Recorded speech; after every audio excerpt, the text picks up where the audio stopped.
What's going on? What's going on? Forza Milan, Forza Milan. Uh, just gonna do a quick live. I wasn't able to go live yesterday. I was very busy, so I'm just going to share my thoughts on the Juventus game and the upcoming game against Chelsea. So, first of all, fuck yeah. Seriously. Like, fuck yeah. We beat them. We are part of the leader pack of the group. Juventus is behind us. And beating Juventus is always the sweetest thing when it comes to the Serie A. One thing that I noticed right away is that we played against Napoli, Inter, and Juve, all three games home.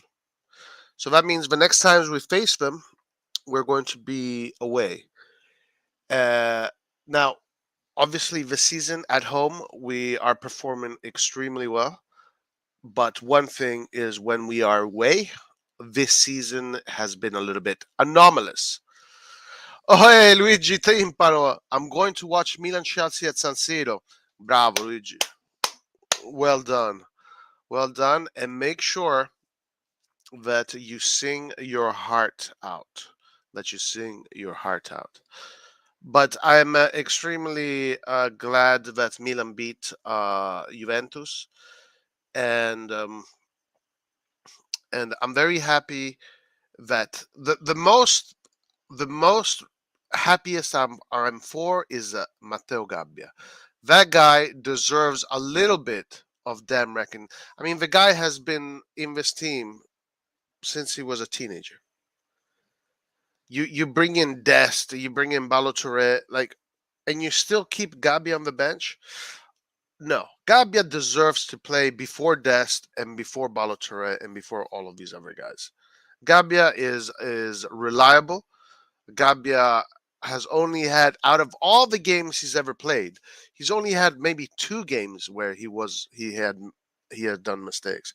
But out of all the games that Gabbia plays, he's always there, man. He's always on point, and he gives the team reliability, confidence. The defensive line is confident when Gabbia is on the pitch. So damn, play him.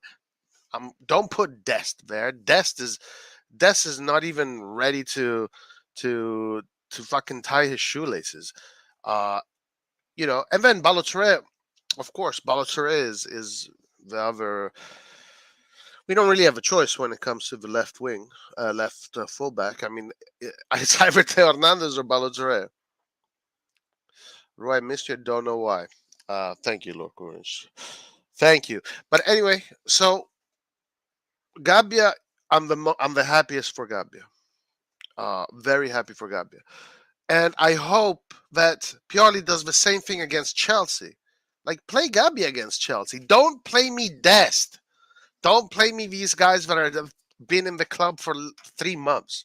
Gabbia's been in this club for, what, 10 years now? Something like that. Play Gabbia. Against Chelsea, Pioli has to play Gabbia. Exact same. Tatarusano, Teo Hernandez, Tomori, Gabbia, Kalulu, top defense. Top. Top defense. Can win against any team. Can win against any team.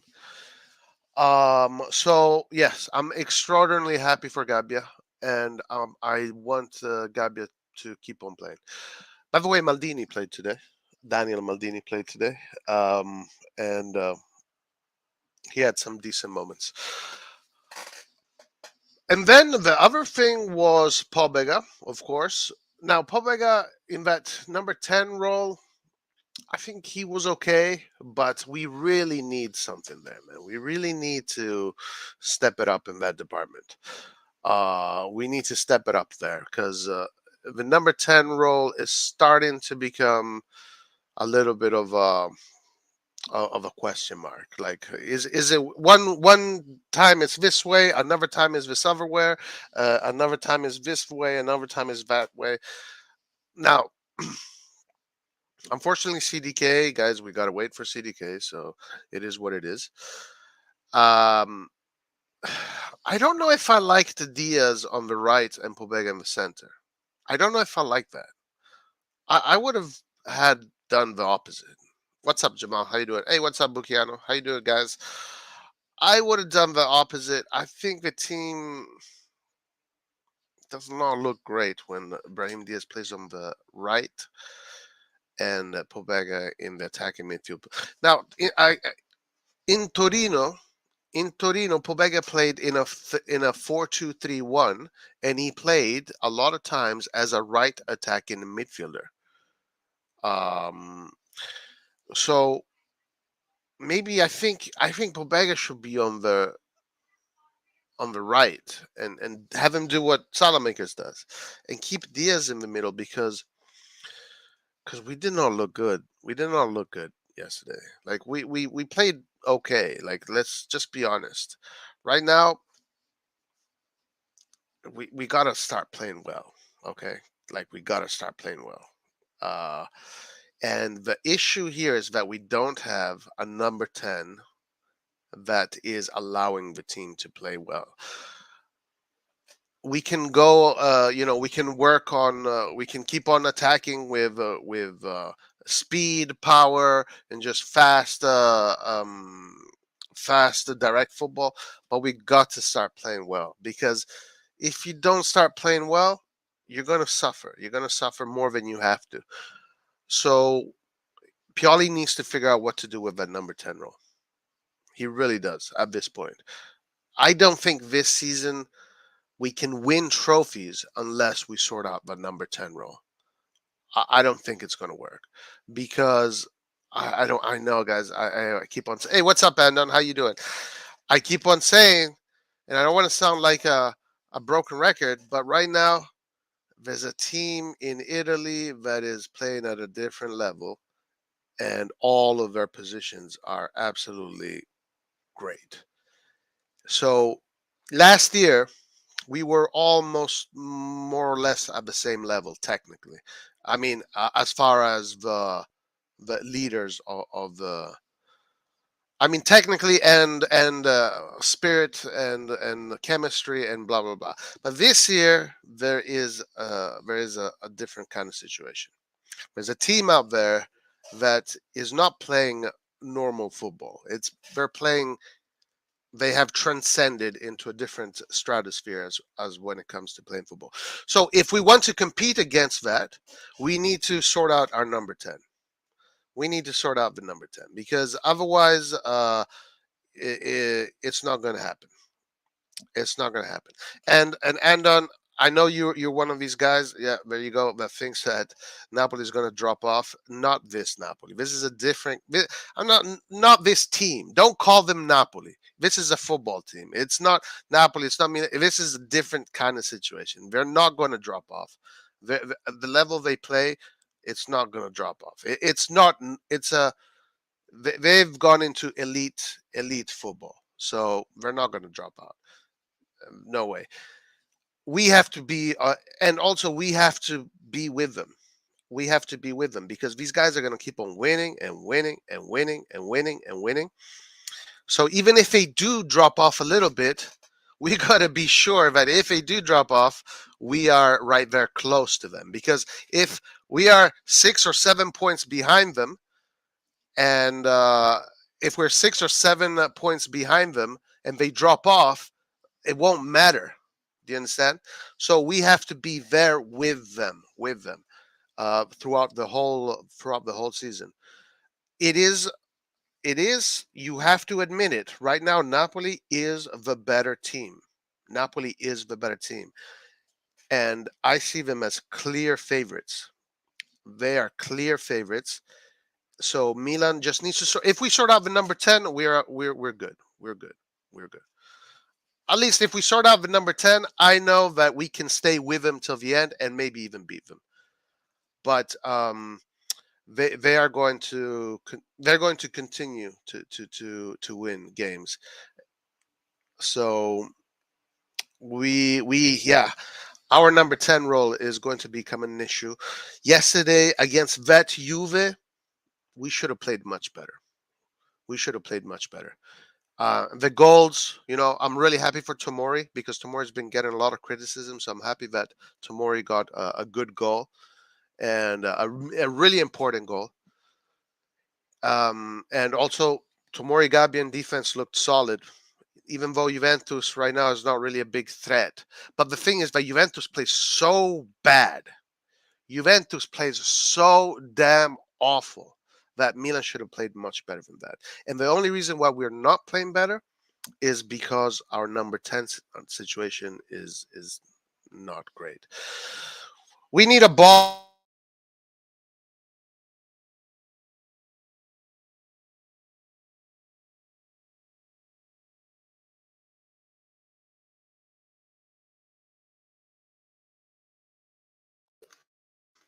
We need a baller in the number 10 role. Now, this 4-3-3 is interesting though. I got to say. I got to say. This 4-3-3 is interesting because Pobega, you can play him in his original role. As a number 10, Pobega is kind of like Kessi, He's kind of like Kessi. He's going to give you muscle, but he's not going to give you that. You got to be an ultra baller, to be a number 10. You got to be an ultra baller to be a number 10. Um, so a 4-3-3 is interesting. The issue about the 4-3-3 is then the right attacking wing. Because I don't know if Brahim Diaz did okay yesterday, but on that wing, it's very difficult. Playing on the wing is very difficult. I don't see Brahim Diaz being that player. I mean, hmm, Atalanta Udinese was a great game. You think Diaz is perfect? We both played bad last night. Let's not kid ourselves. Yes. I am not convinced that Diaz is perfect for that position because I feel like there's something missing in his game that doesn't allow him to push into that position. He's good in the 1v1 and with the right.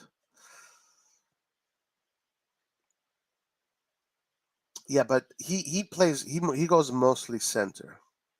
Like he's better suited for the 4-2-3-1 as an attacking midfielder on the right.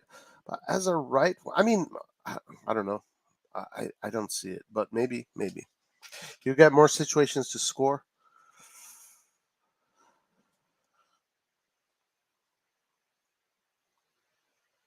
Well, we'll have to see it.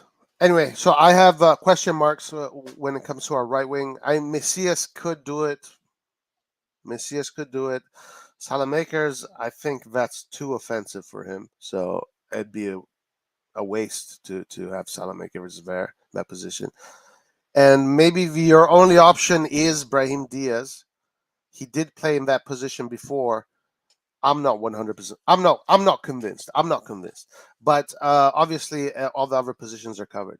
I'm glad we're good with a 4-2-3-1. That's what Pioli has been working on for 3 years now. He's been doing this for 3 years or so forth. So he needs to continue doing what he does. The mechanisms are there. You know, when we have our starters, we are when we have our starters, the 10 plays better because he's surrounded by much better players that are playing in the system and blah blah blah. But we need to have a 10 that can ball and can dominate, press resistant, super technical, that can just with one touch, two touch, create space with him, create space, find channels, just little things. Just do the little things that can completely, you know, stop the opponent team. Just the timing. It's about timing. You just do one thing a little bit faster than the other team, or not even faster, just a millisecond before, and then the whole balance of the team you're playing against is off. And CDK is nowhere near in being able to do that. Nowhere near. And I'm sorry, guys. People here, they want, but we saw this coming, like the new Kaka. CDK is the new Kaka. Like, obviously, most of us knew that that was not going to be the case.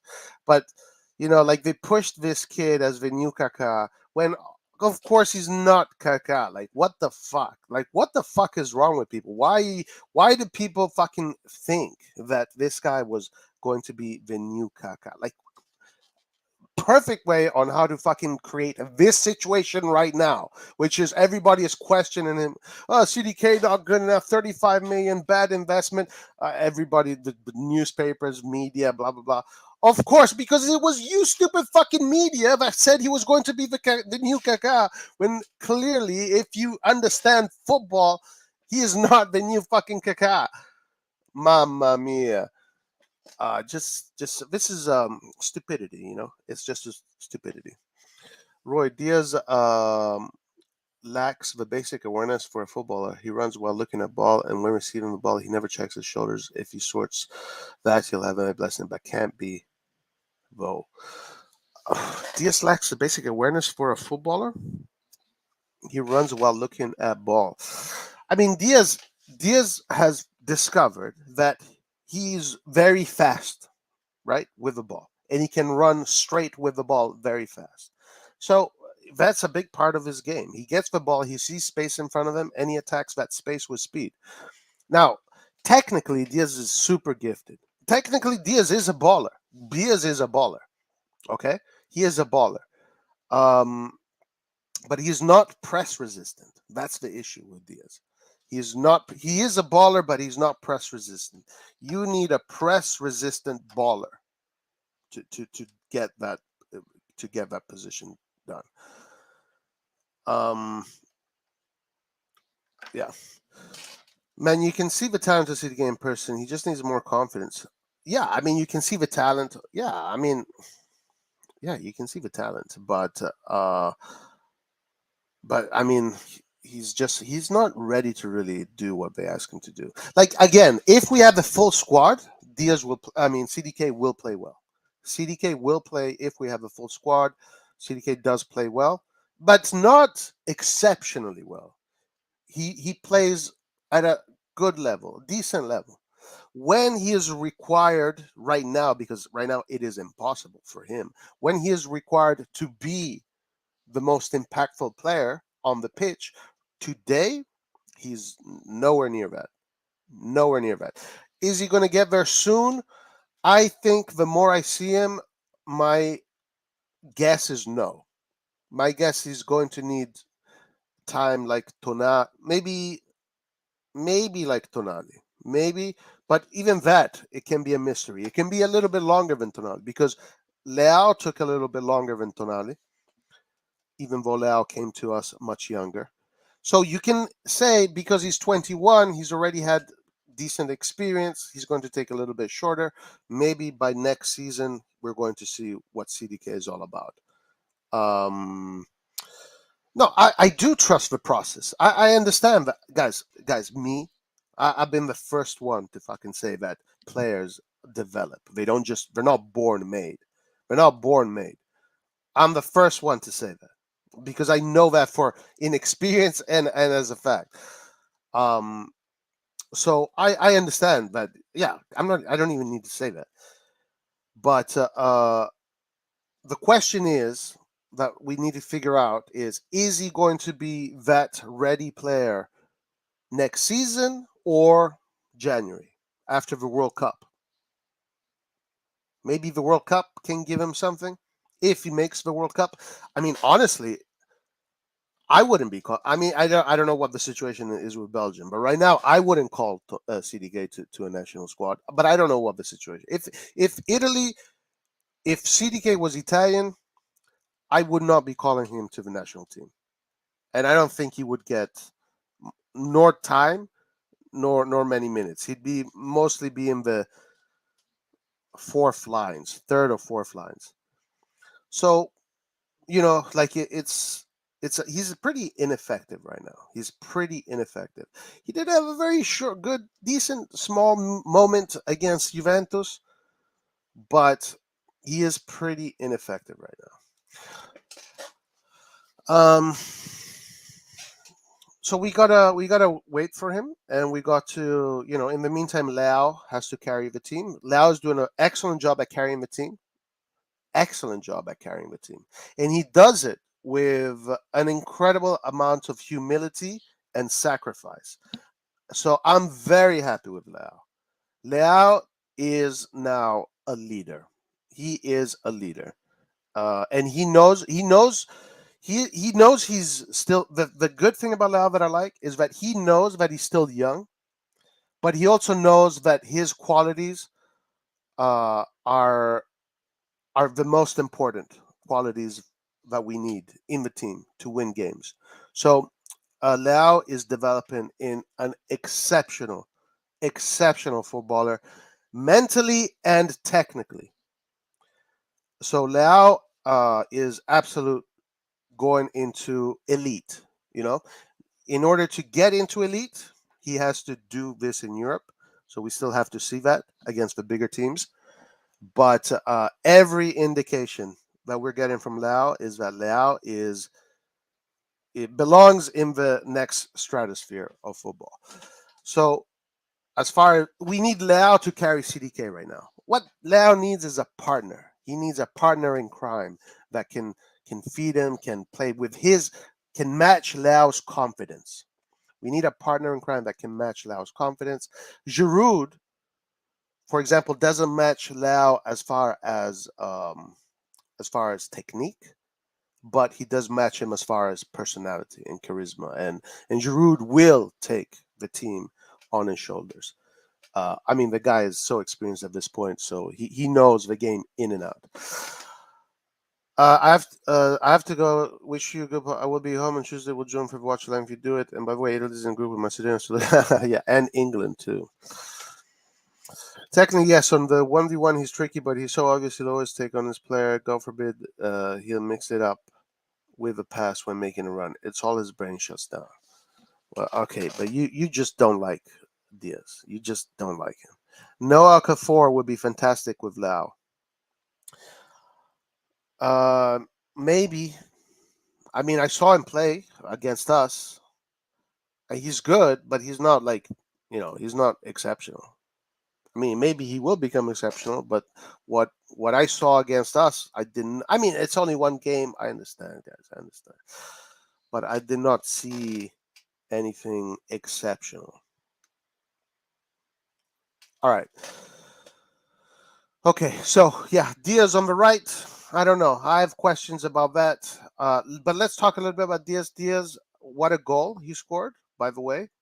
And if he can, I hope that goal gives him the confidence and now shows him and teaches him that he can do these things, that he can take on two players in speed on the counterattack and attack the goal. And basically, but this is what he always does. That's what he loves to do. He likes to take the ball and attack from the middle and run with the ball in the middle and look for the goal. So this goal that he scored has to give him the confidence to to know that he can score goals and he can do assists and he can contribute to the game that way. We need another player that contributes regularly to goals and assists. And right now, AC Milan does not have many players like that. We only have one. Well, two if you consider Giroud. So we have two essentially, Leao and Giroud. That's it. It's not enough. It is not enough. We need at least two or three more that contribute to goals that way. And it is Brahim Diaz's job this season to do that. And you did it against Juve. I mean, he did it against a team that is a huge team. Juventus is one of the bigger teams in Europe. So Diaz did it against them. Yeah, whatever. They're playing like shit, but it needs to give him the confidence. It needs to give him the confidence. We need to get Diaz to play to his levels, the levels he's capable of. Um, I don't think CDK is going to be playing at those levels anytime soon. Maybe I'm wrong. We'll see. We shall find out. All right, let's go to the Sofa score. Just want to see what Sofa score gave to these players. All right, Fikayo Tomori, man of the match, 8.2. 8.2 for Fikayo Tomori. Hmm. Okay. Fikayo Tomori, a lot of yeah, Gabia 6.8, but for me, he was absolutely fantastic. This defense, I know I can beat Chelsea with this defense. Give me this defense, I know I can beat Chelsea. I know I can beat Chelsea with this defense. Um, okay, so this is, but Tommaso Vega didn't really. So he set up a Christmas tree formation according to this. I don't know if this is correct. No, it's not. Yeah, 4-3-2-1. But Pobega was playing in the attacking midfield role. Brahim Diaz was playing more or less in this position. He really wasn't playing as a winger. People were saying he was playing as a right winger here. He wasn't doing that. He was playing in this position yesterday. He was playing exactly in that position. But Pobega instead would jump here in the middle, and that would push him up a little bit wide. But he was essentially playing in that position. Pobega here looks like Kessi, no bueno. We need Pobega. We need a baller there. We need a baller. Pobega in this position or in the double pivot, absolute brilliant. Absolutely brilliant.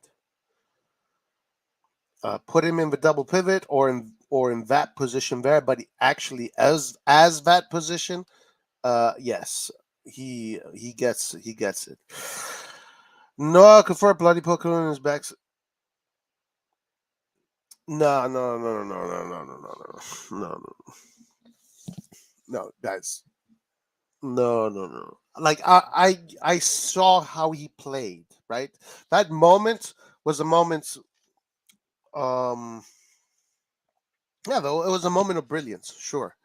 But I'm also I saw I don't look at just moments.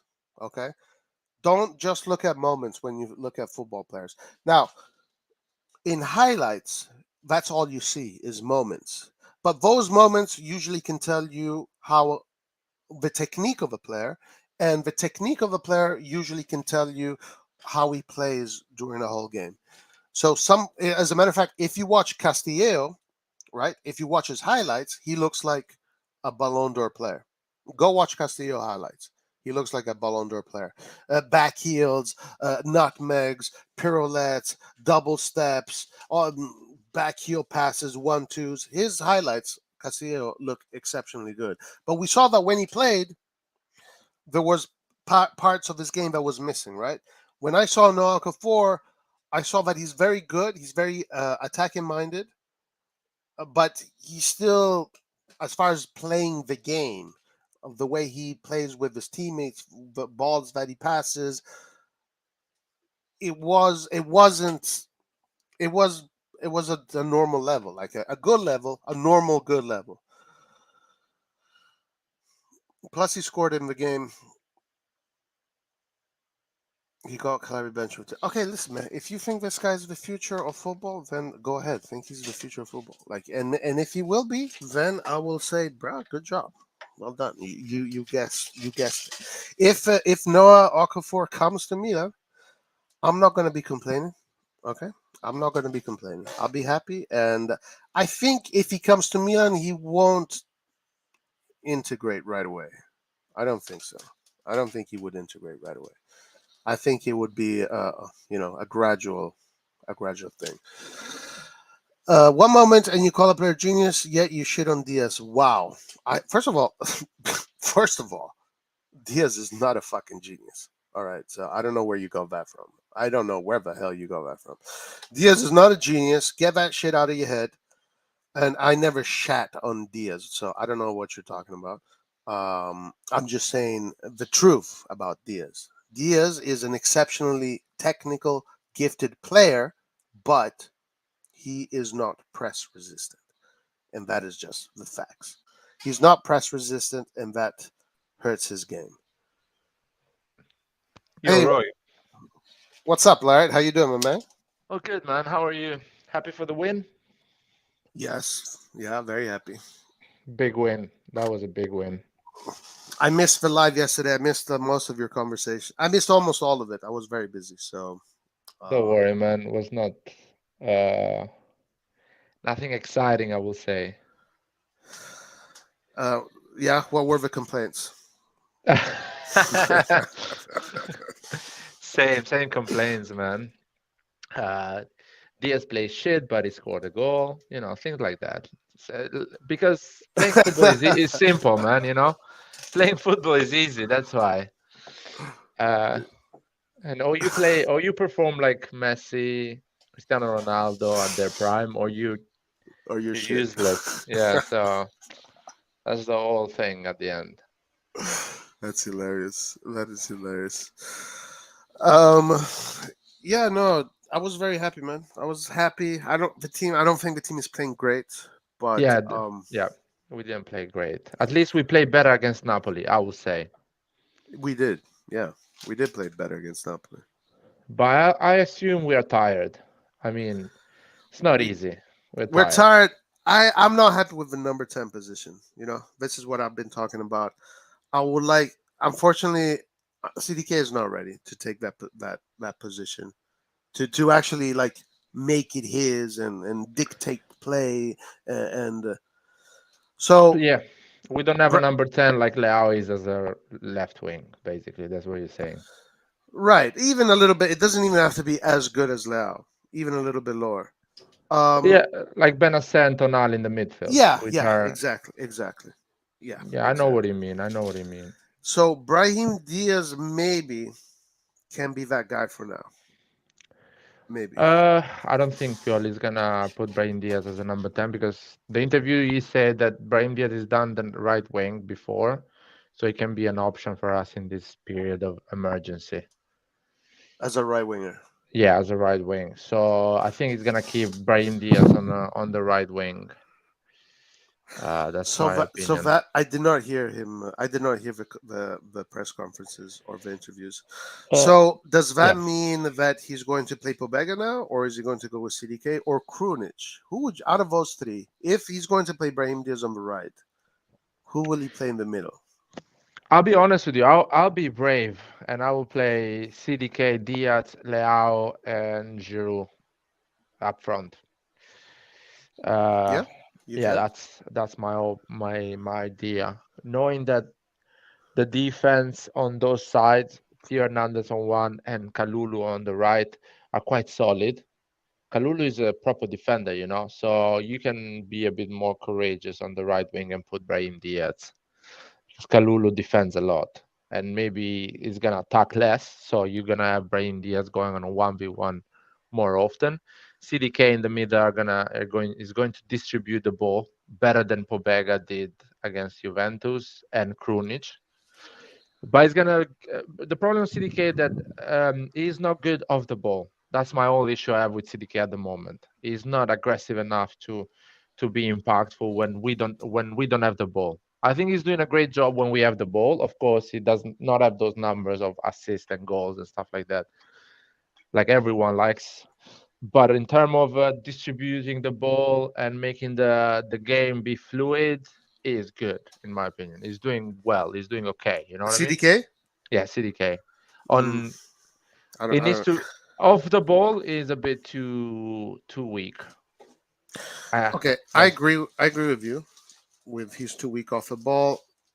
Now, as far as distribution, at least what I've noticed is when we have our full squad, right? When everybody is there, he plays okay or well, decently because he's being carried by Benacer, by Leao, by even Salamakers is carrying.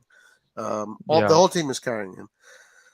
Now, I like the idea. I like it a lot, actually. It's very appetizing. Leao on the left, Giroud, CDK attacking midfield, Brahim Diaz on the right, Giroud up. That's feels like a culture champagne almost kind of thing. The issue is right now, for me, CDK. I don't know. I think right now Krunic would do better. Not because Krunic plays better, but because just Krunic would impose himself more. CDK just does not impose himself. Like he gets bullied by everybody. So that's my issue with CDK right now. Yeah, yeah. I guess probably it got a bit too much, you know. Type. It's no, no, not the hype. It's hard at Milan, man. If you don't perform at Milan, people start to complain. If you don't perform at Club Brugge, no one cares. Or if you don't Yeah, perform at Sassuolo, no one really cares. No one really know you didn't perform at Sassuolo. yeah, Even the Sassuolo supporters are like, fine, because these are our best players, so right. whatever. But Milan, if you don't perform, you are there in on the newspapers, on the social medias, and that's why people don't understand when we see talents play for teams like in Germany or stuff like that. When you come at me, when they're gonna come at Milan, if we buy them, they're not gonna be like straight away performing. Even Napoli, there is less pressure than Milan in terms of coming Yeah, as a new player at Napoli. There is less yeah, pressure than Milan. true. So yeah, Krunic is an option, but I think like Chelsea is not a courageous team. They're gonna sit down and wait for Oh, us. you're saying against Chelsea? Yeah, That's what you against would. Chelsea. That's what Yeah, I you would do won't. against Chelsea.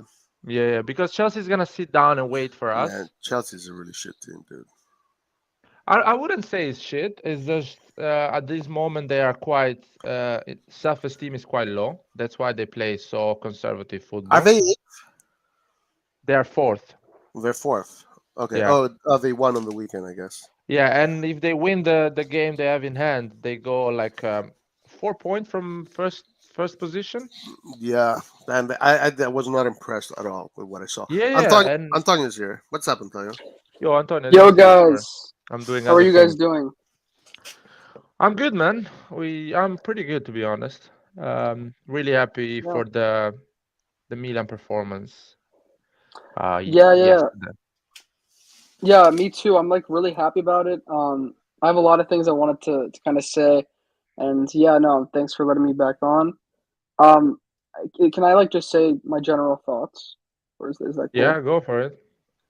So yeah, no, with it this I really really liked what Pioli did this game. I'm sure you guys talked about it, but not only did I like to see the three-man midfield and like not really playing with like making sure we have more central midfielders, like so bringing in Pobega, which is I like that move a lot. But also I like the defense because I'm I'm really really like the formation with having Kalulu at sort of right back, right center back, and then having him like help out, but also having Tomori and another center back in at the same time. I really like that. I think if Kjaer comes back to full fitness, I mean Gabi did pretty well, but even if we were to have Kjaer, imagine a defense of like Hernandez, Tomori, Kjaer, and Kalulu, and then play a back three like. That's a really solid defense. But I think we're definitely going to play with this sort of formation against Chelsea because we cannot play against Chelsea with Dest at right back. I mean, I think you need to have Kalulu there on the wing, and his defending was really good yesterday. So I'm really excited for this sort of like new defense and playing Kalulu more at the right back. And when Calabria comes back, it's a different story, or Florenzi. But I don't think we can trust Dest to be like a defensive right back right now. So I think this is a good a good move, honestly.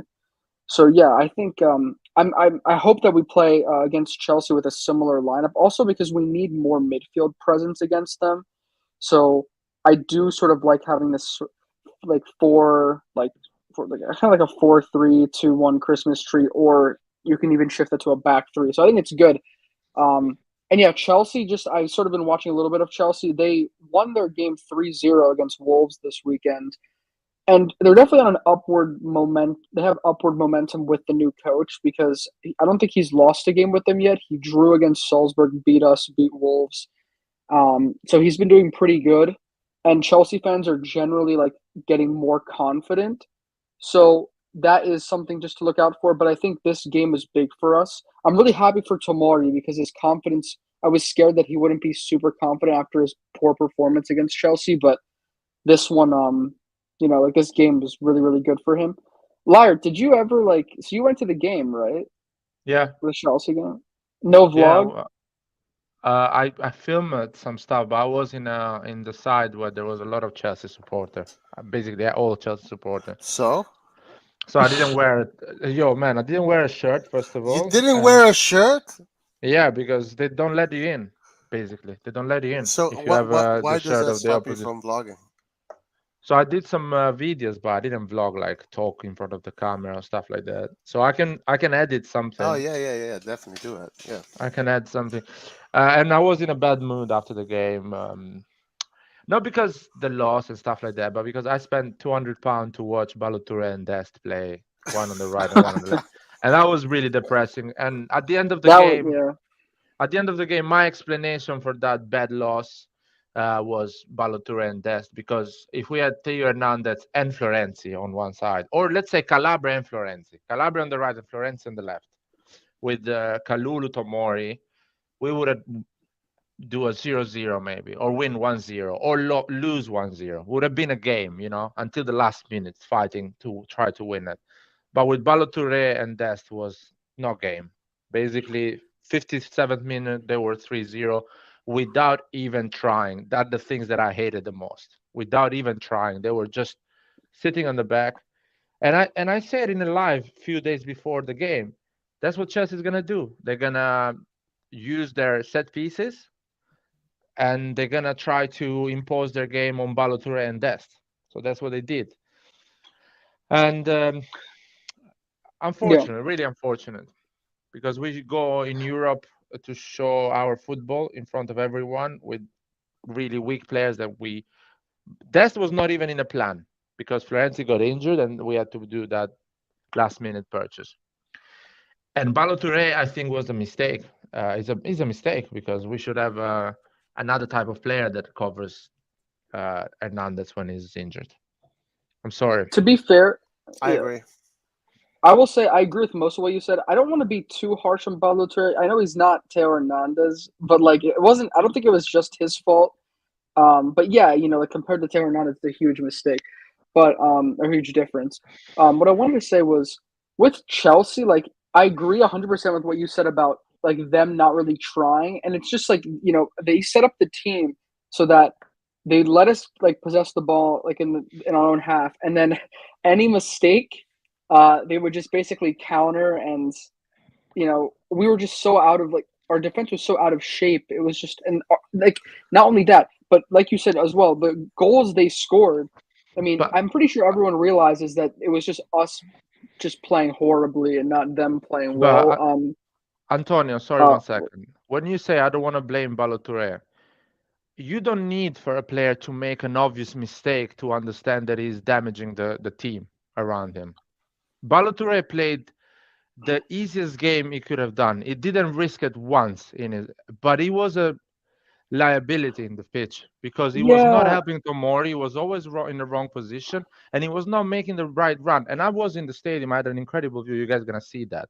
And I was looking the full picture. When you see it on TV, you see close-ups. You see when the player has the ball. You see everything around him, but you don't see the full pitch. I can see the whole movement Dest and Balotelli was making when, for example, Benacer had the ball, Tonali had the ball, and they were not making the right move to help the players around them and to create some, danger.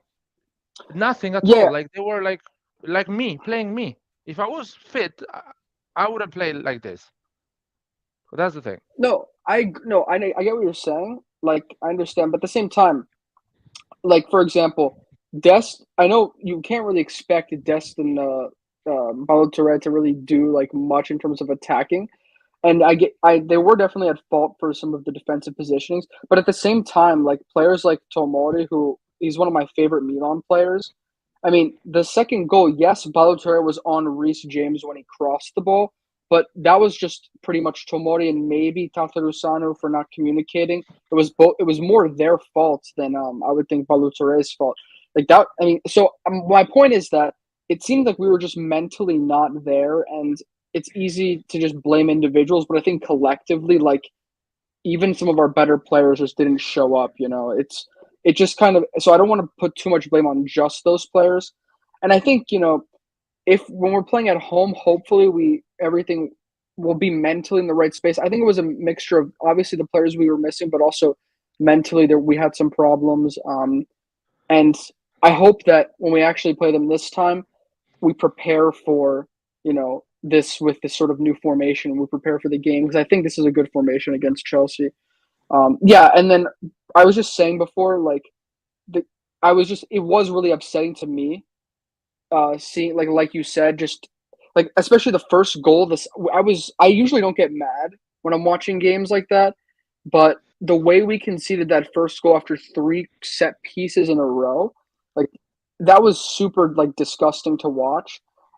Leaving the same man open for 3 plays, and then obviously what's his name, Fofana scored that goal and Kalulu fell on the ground. It was just super super sloppy. But at least this game, we actually looked better on set pieces against Juventus. I know it's a completely different story, but I think we're trying to improve, and Pioli did try to make some changes. So I always say he's stubborn, but I hope that he's showing that he's trying to make some adjustments, which is good.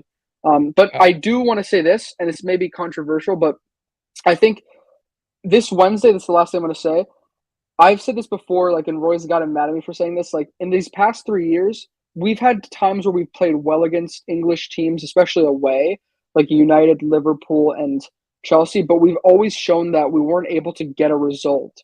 And so we haven't proven ourselves able to do that yet. I guess it's just against big clubs, I'll say, in the Champions League.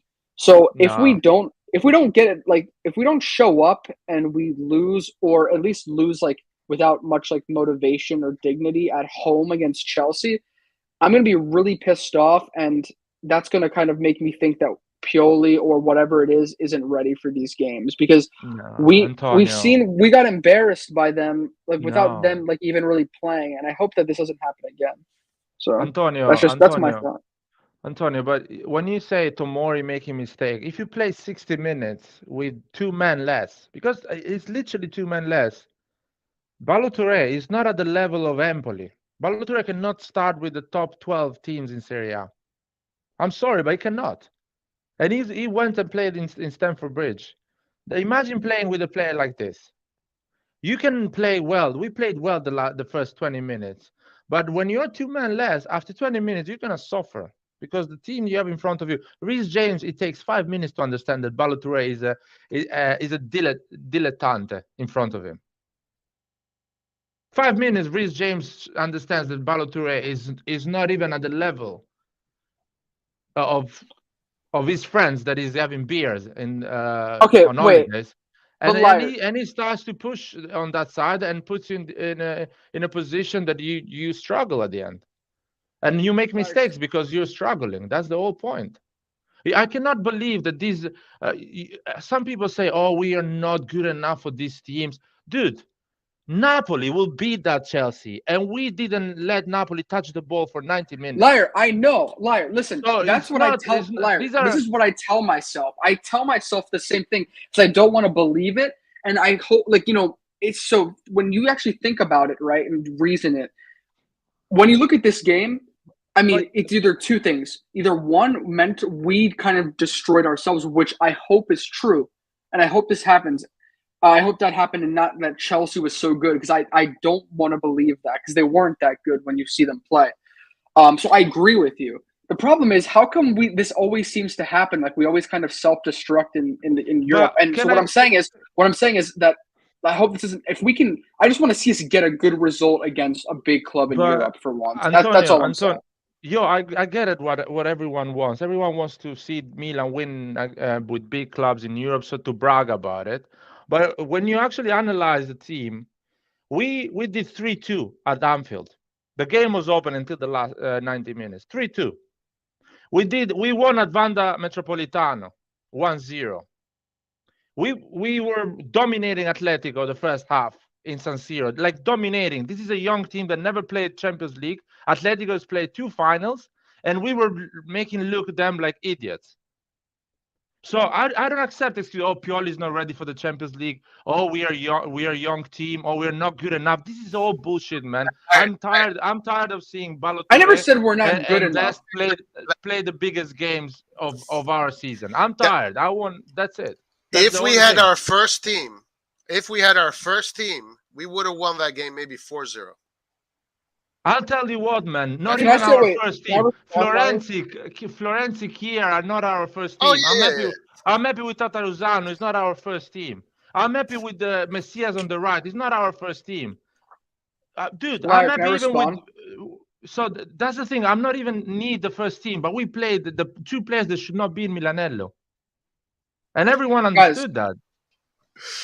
No, I will say I don't think I know we're good enough to get results. The problem is that we're just for whatever reason. I mean, in the past it was injuries. This year we thought we had more depth, but we had a super big injury crisis all of a sudden. So it's like it's for some reason there's always stuff that happens to us. And so there's two things I want to say. That's First, not a reason. Yeah. So two things I want to say. First, I'm tired of Milan fans using that Liverpool game because the fact that we scored 2 goals as like, a big example of us being, a strong team. Dude, I watched that game. Most of the game, besides the end of the first half, like almost all the other moments in that game, Liverpool were just bossing possession, and we were sitting back because every time we tried to get play the ball, we'd lose it because they were pressing us. And I will say, this is a Liverpool team last year who went to the UCL final, and it was like at that time when we played them, they were in like the best form out of pretty much any club. So I was fine with that. I'm just saying, don't use that as like something that I would like as like a hallmark to Milan, to show that we're a great team. The other thing I want to say is, I kind of forgot, but it was about Chelsea because we were talking about the injury crisis. I think that like Chabino says in the chat, like we are trying to get players for depth. We've been trying to do that. The problem is it kind of seems like we get a little bit. I mean, we have the limited budget, so we've had to kind of scrap around for those players. And that's been unfortunate because I think Dest was just kind of like a last minute thing, like we all saw to, just an opportunity to get someone who has a lot of like hype, but he's really not that good. I'm going to be honest. But I want to say something, and this is not an excuse, but I really believe this, that if any team in Europe would be in the situation we are right now, they would be losing games. So it's not a matter of depth or non-depth. It's just we are right now in a super crisis as far as players. I mean, now they're coming back. Pioli's figured something out against Juve, but at that moment there, it was a big crisis. All right wing gone, all fullbacks gone, 3 fullbacks gone, 3 of your best fullbacks gone, and the guys replacing are 2 guys that they're nowhere close to being ready for playing for Milan. And then Mike Magnan, who is the leader of this team. So no team would be able to get out of this smoothly in Europe if they were in a similar situation. Yeah, to understand, Gabbia is going to start at San Siro. And Gabbia, in my opinion, is a good player, not good enough to play for Milan. And he still he gives you more.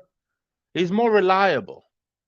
You know what I mean? Gabbia does not have 50 games as a pro in his curriculum, and he's gonna perform better than Dest and Balotore. Just understand what level these. And I feel sorry for Dest because Dest, I don't think he's a bad player. I don't think he's good enough to understand the tactics, and the football we play. Simple as that. And he's not a good defender. I'm sorry, but he's not a good defender. And that's it. Kalulu, 19 years old, without playing 1 game for Milan, is much better than Balotore and Dest together. When Kalulu came, he never played one professional game. He was just with the under 18 of Lyon. And he played, and he was looking like a pro, like a proper footballer. Something that I didn't saw on Balotore or Dest. So that's a really low level. The mistake was made by Maldini. You should not go and get Dest, man. You should just tell Kubis, Primavera, you're gonna step up. Simple as that. And you risk it like this because you lose 3-0 with Kubis anyway. But at least Kubis plays football, and no one is gonna blame him because he's an under 20 Primavera player. So I think I blame Maldini or the ownership who made that choice, last minute choice. Never again. Never again. If you're not good to play for the worst Barcelona in the last 10 years, the worst, you should not even try for Milan. I'm sorry. That's what I'm saying. Listen, I'm going to talk a little bit about Dest because Dest, I think, does have qualities as far as his ability to manage the ball, his technique. Very, very, very good technique. Exceptional technique, almost.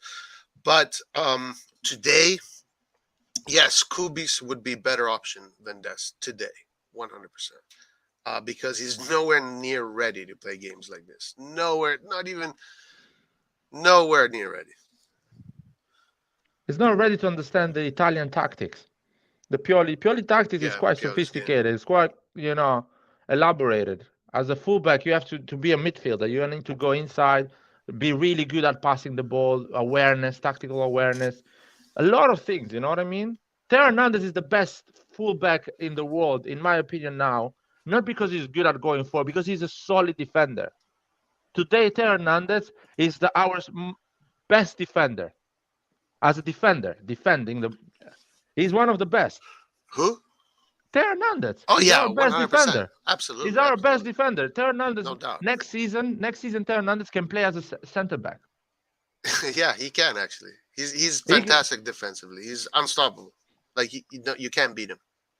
he's getting that experience to play as a center back if you need one.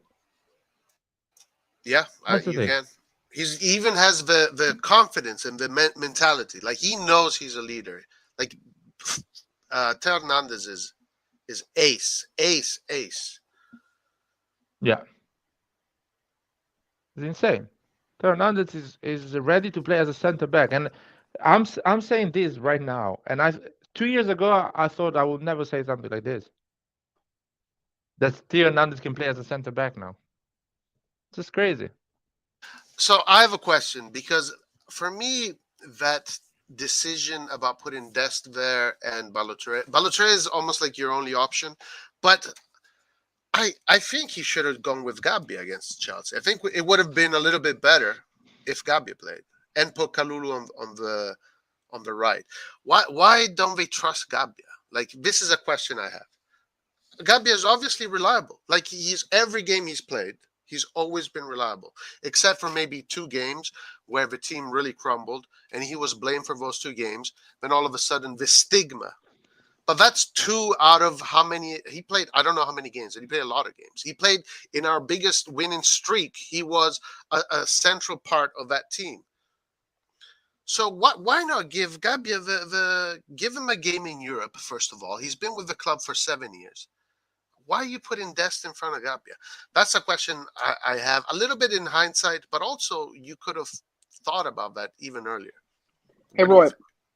I think with the formation, first of all, I think that the reason why we tested this formation out with Juventus, or like we thought to do this, was because after the Chelsea game, we had to kind of rethink, because Kelly knew that we can't play Chelsea again playing with those two players. Even though Hernandez would be back probably, which by the way, what a huge absence Hernandez is. Um, so I think he just I guess didn't really like you said have that trust in Gabia maybe to do that formation against Chelsea the first time. Just kind of strange, but whatever. That was kind of his decision.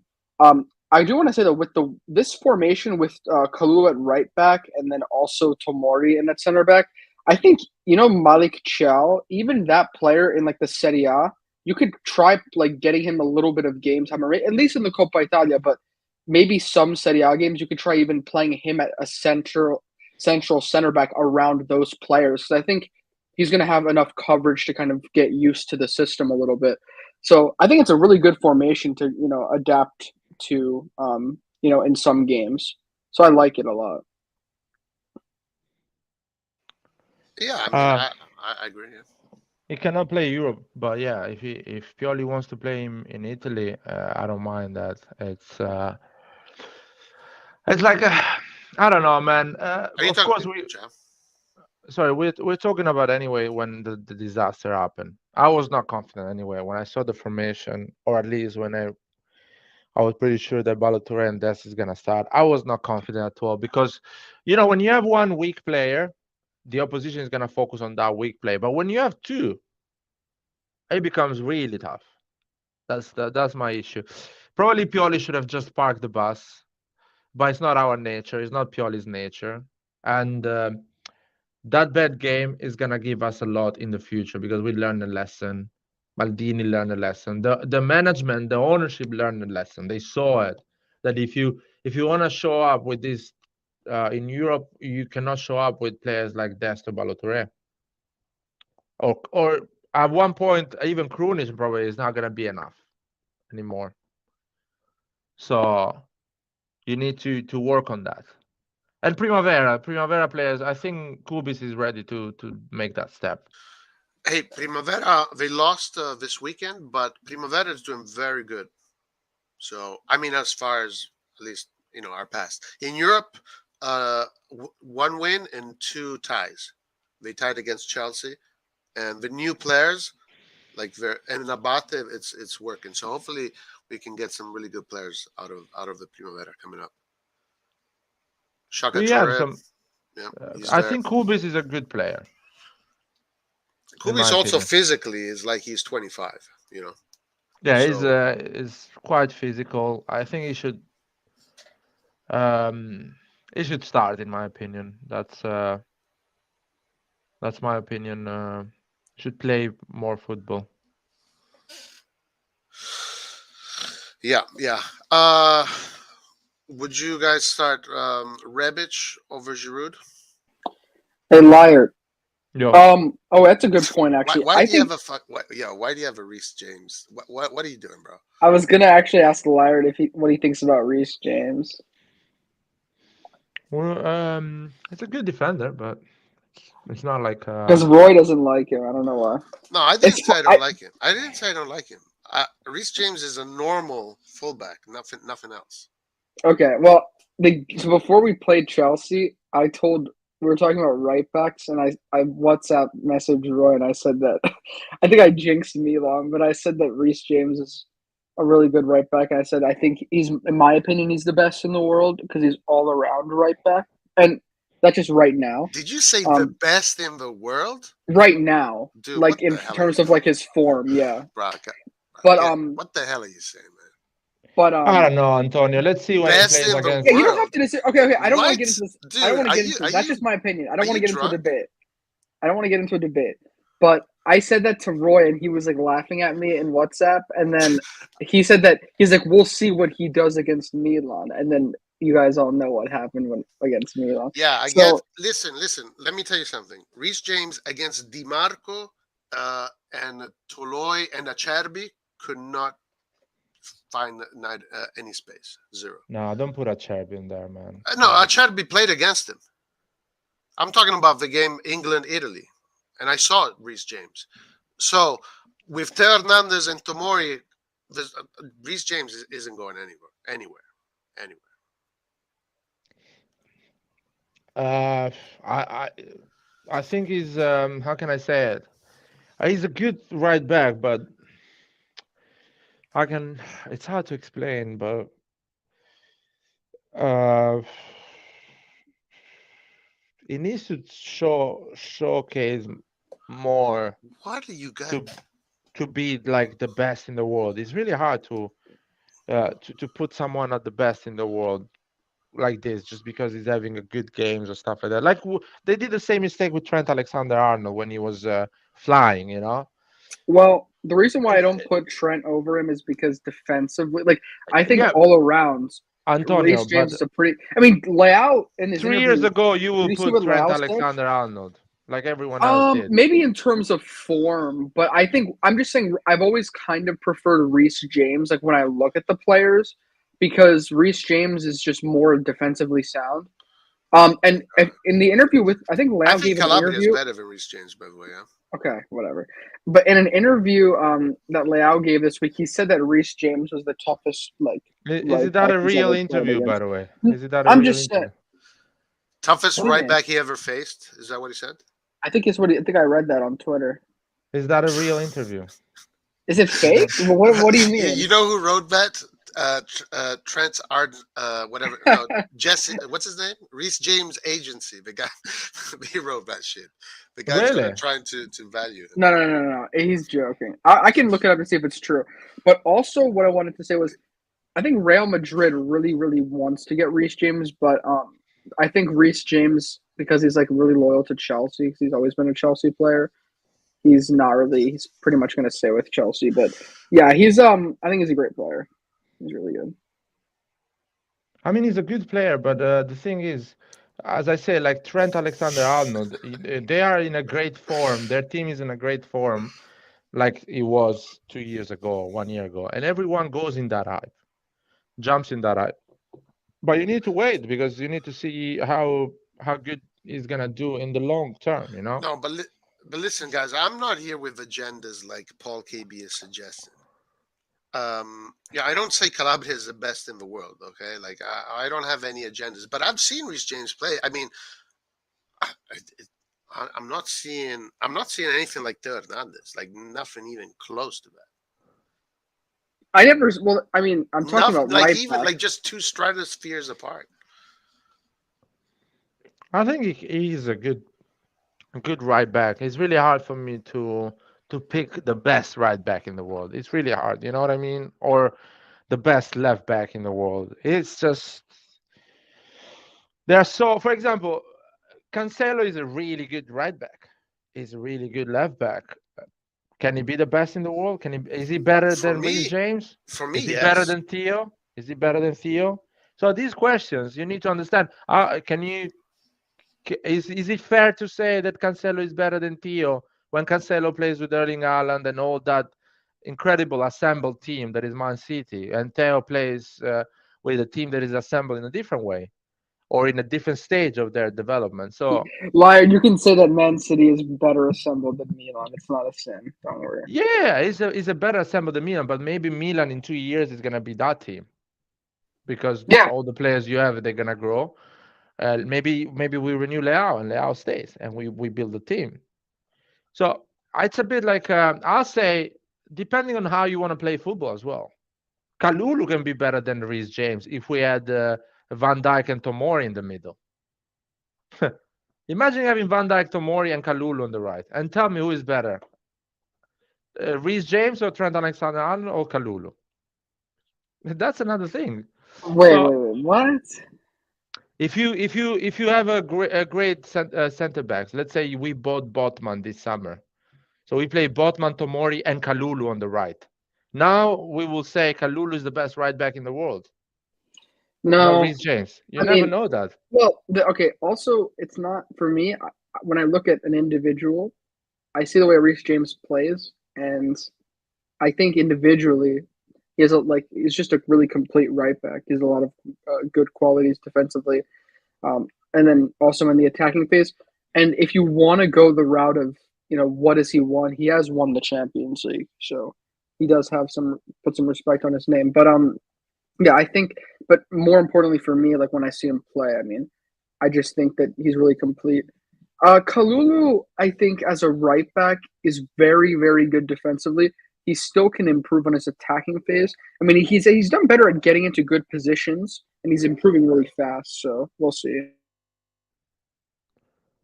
And another thing is there is other fullbacks in the world that are really good as well. I mean, I don't know, man. It's just it's tough. It's tough to pick the best one in the world. Is It's a better right back than Reece James. From what Who? Di Lorenzo. I don't know if it's better, but it's up there. Really good, really solid, I would say. I don't know if it's better. Unfortunately, um, you need a better PR more than a better football ability. Yeah, yeah, yeah. It's a lot of it is PR. That's the thing about when it comes to English players. You got to watch out because the PR is out of this world. So a lot of these players are quite overrated, and that's why England, for the most part, never performs in uh, in national team football. Like like how many years every year, right? You hear, oh, English player, best player, one of the best, most valuable, blah blah blah. But then when they play with the national team, they're not dominating anybody, nobody. Like even teams that are much smaller. So You gotta watch out with the propaganda that comes out of England. It's strong. So I'm very skeptical when because I saw him play. Like I saw him play a bunch of times. I saw him playing against Italy. Like if Di Marco can stop Reece James, like what why should I say he's the best in the world? Can you Yeah, explain that to me? yeah. I DiMarco don't can look good. understand. I don't understand that argument though, because on a given day, and it depends. Like there's other circumstances. You can't just look at one game because in other games he's played well against some of the best left backs, so it doesn't make sense. You know, I mean, against us, did he not show you what he can do? Like I'm confused. He No, but showed no, against he showed Balotelli, us against come on, Balotelli what he can do. dude. That's the Against whole point. Balotelli, Lazzari is looks like the best in the world. You know, Yeah, sorry to Balotelli. Like the guy is great, by the way. Balotelli is obviously a player that is a professional. He's in the national team. He won in the national team, even doesn't play. But he's really good. He doesn't make it weigh. The fact that he doesn't play is not making it a problem in the locker room, and that is where Balotelli deserves a respect, right? Because of that reason there. But as a football player, if you're playing against Balotelli, like you're not, and you're at a certain level, yeah. If you play against him, you're going to look like you're the best in the world. You know, with no disrespect to Balotelli. yeah. The finish and assist that he made, especially the assist, Balotelli couldn't really do much. And the finish was still a really good finish into the powerful shot into the top corner. So and defensively, he put in a good shift against Leao as well. So you can look at it like that. So I think that you're just being way too overly harsh. I've seen this guy Uh, play. by the way, Leao, every time he went on a 1v1 with him, it just went. Just went. It didn't get That was like stopped. one time in the first half. Like how many other times?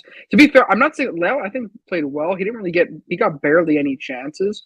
But I mean, that was just one time in the first half that he kind of No, vanished. no, it was more than one time. It was 3 times he went to on the left. Went from in the beginning, though he did really well. Just he went in the ground because he lost his balance after dribbling the right defender and Reece James. The one time he gave the assist to how's it called, CDK, and there was another one in the first half as well. I mean, Leo was just throwing the ball and going, man. I'm sorry for Reece James. Are you talking about the Chelsea game? Yeah, the Chelsea game. You know what my issue was with Chelsea game? If we want to talk, it was CDK. Like CDK, just if you're the number 10, you have to take this game by your hands, and you have even if you're going to lose, because still you the chances of losing that game in our situation were high. I was telling uh, Antonio the other day, in our situation that we were against Chelsea, we would have lost against Lazio. We would have lost against Udinese. We would have lost against Atalanta. We would have lost against all top 7 Italian teams. So that's why I'm not impressed with what Chelsea did. Okay, because I know for a fact that if we had our first 11, we would have won that game. Like I'm confident that we would have fought to win that game for sure. No doubt about that. So essentially, yeah, our situation sucked, and I think whatever. I don't give a shit anymore. That game is gone. Okay, but I Oh think no, sorry, I was saying about CDK. So oh, yeah. CDK, he could have shown us to be a little bit more press resistant. The fact that I think Lau had a poor game is because he had nobody. He didn't have Balotelli to help him. He didn't have CDK. Like CDK is not ready. Giroud needs more than that. He was covered. And on the other side, Dest is not going to give you anything. Krunic, what can Krunic is not his game to do that. So literally, Lau was the only player that we had that was able to somewhat play make. So the situation is a crisis, deep crisis. At least that game was. Well, I hope people understand now how hard it is to play that position after shitting on Diaz for a long time. That is a tough position to play. It's not easy. And this year, you say Chelsea pocketed Leao. Like it's easy to pocket Leao when Leao doesn't have any options. It's easy, you know. That's why it's a team effort. It's not a solo effort. Everybody has to perform at a level. When you just can't do that, when you just don't have the ability to put that on the pitch, you're probably going to even lose to teams that you would think you never lose to. Like you can draw against Empoli in the 92 minutes Yeah, yeah, yeah. and by luck win it again because that was luck. Let's face it, guys. This is a team that could not win against Empoli in the 90 minutes. And you guys are telling me, yeah, but we're not ready to play Champions League. And I said, no, man, it's some specific players. I repeat again, Tataruzanu, Florenzi, Calabria in the pitch. With Krunic up front, we still can get a point. That's how the level was in that game. But unfortunately, we didn't have those players. I'm not asking for Theo Hernandez or something. Anyway, we will see. We will see, guys. It's gonna be interesting. Now, at the San Siro, with this formation, I think we can hurt them. I think we have a good chance of getting a point or three. If we lose, it's because it was a really close game, a really close game. I did not see anything special come from Chelsea, and I'm not saying that because of agendas, like people are insinuating. Um, I did not see anything special from Chelsea, so I think Chelsea is a team that if you attack them with confidence and with precision, and you have your fullbacks do the right movements so the double pivots can find the spaces, etc., that you can hurt them. And if you can catch them 1 or 2 goals, you can insist on that. You can even score a lot of goals. But with this team right now that we have, I think we can. I don't know. I don't think we can score like 3 or 4 goals, but we can definitely win the game. Anyway, we will see. We will see, guys. I'm actually excited to watch that game. And let's see how many injuries we're gonna get from today until that game. Yeah, yeah. Because it's that one as well. I don't want to say, but Antonio is still there. Of course. Do you guys want to talk about the Juventus game? Yeah, I gotta leave in 7 minutes, but go ahead. Antonio, you want to say anything about the Juventus game? I thought it was good, but to be fair, I thought Juventus was really, really poor. Like no, they like the second half they had.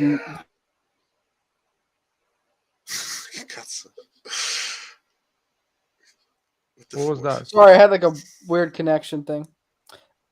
No, I was saying that they didn't really create any chances the second half, besides sort of like the Keane chance. But that was like, I mean, I was pretty underwhelmed by Juventus. And to be fair, Roy did call it. He said that Allegri was gonna, they were gonna play worse than Chelsea. So there you go. Yeah, Juventus plays so bad. I can't believe how bad they play. I cannot believe how bad they play. It is the worst football I've ever seen in my whole life, ever. It is so bad. Really disorganized. Yeah, terrible, terrible. I thought the team. I didn't think the team played that well, but I'm happy that we won. Happy for Diaz, happy for Tomori, and happy for the team. They look like the spirit is really good. You can tell the team spirit is really good. So Yeah. I'm very happy about that. I agree with you. The spirit is amazing. I love the spirit, yeah. And it's a good thing that we never lose 2 games in a row. Yeah. It's like it's not that means you're a great team. You're a big team. Yes. Yeah. That's the proof that you are a big team. Yeah. As far as the other teams, Napoli win 4-1 today, and it was a lot of different goal scorers. That result is pretty, like, it's kind of a lying result because it was 1-1 for most of the game. Then actually I was surprised Cremonese played well. and then at the end, like some 70th minute, they scored their second goal, and then they scored like two goals in like 90 plus minutes of added time because Cremonese was attacking. So, but yeah, it was a good game. Yeah, but anyway, they're scoring lots of goals. Inter had a really good win against Sassuolo, so that will give them confidence. Even so, they beat Barcelona, and now they beat Sassuolo, so they're growing. They're coming back. Um, Did they had like an actual good win? Like we're I talking don't, about, I don't know. I like don't think they had. I don't performance know. wise. I don't know. I don't think they have great performances in Okay. general, but they're a little bit is coming back. Roma, I saw Roma against Lecce. Roma is not playing great football. Is not playing great football, but they won Yeah, 2-1. They won 2-1. Dybala got injured. Is it a serious injury? I don't know. He didn't look happy. I'll tell you that. No, I didn't see the game.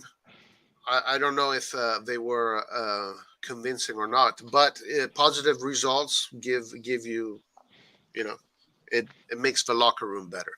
So I don't know how they played. Atalanta Udinese was apparently a really good game. 2-2. Really? Sotil, very interesting. The more this goes ahead, the more Sotil becomes a interesting coach. Yeah, he's a good coach. He's he needs to go. He needs to make the step and go to that level. Like I would say Lazio, Roma, something like that. Yeah. He needs that step. Hey, I want to say the last thing, then I'm gonna go. If you guys want to stay, I will be back later. But AC Milan players should watch every Napoli game and take notes on how to play good football. Napoli is so impressive. Napoli is playing the same way that I remember when Carlo Ancelotti in 2003, there was this switch and Milan just started playing this super football, exceptional football. Possession, precise, technique, creative, opening up, blah, blah, blah, blah, just absolute precise football. And Napoli is giving me those vibes right now. I'm so impressed at how Napoli plays football, and they deserve a lot of credit for doing that. Anyway, I gotta go, but you guys gonna stay? I'll be back. If you guys are staying. Antonio, what do you want to do? Do you want to stay You can open or the lines if you want. you want to open the lines? Yeah, I have to be gone for like 10 minutes though, because I have to go on a walk. I have to walk my dog. But yeah, I can come back. Oh, okay, but so we can close it in 10 minutes. Like close it in 10 minutes. That's fine. All right, guys. See you later. If you're still on, I'll be back. If not, see you later. Good chat. Peace out. See you, man.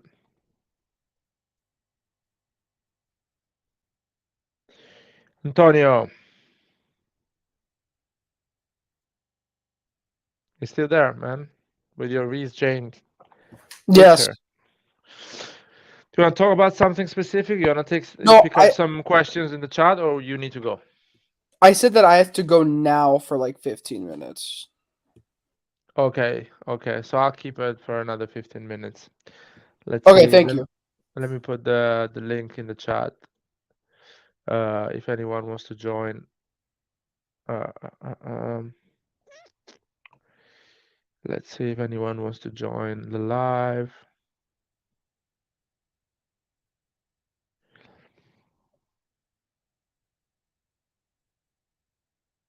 Yeah, that's. I really don't believe Napoli is the team that we are all seeing. They got lucky. They played against some teams there. First of all, Liverpool is in a shit form. Like everyone is beating Liverpool. Everyone, literally everyone is beating Liverpool.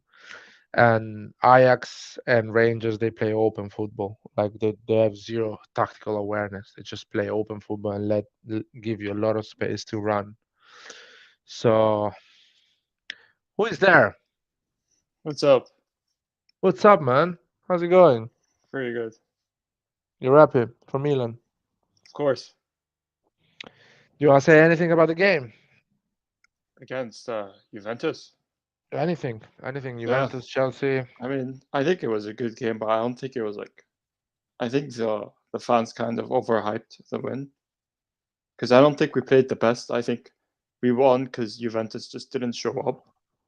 Kind of like how we didn't show up against Chelsea, they didn't show up against us. I'll say that it's true that Juventus is an easy team to beat, to play against, but I will say it's not easy to beat. It's easy to play against, but not easy to beat. Um, we didn't play amazing. You're right with that. We can play better football than that. But it's a situation where we have a lot of injuries and a lot of players that we need are not there. So winning, it's big. It's big. Even Juventus didn't have their full squad. So I think, it kind of like evens out. I think we both kind of were playing on a level playing field. But I just think that Juventus players just didn't show up. Kind of like how we didn't show up against Chelsea. I can't really talk bad about the team because against Chelsea because I don't think the players actually like. I think it was more of a mentality issue than quality, if that makes sense. Uh, I think I think it's a big win with Juventus anytime. Juventus missed, in my opinion, Juventus missed the way I see football. They missed how's it called, Chiesa, a lot. Chiesa and Di Maria, but they have enough players to be dangerous and to play football. That's something we need to remember. Yeah, I'm not blaming the injuries because we also have injuries, so we were kind of on a level playing field. But I just think the team just didn't play. Like I didn't see any effort from the Juventus team. Yeah, it's weird. It's weird. But anyway, Red John is here, man. Red John, what do you want to say about the Juventus game? Nothing Or like. you want to say it? No, I just wanted to say that I agree with what you say that even they had a lot of injuries because they missed Chiesa, Di Maria, and maybe Pogba, even though we haven't seen Pogba yet this season. So yeah, they have their injuries as well. But at at the end of the day, I don't even think it matters because they have no tactics. They have nothing. It's a very weird team right now, Juventus. Yeah, Juventus is a bit like it's not the players, it's the coach. Let's be honest here. It's as simple as that. They had a formation that with a good coach, with a good preparation, they will give us issues and probably win the game. So, and they have a better team on paper. They have a good team as Napoli, Milan, Inter. I mean, Juventus went in with the momentum on their side because they had the 2 wins previous to Yeah, this but game.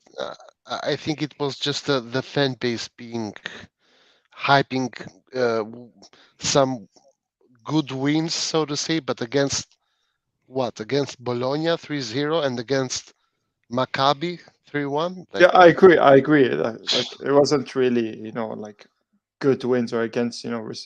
respectable teams, but it's still something. Because when you win continuously, it kind of helps with winning. Yeah, But and man, I another thing wish. is we missed a lot of goals. We could have won 3-0 that game. Yeah. No.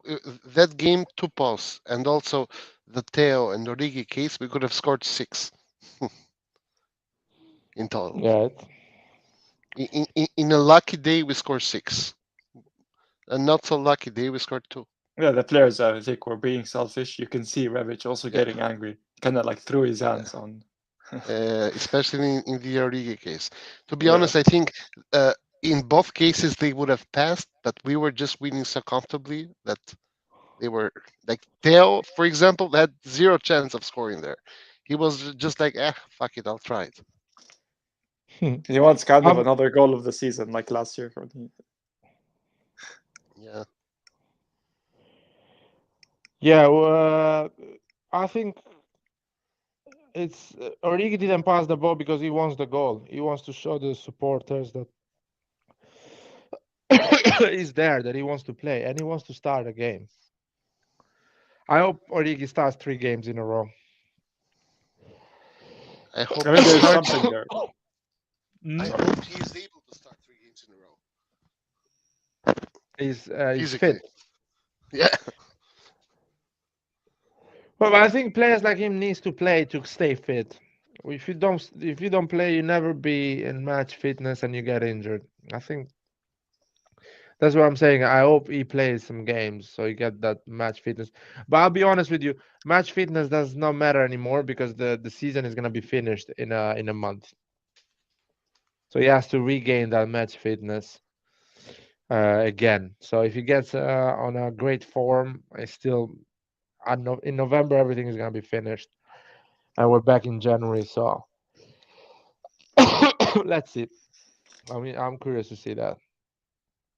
But you guys optimistic for the Chelsea game on? It's gonna be Tuesday, yeah. Yeah, Oh, thank God we don't have to wait a lot. because I think we played on Saturday, so that's we play on Tuesday. But if we played on Yeah, Sunday, we it's play. it's Tuesday. Yes, Tuesday. Because you play once on Wednesday, once on Tuesday. Yeah, Like and Napoli played Sunday, so they're gonna play for sure on Wednesday. Napoli, how was the Napoli game against? Was 2-1 until the last minute, and they scored 2 goals. I think it was a counter probably. Anyone saw the games? I just saw the highlights. Okay, I didn't see the game. No. they got a soft penalty, yeah. Debatable. Like, uh, if you watch it from one camera angle, it doesn't look like a penalty at all. If you watch it from the other two angles, it looks like a penalty. It's Would you within the say limits of giving a penalty. Would you say it looked like the one where Tomori tackled Oshimen when we played Napoli in their home? If you Well, I I think remember, think I think I think Tomori that touched Osimhen. I think that the one in Tomori is more clear a penalty than this one This one because was Tomori totally misses the ball and gets his feet. But this one, I think it was given a penalty because the defender was running and he missed the ball and catches with the body, pushes off Kvaratskhelia. This is why they gave the I penalty, don't not think Kvara throws himself in the floor basically. As soon as he sees the intervention of the right foot of the defender, he throws himself in the floor. I, There is no I, because he was on completely fine. the chat. I've sent like a couple of videos. I think in these videos you more or less see that he pushes Kvara as well there, even though he doesn't, and he doesn't touch the ball at any point. But anyhow, this is not the kind of penalties that would make me worry, so to say. do you guys agree that the foul on Cuadrado and Teo push Cuadrado should have been given? Yes, it's a foul, but it doesn't matter. Like I'll Juventus fans, just like any team's fan, love to complain about anything. We do that as well, Milan fans, right? But the moment the foul, actually, Teo should have gotten yellow there, to be honest, because that was a little bit reckless, that foul. But it doesn't matter. We scored on a corner, in the corner that preceded that action.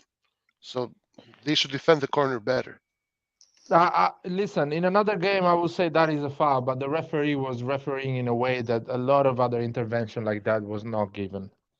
He was refereeing in a sort of like a Premier League game. So he was letting all those 50-50 situation. They were like all keep going, keep playing. I don't care about you throwing yourself in the floor. And Cuadrado has that reputation. So a lot of times Theo gets those type of fouls because he has a reputation. He doesn't get the foul. So I would say for that type of game, the way the referee was handling the game, I think it's not a foul. Is a proper. It's a tough challenge. Quadrado needs to stand up. He needs to play football. Quadrado. I can see Quadrado waiting for Teo to run on him so he can get a foul. It's typical Quadrado. Uh, and I would love Serie A to have those that type of refereeing. The 50-50, just keep going, just keep playing, so players don't fake it.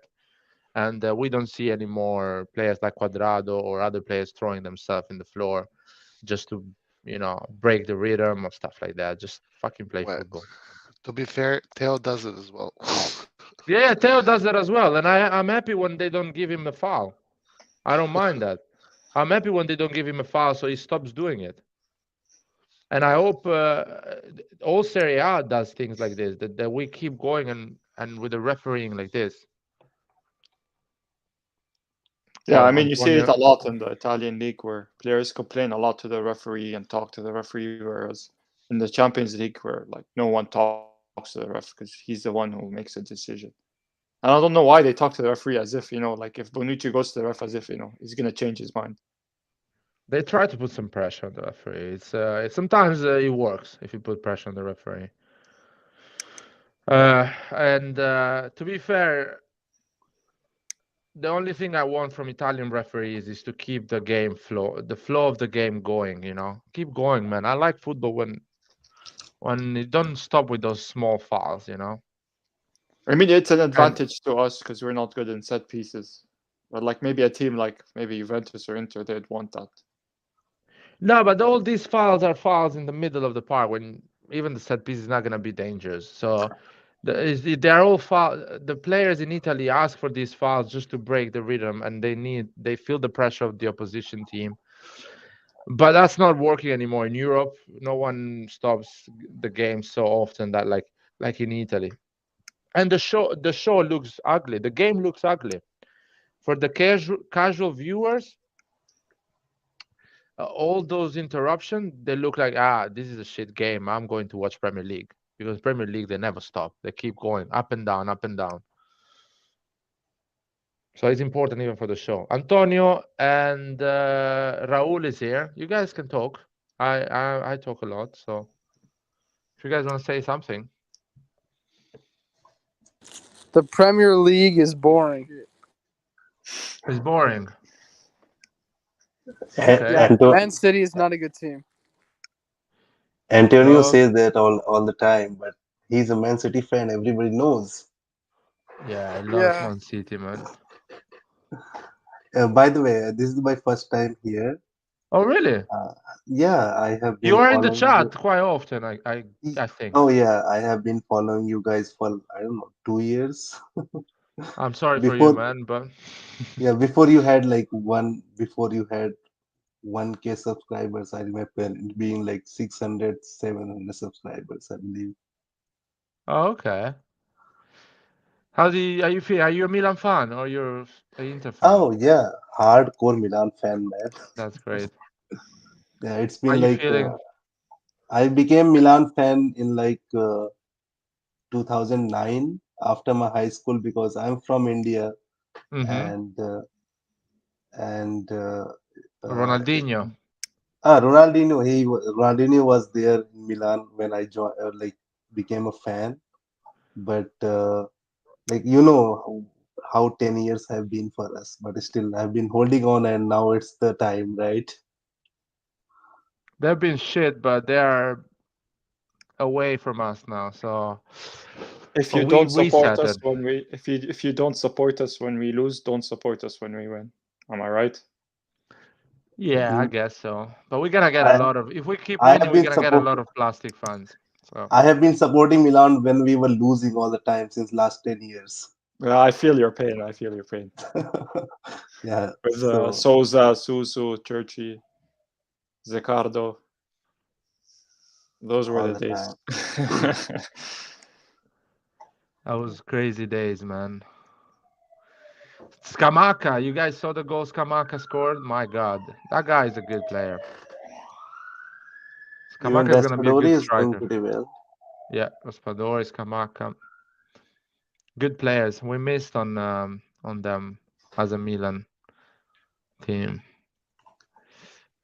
but I guess we will do for the next talent. We have Camarda. Camarda is the new big And thing. thing is, I don't want to put pressure, man. He's 14 years old. Like, I want to yeah, put his pressure on him. We need him more than anything else and because he's a looks like kid, man. I'm not we're gonna not put gonna him. get any top player. We need like what Barcelona, what Messi was for Barcelona. That's what we need. That's the reality. So, That is I the guys, thoughts reality. on Reece James? It's okay, man. He's a good He's a player. beast. He's a good average player, I guess. You It's a said good player. average player? Yeah, that's what I said. I mean, bro, like that finish when he scored that third goal, that was a good finish. That was a mistake of our goalkeeper. He shouldn't have let that happen. No, man, I think that was a really good finish with power. It Did was you a see his good shot. cross too? That was a great cross. I Yeah, think I he's a good mean, player. yeah, he is a good player. I don't deny that, but he's not at the level of Theo Hernandez that I believe. But I'm talking about right backs. There's not really that many like complete right Yeah, backs. There is a lot of good right backs around. There is. I Do you guys think Dumfries is better than him? No, Hell no, no. Hell no, no. no, no, no, no, no. no, And no. I'm not saying it because he's an Inter player. I'm just saying it because Dumfries is not so knowledgeable in terms of tactics and solutions in the pitch. But I think Dumfries is a good player. Yeah, Mm, if you say mm. that Theo Hernandez is like top three in the world, then I will say that Reece James is like top 10 in the world. But I'm not comparing left backs. Yeah, but I mean, you can say that one of the wings, right? I don't know, man. Is Hakimi is better than Reece James, and I've seen Hakimi, guys, Maybe, at yeah, the Inter. I Hakimi agree. is much better than Reece James. Hakimi is really almost it's quite unstoppable. Hakimi, you're gonna have a bad day with Hakimi. It's always gonna be a nightmare to play against because it's really agile, super technical, one twos, great cross, great dribbling, runs a lot. Is like never stops. Hakimi runs a lot. I remember Hakimi Theo was a tough day to watch because I don't think Theo is gonna struggle so much with Reece James like he used to struggle with Hakimi. Uh, what do you think, Rajon? You're quite quiet on the Reece James conversation here. Hey, Nothing. Lart, I gotta go real quick. It was a nice 10-minute chat with you. I'll be back. Oh, If you thank you, have man. any live stream soon, I'll definitely come through. I Probably after the think, Chelsea games. Okay. yeah, yeah, I think Reece James is a really good player, but we cannot judge him based on the game he had against us because he was playing against Balotore. Against Yes. Balotore, Yes. even I looked like a world class winger. I mean, look at this third goal. Like, if you go and watch the replay of the third goal, you will understand that Balotore existed. He was there, but he wasn't there at the same time. I don't know what he was doing. He was hugging Tomori for some reason instead of going to James, who just walked through and scored the goal. Yeah, And that was But even a in the bit like. even in the cross, Balotore went in 5 minutes late. I Yes. have one question here. Yeah. So against Chelsea, like we played our usual formation, but like what do you think of like just parking the bus and defending because we knew that we are not going to score much, so just defend. You know how this Atlanta coach has evolved this season. He's not just going attack, attack, attack. He's just sitting behind and just saving the day for himself. Listen, Pioli regretted that, man. I agree with you. You're right on that. That we should have parked the bus against Chelsea, especially when you have these type of players. Put Gabbia in and play Balotelli, Tomori, Gabbia, and Kalulu. Park the bus. Put a Benacer, Tonali, and an extra midfielder in the middle instead of CDK. So Krunic. Uh, if we had Saelemaekers, it would have been even easier. But putting Krunic in there in the middle, you can play maybe CDK, Leao, and Giroud up front. And you park the bus basically. You be more conservative, which is a great idea. It's not. I wouldn't be ashamed when you have um, such a bad formation. Also, you don't have your best players. But sometimes You want to just be true to yourself, you know. Pioli wanted to. I think Pioli wanted to give trust to Balotelli and Dest. I mean, they're not good enough. He also knows that, I believe. Yeah, they know that. Now they will know that. Let's see. I don't know. It's gonna be a. It's gonna be a tough, moment for them as well, because then they know now that it's gonna be really hard for them to be back in the team. So let's see. What do you guys think about Gabbia? Can he handle Chelsea? I think Pioli should have played Gabi as center back and Kalulu as a right back at the first place itself. You think, yeah? Yeah, I Yeah, mean, maybe Gabbia would have done a mistake and that's it, and we would blame Gabbia right now. yeah, maybe, but it's okay, right? I mean, we couldn't have done better than 3-0, right? Yeah, I'm pretty sure with that. But before the game, I would say I'm not sure about that. But now if this is a situation, then I think he should play Gabi as a center back and Kalulu as a right back. Yeah, yeah, yeah. I want to Would you tell start? you guys something that I know you guys are not ready yet to talk about. What is it? What about that, John? um, our starting right back should be Kalulu, even if Calabria is healthy. Agreed. Maybe, You are not I ready don't to have know. this conversation yet. I'm way but ahead of my time, you but are you considering Florenzi also in this? no, I'm not. I'm not considering But Florenzi at all. Florenzi is also gonna be back, right? So you should be considering Florenzi, Calabria, and Kalulu. Yeah, but all I'm saying is I rank them this way: Kalulu, Calabria, Florenzi, and you have Dest there as well. I mean, Dest is non-existent now, right now because he's now there is like World Cup time after like 8 7 8 games. So I don't know what he's gonna contribute to Milan. So I don't Dest is out know. of the picture, I guess. Yeah, I don't know, John, because my problem I have is that we moved from Des to Kalulu, and it looks like, oh wow, Kalulu is better than Calabria. But let's see, because I don't know, Calabria is not a bad player. He gives a lot to the team, especially when we have with the ball. Is a good player. That's what I will say. So let's wait and see. And Kalulu is a good center back as well. So I don't know how much we can do without Kalulu. That's another issue we have. We need to I mean, wait on that. Pioli himself has said it like Kalulu is the best for right center defenders. So Yeah, Kalulu is better than Kier, or maybe not. Let's see. Dude, we should have bought the how's it called? That guy bought one. I'm sorry, but that was a must. Botman was a must. And I feel sorry for Botman, by the way, because clearly he wanted to come at Milan. I still remember that interview, and he was like, "Ah, man, don't talk about it because it's he not was gonna just happen."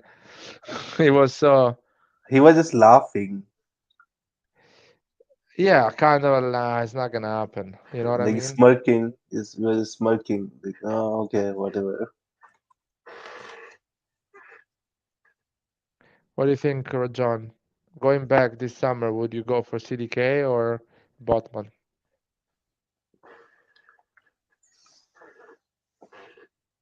Nothing. Anyone want to answer this question?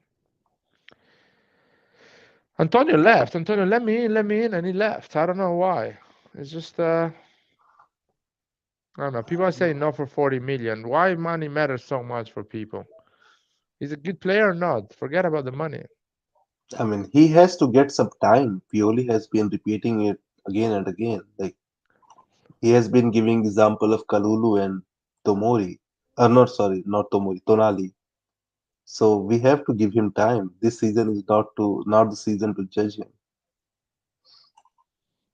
Yeah, it's I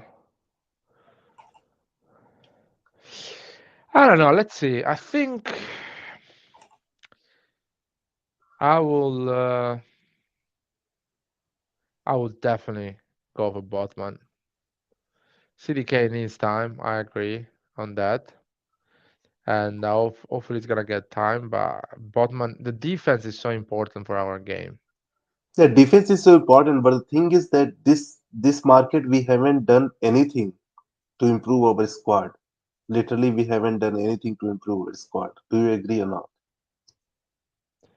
Now we have improved it because when CDK is gonna perform, you will say, Yeah, like, okay, but he was not a buy for this season, I believe. He was like kind of a buy for the future. hmm, I don't know. It's he can still, be performing Yeah, right now. so in defense, we lost Romagnoli, but we haven't like replaced him. And in a kind of a defense, also you can say we lost Kessie, and we haven't replaced him. You can say Pobega, but Pobega is not a Kessie kind of player. He is more of a central midfielder, not a defensive midfielder. Yeah, yeah, I agree.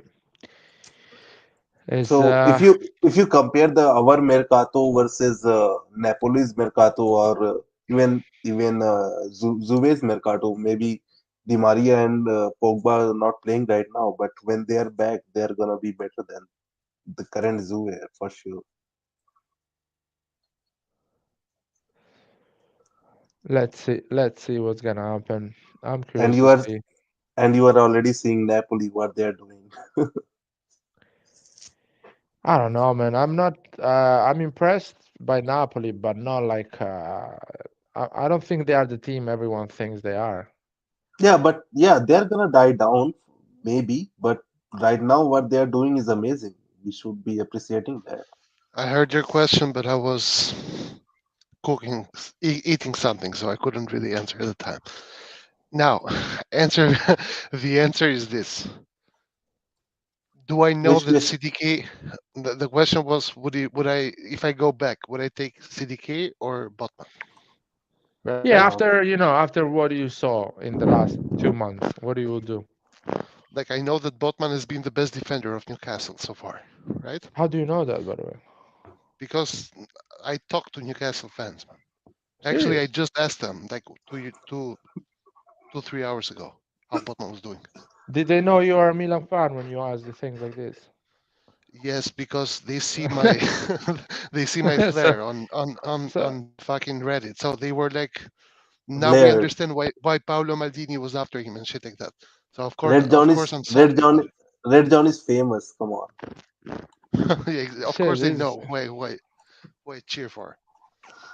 So I know that he has been their best defender. The problem that I have here is this: uh, is our defense the same level as Newcastle's defense? Like, would you have struggled if you came to Milan? Because I don't think, like, I think Tomori and Kalulu go to Newcastle and they become the best defenders of Newcastle. I I have don't no know. doubt I in my don't know. mind. Of course, Uh, we don't have to compare our defense to Newcastle. Come on, they are but I'll like tell you what, Tomori and Kalulu, if they go in any team, in majority of the team in the world, they become one of the best defenders of that team. I would say that uh, I think Botman, what I've seen, he was ready to rock with AC Milan. He was like, he would have been a wall. Him Tomori will be so complementary because Botman is really more tactical than Tomori, taller, great, taller. great Yeah, But, distribution, but Laird, physically how strong. are you gonna bench Kalulu? This is the Kalulu, problem. you can play it on the right. Kalulu, you can play it on the right. Exactly, You can play it exactly. on the, Welcome. but you can play it on the center back as a center back with Botman. In moments like this, Kalulu can play on the left, yeah. and Kalulu is so more flexible. He has like right back position as well as center back position. So, but Tomori doesn't have that, or I even would love to Botman have doesn't that have that. issue. You know what I mean? I would love to have the issue where I'm gonna play Kalulu that actually where how the fuck I'm gonna go and play against Chelsea with Dest and Balotelli? That's the thing. I don't mind having these type of issues.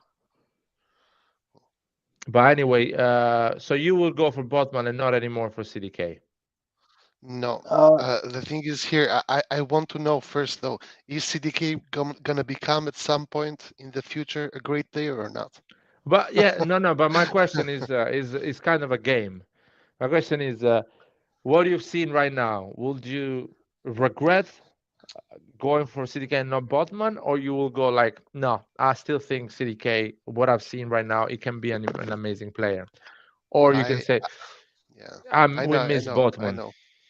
no. Yeah, I think Okay. I would still keep CDK. I will still keep Okay, CDK because I have to be consistent in what I say, and when I say that I have to give this guy the necessary time before I start cheating on him, I have to do it.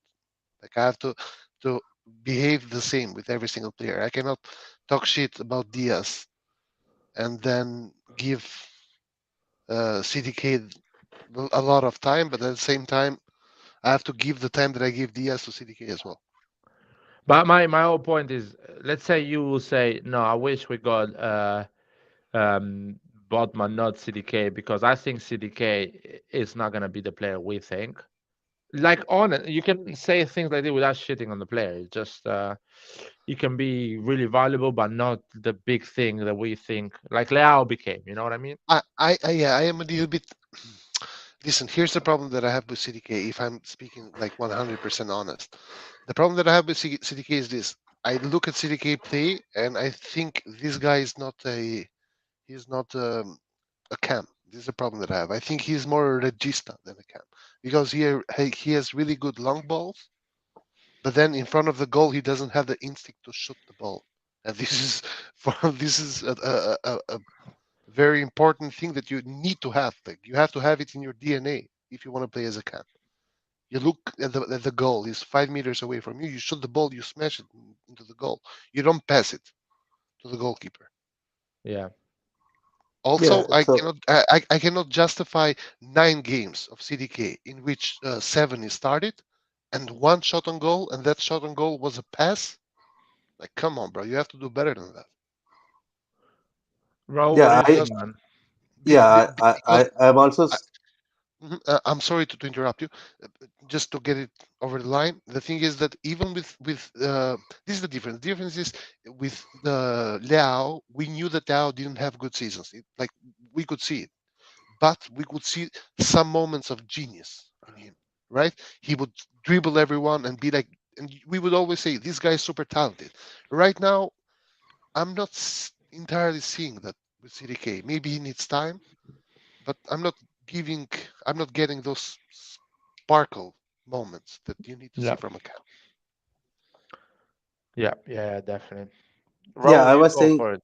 I was saying that yeah, I would have preferred CDK over Wattpad because the situation, whatever the situation was. But one of the reason that I support that CDK was because in defense we have Gabia as a developing player, but in attack we just had Diaz as our cam, who is on loan, and so CDK is like, even if he's for the future, it's okay. Like we have secured a good signing. Maybe he is not gonna be like a star for this year, but maybe we can count on him for next year or something.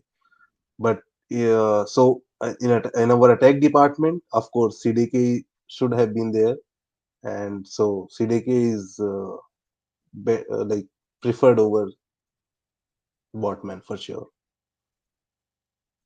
Okay. Yeah, I'm a bit worried because I'm a big advocate of the defense. I think big teams, the one that win everything, they have a big defense. That's Yeah, my but whole. how can you like say that like Botman is gonna come here and like be like, I don't know, you name it. I feel like he has that, man. Bodman has that thing. Maybe he's ready, but you cannot confirm that. I don't know. I feel like Botman has that in him. He is that player. Um, but maybe how can I say it? He's a bit like more that CDK needs time. Maybe I'm wrong. I mean, I need to see some sparkle from him, bro. Sparkle. I need to see him take a long shot and hit the post. I need to see him dribble a guy and give a nice assist. I mean, I I Something I, that res- I respect Red John on this prospect that he's ready to give CDK time because he has been like shitting on Salamakers all the time. So no, but I like go back. I don't know when I joined here, but in the first year I rarely talk shit about players, especially when they are young and they just come, because you have to give them time. Like it's the same as yeah, yeah, I've moved out of my country to study in another country. In the first year here, it wasn't easy. Get it? Like you need some adjustment time. Like everyone has to have it. Like not everyone can just adapt, like in instant matter, right? But then after that, you kind of have to start asking questions. Like I don't hate Diaz, but I want another or someone who's better than Diaz in the position. It's not like I hate Salamakers. I just want someone who's better than Salamakers. I have nothing against Diaz or Salamakers as people. yeah. But right now, looking everything together, like Diaz seems to be a better choice than CDK right now. Yes, Right now, yes, like today. and, Yeah. and I agree, and I agree, and I'm the guy who has talked shit about Diaz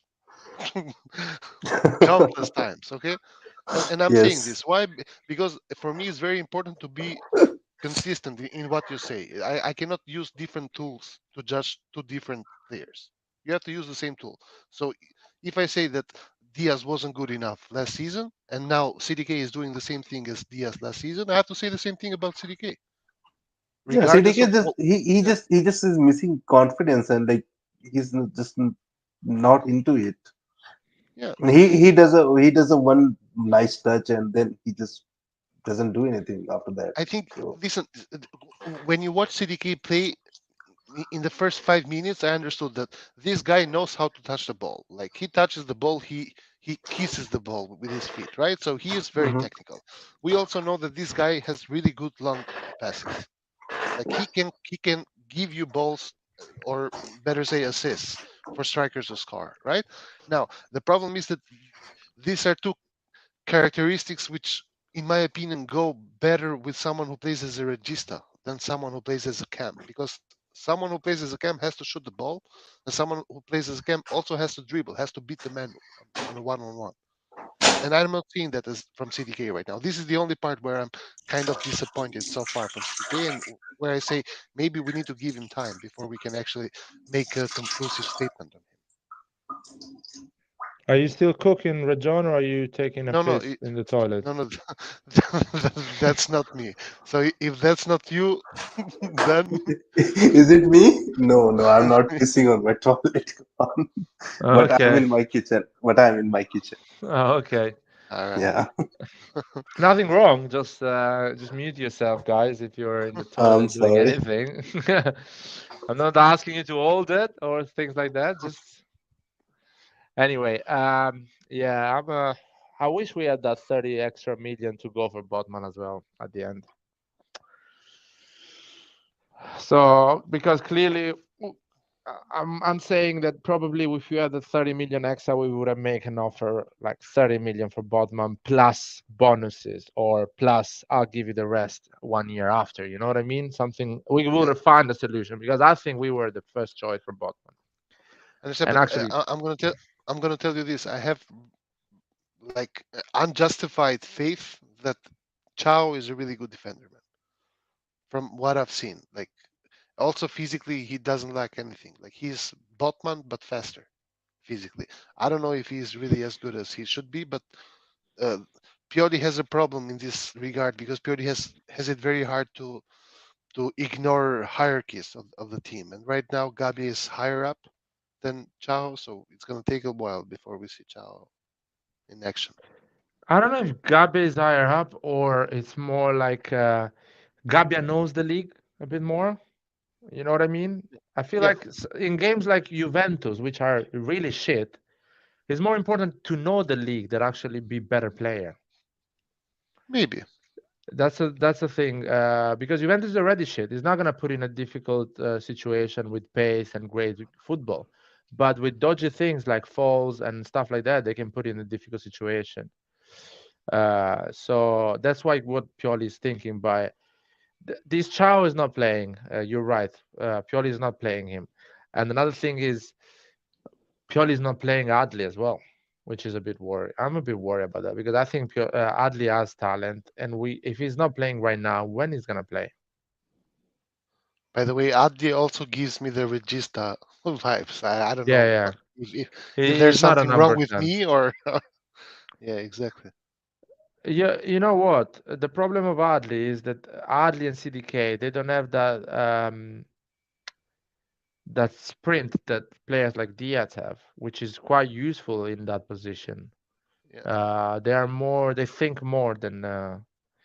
By the way, I want to add something. If Diaz does things like this every game, that 1v1, that dribbling and going with pace, would you reconsider Diaz?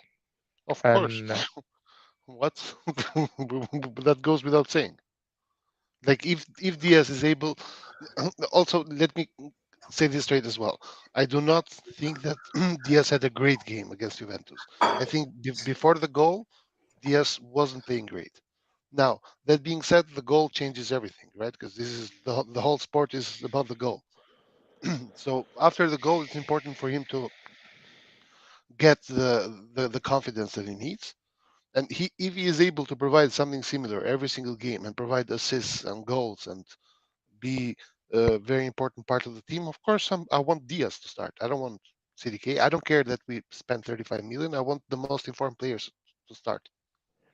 do you think Diaz didn't have a great game because overall he was not involved a lot? I remember that Diaz was getting few balls, always in a weird situation when he had to go back with a pass or force himself in a.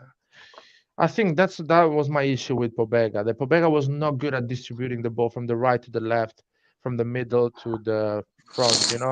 Was a bit slow. The maneuver was really slow because even Pobega struggled to bring the ball on Leao often. Sure, You know but what I I mean? think that, yes, but I don't think Pioli gave him that task in the match. I think Papega's task in the match was basically to be the first destroyer, so to say.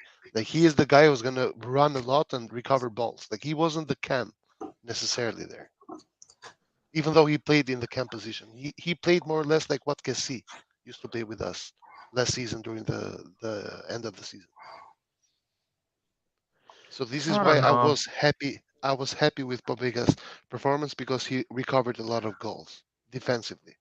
Offensively, he didn't really provide much. That being said, I still am of the opinion that everything that Krunic can do, Pobega can do better. So there's no reason for us when we have Krunic and Pobega healthy to put Krunic there because if Krunic does everything okay, he lacks in a lot of areas that Povega, in my opinion, can do better, such as shooting the ball, such as sliding tackles, such as being just a physical presence on the pitch. Yeah, I I get think it. What do you mean? I think Pobega is the guy who we needed against Chelsea last week. Like Mm. if we had like three midfield, then yes, we could have like at least drawn this game. I I don't necessarily. I think last match there was nothing we could have done to Play with a win us the defense of match. three. Play with a defense of three, so Dest and Balotelli will do less damage. That's the only thing. You put Gabbia Yes, in the middle, Kalulu on the right, Tomori on the left. So Tomori and Kalulu is gonna always cover Dest and yeah. Balotelli. But So maybe even I don't know. But this is one of the uh, bad things of Pioli that he's not very flexible when it comes to changing formation. So he's more uh, inclined to just play the same formation and use players which are not really at the same level as the starters, then change the formation and try to avoid having those positions anymore now because he doesn't have the adequate starters for those positions. So he chose to play with Baradura and with Dest, who both of them so far have been horrible. I don't know about you guys, but I'm kind of like I have a good feeling about the game against Chelsea. Yeah, I do too. I do too. I agree with you, Red John. I believe that we are gonna like at least win this game. If not, Yeah, draw is the like kind of a compromise. yeah. Like I, I think the players were super angry. Like I saw Leao's reaction. Oh, and also one thing that I want to say regarding the Juventus game was how everyone celebrated when Diaz scored the goal. I don't know if you guys noticed, but when Diaz was making the run, Leao was on the other side super free. Like he could yeah, have passed the ball to Hmm. Leao, and he was. But then, like every other player out there would be mad at Diaz not passing Yeah, the ball and to Leao Leao, which was the one who was carrying and him on his exactly, shoulders. exactly. Yeah, So this team is like a family, and I really like this yeah, fact about the team that they are really close together. Leao was the happiest man on the pitch for Diaz scoring a goal. This tells you yes, everything you need to know about the team. because you guys are giving so much shit on Diaz, and they are like, oh, finally this guy's gonna have he's gonna have a break this week. Well, all Diaz has to do to stop that is play well, play better.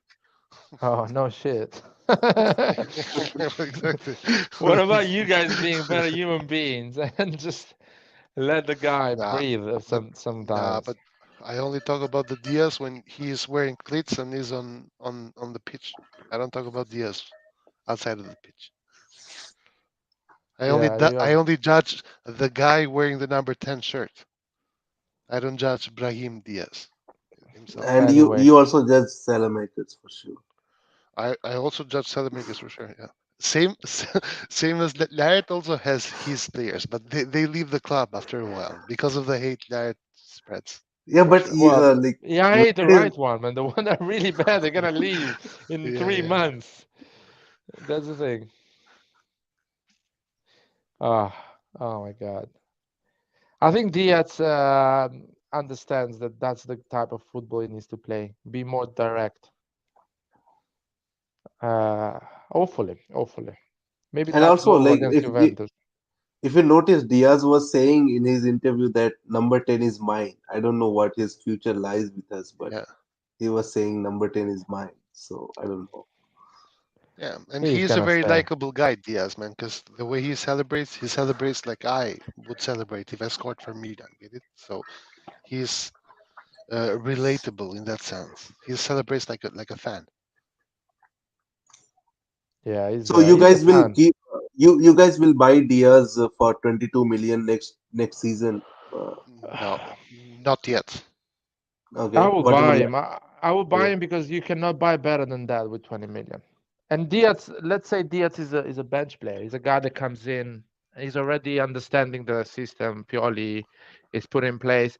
And I'd see Diaz being a player that can just improve. He cannot regress Oh, because he's gonna be physically better and things like that. Yeah, but yeah, but Laird will. he earns 5 million right now. 1.5 is being paid by Milan. So is Milan gonna pay him 5 million? But Uh, I it's don't not even think. that because he's not earning 5 million net. He's earning 5 million gross.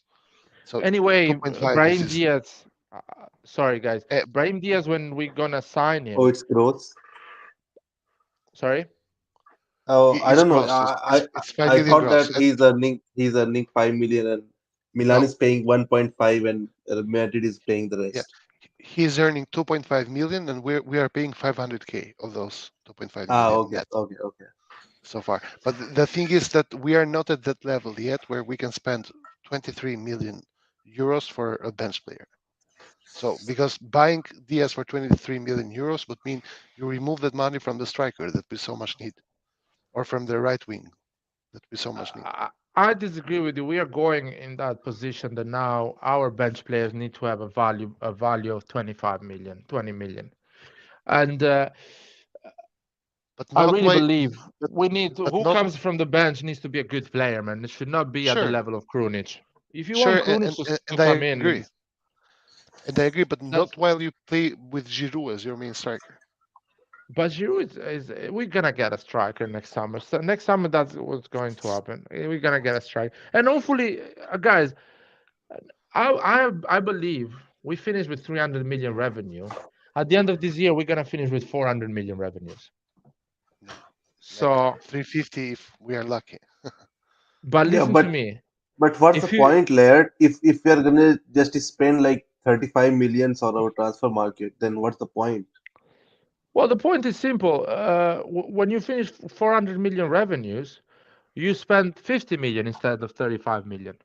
Okay, in 50 million, you cannot even get a like world class right wing.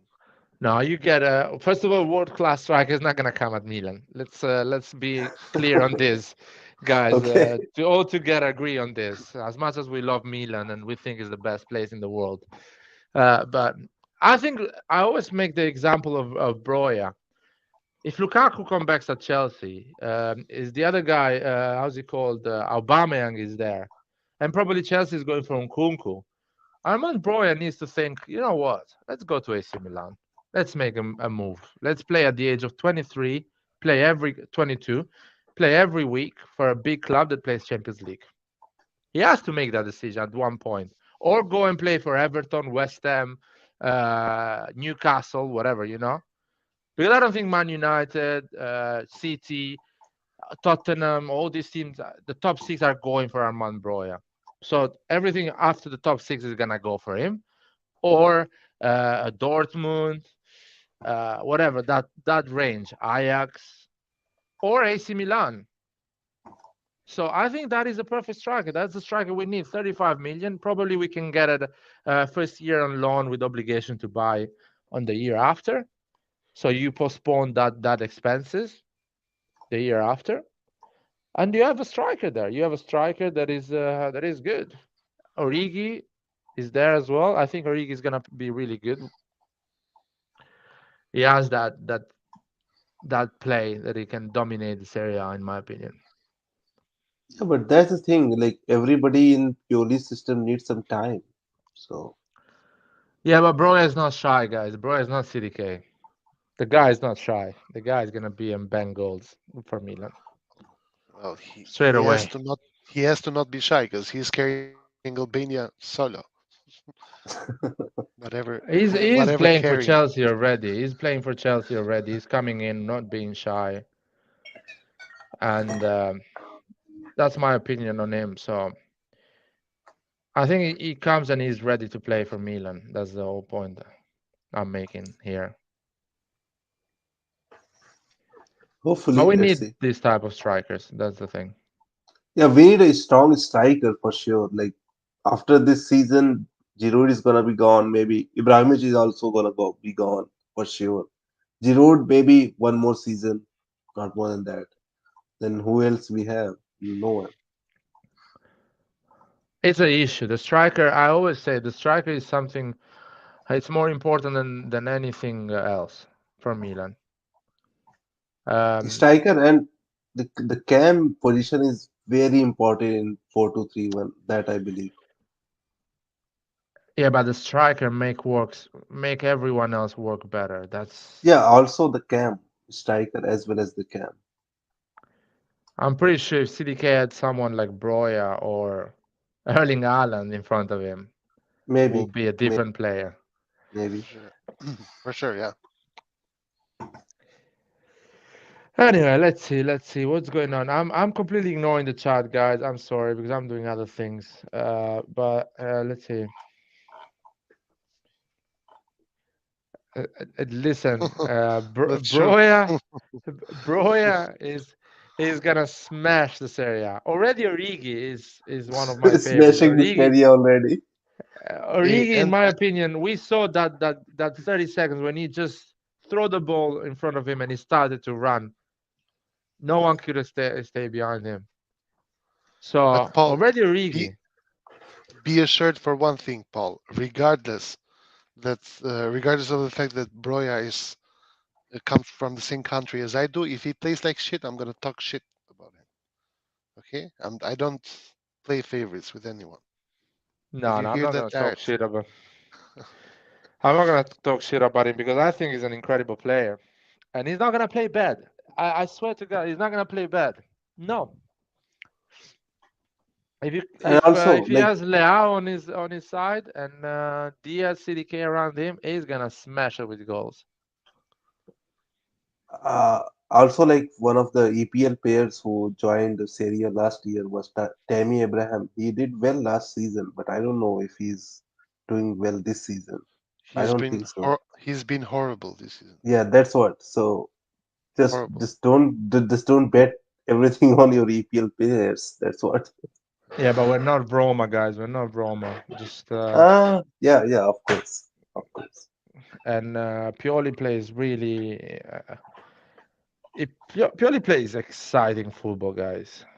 It's like if I was a football player, I would love to play for Pioli because play attacking football, man. I love Yes, that. yes. That's just He's amazing. always gonna do that. He's just that's what I was saying that he should have just parked the bus against Chelsea, but he didn't do that. He just I don't know. He's too much of a egoist That is person. He insane. just yeah, If you think about it, it's insane. Love it. because we did not have good players to play against Chelsea. He should have just tried to defend and not concede and hit them on the counter, but he did not do that. He just played his normal football as if he believed everyone on the pitch, but they did not perform. That's not his fault.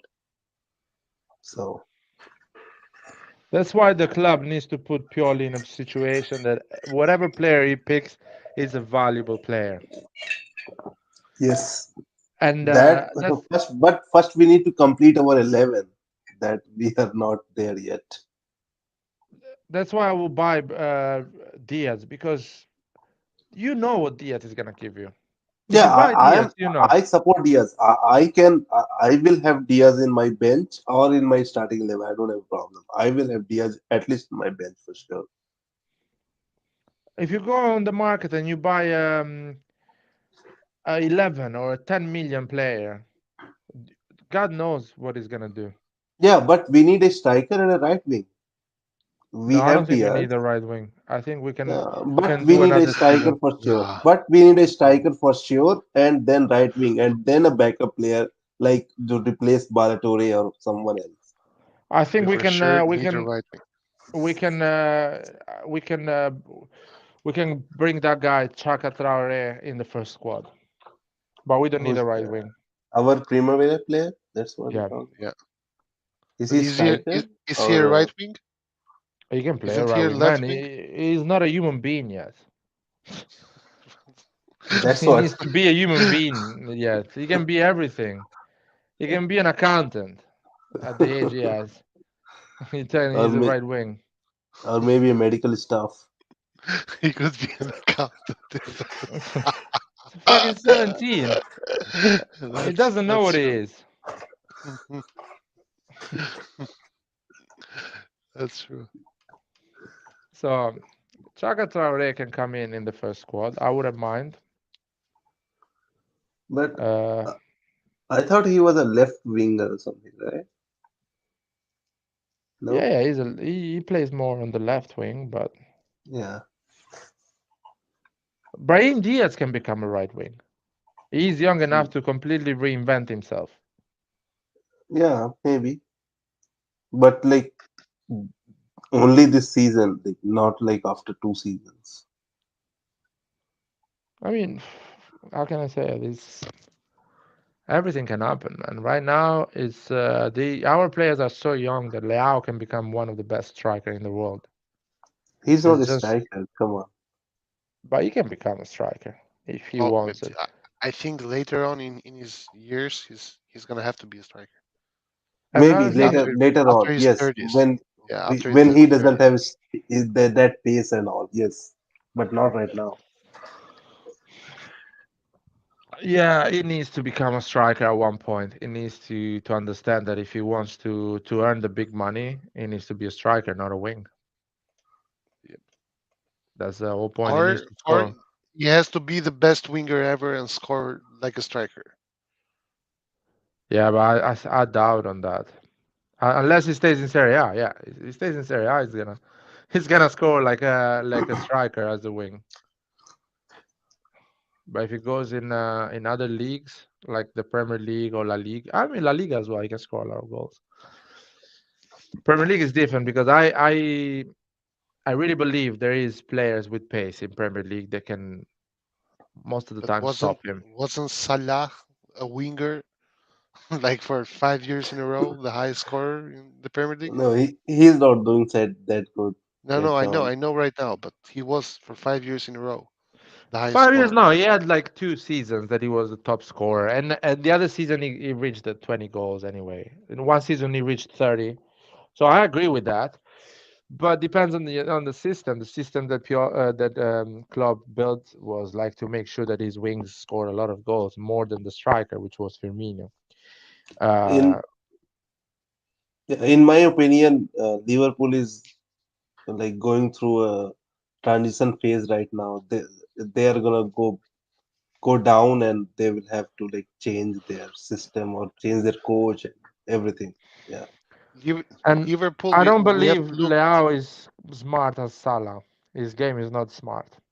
Salah was a clever player. He's still a clever player. Oh yeah, Fast Yeah, perfection. solution. yeah, but with maturity, Leo is gonna go Yeah. like become there, like become that. Yeah, When Hopefully, yeah. Salah when Salah was 23, he wasn't this player that Leao is yeah, right of now. course. Yeah, he was playing. I He don't was know. Even worse. he was playing for Roma when he was 23. I don't know. He I was think he toying was playing Serie A. for Fiorentina. I think He Fiorentina. when he was was Okay. 23. he was toying Serie A. I'll be honest with you. He was Nah, like, come on, there. At yeah, yeah, Fiorentina, he wasn't that great. At the Roma, he was good, but towing dude. Serie A, I wouldn't Fiorentina, say. he was beating Juventus by himself. He was doing coast to coast against Juventus. Juventus was at a peak. I remember Salah. Salah was an insane player at I Fiorentina. remember him as well. He wasn't. He was When a really good when player, but never insane player. yeah, Vlahovic was also like tearing everything apart. But what happened to him when he went to Juventus? So Yeah, but that's the whole point. Leao is lucky enough to be in a yes, team, yes, Milan, that's the that thing. that Yeah, that's that the has thing. Whatever. a Yeah, system that yeah. The is decision built the to win. decision players make. Yeah, yeah. Of course. That's at least my opinion. Like right now, Vlahovic is like I don't know. He's just non-existent in that Juventus. But at Fiorentina, he was okay, good, I would say. At Roma, he was really good, but towing Serie A, I don't remember him ever towing Serie A. To be fair, Yeah, he he was one. just He was he was one of the better wingers, but never towing Serie A. Like no one in Italy was talking about Salah with hype at the time. I don't I remember don't Yeah, anyone know, man. being I don't like, know, man. I was really excited about Salah. I don't know. The media was what they were doing. I was super excited about Salah. I was actually so upset that Milan or no one in Serie A made the move. I was shocked when no one in Serie A made the move about Salah. And because Salah he was, wasn't as rated in Serie A. To be fair with but you, dude, he was insane. I don't know. I was he was like, good. Yeah, he was really good. Yeah. But not he was. not what he became at Liverpool. Not even close to what he became at Liverpool. I don't know. I think it was clear that if you put him in a bigger team, he would became what he became. It was clear to me. The guy was man. If you go and check Salah's goals, if you find an highlights of Salah with Fiorentina or Roma, you will be shocked and you will say like, "Oh, what the fuck? How the fuck maybe we didn't maybe No, rate but this Ro- guy?" I used to watch Maybe Roma, football back then. Flair. Maybe Football. Roma when he was at Roma, maybe that, but not at Fiorentina. I believe. But even at Roma, man, at Roma he was a great, like one of the best wingers of the league. But he was never like in the Premier League. He became the face of the league for like 3 4 years. He Yeah, but became what do we the respect? man. What do we expect from Roma? Like he become a But yeah, face of exactly. the That's my world. point. If you play with Roma, you will never gonna be take it seriously. That's the whole point. The moment he moved to a big club, everyone say, "Okay, this guy is serious." And that's what I'm saying. But he was doing things that he at Roma, he was doing the same things he was doing for Liverpool. So he was doing it at Roma and Roma. And by the way, he was going on quarterfinals, semifinals in Champions League. Yeah, no, in the semifinal he was playing for Liverpool and scored against Roma. Roma actually did better after Salah left than with Salah.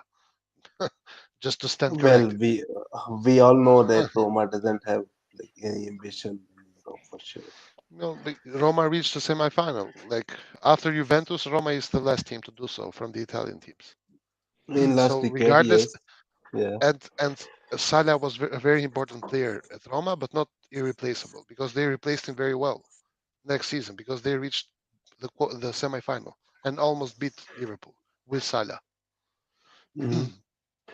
So in other words, he didn't, in my opinion, have that impact. Maybe when he went to the Premier League because of Klopp and because Liverpool was a really good team, he went into the next level. Maybe I don't know. He grew up and he matured. There's many reasons, but I don't know. I was really impressed about Salah at that time. We have Extremely someone impressed. we have someone new here. I don't know who is it. Who is there? AC Milan. Who are you? I'm Roy. Yo, Roy. Why don't I have an avatar? What's going on? I don't know. What's up? What's up? I just joined back, so I don't know what you guys are talking about. We're talking about Momo Salah when he was at Roma, and I think he was an insane player at that time.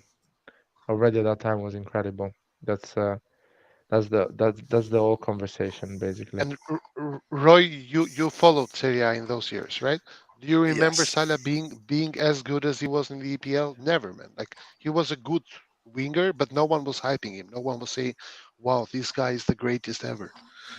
But you could tell he had the qualities to be one of the Oh best. yeah, I think. for sure, for sure. Yeah. But he wasn't hyped. He wasn't Yeah, like but Liverpool he is did. just a much better team than that Roma.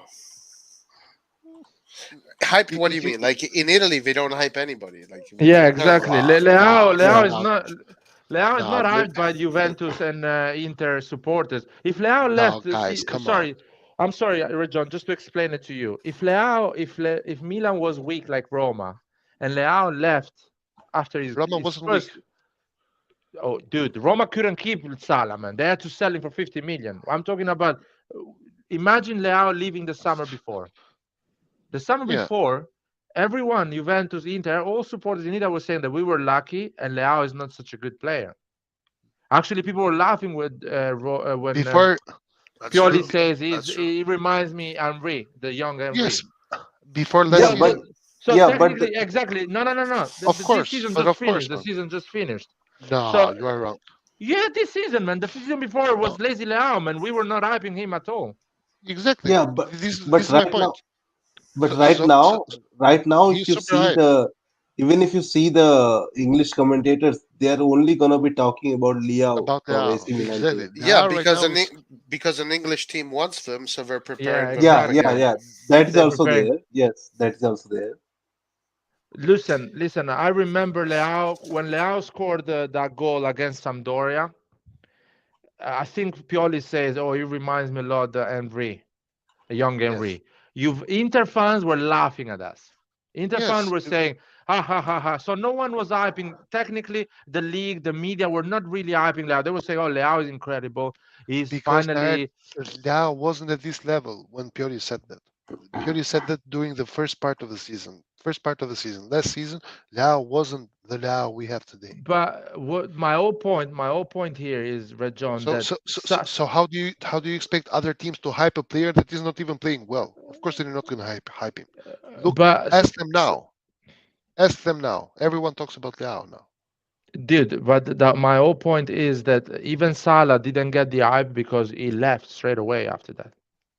It didn't achieve that because Oh, he didn't win the league with Roma. If Salah was at this Milan, people would hype him at the level he was at Roma. If we had that Salah right now in the team, people would hype him because he plays for Milan and he wins the league. But but Salah was at the level, was an incredible level at that time with Roma. He was dribbling players for fun, man. I remember exactly how he was doing coast to coast against Juventus, the team that was but winning the league at that time. He was but making 90 points for Roma. but we are talking about two different things, What's man. your argument, Rajon?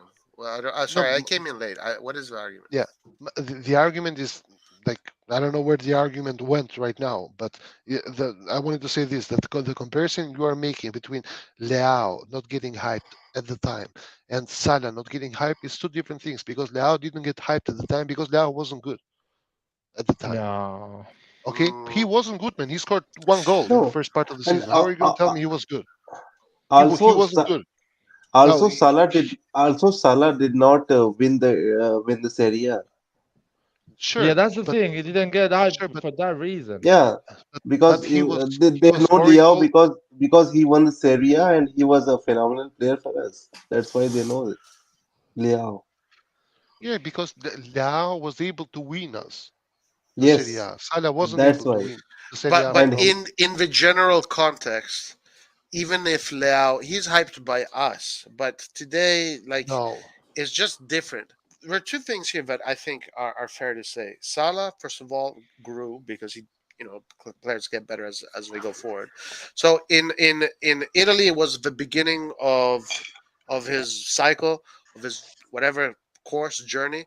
Then he went to Liverpool, a team that was much better coach, and more ambitious, and they helped him grow into the potential that we all saw he could have. And then the English are very good at making these players sound as if they're the best in the world. In Italy, they don't do that. So the hype factor in Italy is just not as strong. That's why Grealish is considered by the majority of the world one of the best footballers in the world, even though what a he's joke. yeah, but the whole conversation here is this: that Lord. while Salah was a really really good player, people hype players. Like for example, I don't know, Dybala. He was playing at Palermo. He was super hyped at the time, No, even though Salah he was was hyped playing. as well, No, man. I don't know. But What do you remember, man? Guys, wait, He wait. was hyped. What are guys, you saying? Are you that saying people were saying negative things about Salah? No, he's saying no that no he no. was not I'm hyped, no. but saying I that think he was Salah not was hyped a hyped. lot. That's all I'm No, saying. whatever I remember was that like Roma sold Salah for For like Liverpool 40 million or something. for less. They would have gotten like more money for him, but like he was hyped for sure. That's what I think. Yeah, but they sold him for 40 million.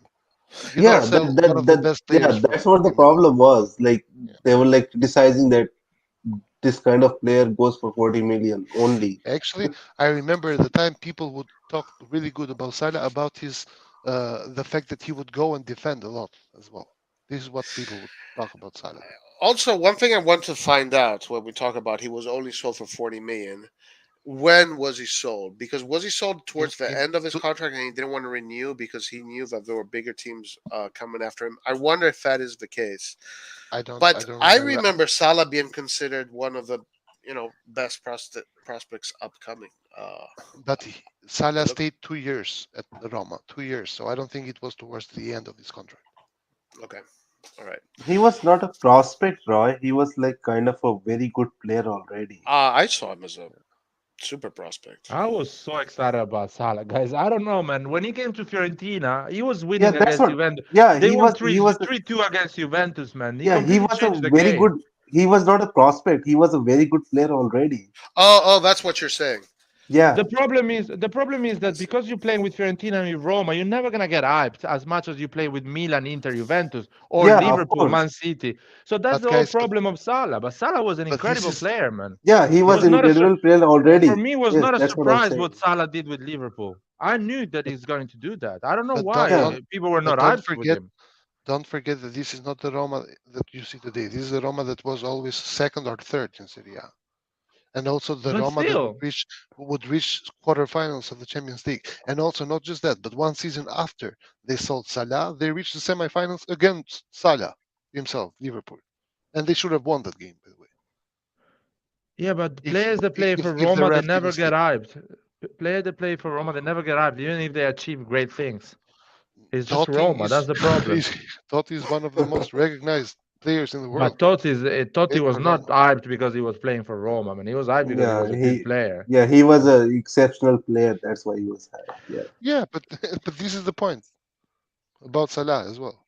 So if you are a great player, you get hyped regardless of where you play. Because I remember how people used to talk about Dybala when he was at Palermo, about Cavani when he was at Napoli, about Hamsik when he was at Napoli, about Higuain when he was at Napoli. Like all these But players, Rajon, maybe if you they don't do remember play how for people were Juventus, talking about Salah. No, That's the but problem you're saying. hold on, guys, hold on. But when I said super prospect, is because Salah, even though he was already exceptionally talented, he still was seen as a prospect back then. Yeah, he was really So young. He moved to. Higuain was already playing at Real Madrid, and of course he's going to get that kind of hype. Dybala earned his hype throughout the period, you know.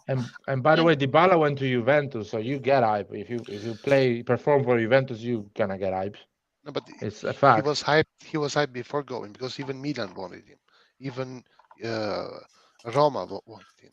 Dybala was the most searched or the most looked after youngster in Serie A. Well, Salah was like more than 25 years old when he joined Liverpool. So he was not hyped. He was already a No, established no. player. Yeah, Salah joined at the age of 24, 23 with Liverpool, or 24, I no, think. I'm saying 25. 25, He but he left in 2016, I think. And he is In not 30 yet. He's 29. 2017, he's wait, 30 right now. He left. 25 He is the left in age when 2017, so 25 years old. Anyway, I think Salah was an insane player for me. It's just incredible. It was incredible. That's all. Yeah, he had exceptional speed. You could tell that the guy was destined to become one of the best. It was written in the stars. That was the year we spent a shit ton of money, by the way, when he left. Oh yeah, Right in 2017, we spent a shit with ton of the, money. with That's the why Chinese. you didn't feel the hype of Salah because we didn't go for him. Yeah, because I was super excited about Conti and about and Kessie and about Çalhanoğlu. all these players and You were super Çalhanoğlu, excited of about course. Çalhanoğlu. The Oh media yeah, was moving the hype somewhere else. I don't know, man. I never got this hype thing. I think if you're good, and Salah was amazing. I don't know why people, because newspaper doesn't hype him does not mean you're not good. I don't know. For example, CDK, is he hyped? Just to No. understand the hype. What no, does the Yeah, hype he mean? is No, hyped, no. but it's a fake hype. It's a stupid hype. Like It's a you could, negative hype. It's a negative hype. yeah, the as well. comparison to Kaká was the dumbest thing ever. It's Well, like they were good. they were always gonna do that. Like every Milan, every can that Yeah, plays for that's Milan true. is gonna be compared That's true. with Kaká. Any Yeah, player that There's Milan no spends getting a lot away of from money, the you media's c- gonna do it. you just cannot compare any player with Kaká. He just gave us one it. Yeah, Champions League by himself. So w- anybody who's gonna give us Champions League by himself, then you can compare it with Kaká. And Kaká. Hans, where's Hans? Leave the kid alone, man. He's suffering already. Leave him alone, man. He's already struggling. Don't be. He's trying to find every excuse in the book right now. I bet that's funny. They are all Uh, excuses that work, by the way. He's right on those things. what does he say? Well, that's first of all, he's wrong on the fact that he's a striker. I don't think, and Nathan is convinced that CDK is a striker. I don't think CDK, and you guys remember how much I no, wanted he is not a CDK to striker. become He's a not a striker. striker. You know, this summer I hope that CDK was, but I've seen him play. He's not a striker, guys. He's It's not. in my opinion, he's more regista than he's a striker. He's a number 10, guys. He's a number 10. He just needs to find his way. If he doesn't find his way, he's gonna be eaten alive from this AC Milan pressure that exists. You know. I'm gonna say something really harsh. No, Super, Roy, don't super do that. duper He's a shit harsh. player. Say it, say it. No, he's not. He's actually not. But right now, he's not a football player. Whoa, my God, man, shit player was better, man. Yeah, He's not a football player. He's a scared little puppy right now. That's all he Ah, is. here you go. together with Balotelli there. Yeah. No, Balotelli is actually more of a football player than CDK. No, he's a Well, scared puppy. Balotelli is a scared puppy. Yeah, no, but CDK right now is ineffective. No matter where you put him, no matter where you put him, he's Yeah, I ineffective. agree. I agree. Diaz is gonna be more effective as a cam. then. So Imagine, I'm bro, we are in don't. that situation that people want Diaz to start, man. But You I was cannot No, no, do it. convinced no. Diaz was going to be the better option Oh my from God! the beginning. Please, I was saying, please. I think we were all. I was saying this in the summer, when guys. No, no. You were yeah, you were saying it, but the problem is that Diaz is not a great player. Like, Great. He relax. You were doesn't need to saying be it. but great. He is needs he to a just better play. player than CDK right now? Right now, I am a better player than CDK. Nah, don't do that. No, Red come John, on, don't Red do John. that. Come on, So, guys. Let's be serious okay, here for a no, second. but this is how it is. Right now, like Oh, being a no. better player than CDK right Come now on, does not win you trophies. Being a better player than it, CDK right now, it just it means that wins you. you It that you, when it you see just the ball, you shoot it yeah. towards the goal. This is what. It makes 2-0 against Juventus. Come on, what are you talking about? No, but guys, like we like every fan base has this. They are reactionary and they have recency bias. Come on, Please don't do that. don't do that, Red Don't do John. that. Come on. Red John, but No, you're no, no, being no. Don't do that. reactionary right now with your Why? analysis. Why? Why Because am you're I? saying he's not a football player, or it's easy to be a better player than CDK right now. Right now? Yeah, Yeah, right Are you? now. That's what yeah, we're you're talking being about. reactionary Right right now. now, You know. again, Yeah. I made my point before that he needs time. That being said, right now he's not playing good, bro. And this is the reason why I say that I'm okay with Diaz starting, even though I don't think Diaz has what it takes to start. But because CDK is not adapting fast enough, I'm okay with Diaz starting. Yeah, But that's this what does not we were mean that saying. this does not mean that Diaz became great all of a sudden because No, scored a we are goal. not saying he's great. We are just saying he's better than CDK to start as a And cam you're right now. telling But us that it's Raul, easy to be greater than Raul, CDK. the, That's the issue I have the with you, problem, man. no, Raul, because the conversation, maybe you didn't follow it correctly, but the Uh-huh. conversation started with Roy saying that I said it before the season started that Diaz is going to become great. And I remember No, no, no, Roy no. saying, Hold on, hold on, no, no, hold on, I remember Roy hold saying before on. the season started, he said, this is the year Diaz becomes great. Oh, yeah, I've said that. Yeah, Yeah. I didn't say And I great. told I didn't say great. I said he this is the year that becomes, Diaz becomes. yeah, It goes into the next Steps up. stage, Yeah. great. Yes. Now, in the next here's the level. thing. No, no, no. I Yeah. say it with a much more Okay, technical, in the next tactical level. analysis. Okay. I don't In the talk in next Walt level. Disney terms. In the next level. And then Yeah, I'm telling it you, goes to he the is not next in the level. next level. He's not because he scored the I think goal. he He is is. not in the next No, I level think he is. because he scored the goal against Juventus 3 years ago as well. The But he's a next more mature player. He's a the more next mature level player. for him is his physical maturity, and that's definitely there. So it's definitely going there. He needs to impose himself. I don't know if Pioli is put in CDK because CDK is they bought him and they want to give him the time to grow. Well, they don't know what they're going to do with Diaz yet. Diaz situation is difficult. Um, but Diaz, if you play him and you play him, I think he's going to be fine. No problem. If only we could have seen Diaz play every game in, game out for an entire season. If only we could have seen that. Oh wait, we did see it last season. Red Oh John, but my God, Red John And is Red John, Red John is 4 years and we old, won guys. Red John. Can and we won the Sevilla last season. I want to say this. I want to say this. I can actually talk about this because this is the third year at Diaz now. So the first year Diaz had a great impact because he was just a guy in the bench that no one was asking anything to him just to play good, and he delivered. He did the job that he has to do. Be a backup number 10 and showed up in big games when we needed him, and he did that. The second year, Diaz was the only number 10. So a lot of pressure on him. The AC Milan number 10, that everyone wanted to win the title or at least challenge for it. So the pressure didn't help him because the moment he fell down on performances, people eat him alive, and he never came back to the level he had in the first 10 games. The third year for him, now he knows how to handle the pressure of failing and not being good. He knows that he has competition. He knows that he's not the only one. So not everyone is expecting from him to solve the situation. There is other players. CDK is one of them. So I feel like he's gonna grow a bit more as a player and deliver more and more consistency. Now I Sure, think but if he stays the fourth year, he's gonna be a finished player, a finished product, and he's gonna be incredible. I think this season he can be incredible as well. He can be a really valuable player and change the opinion of a lot of people like you and Paul.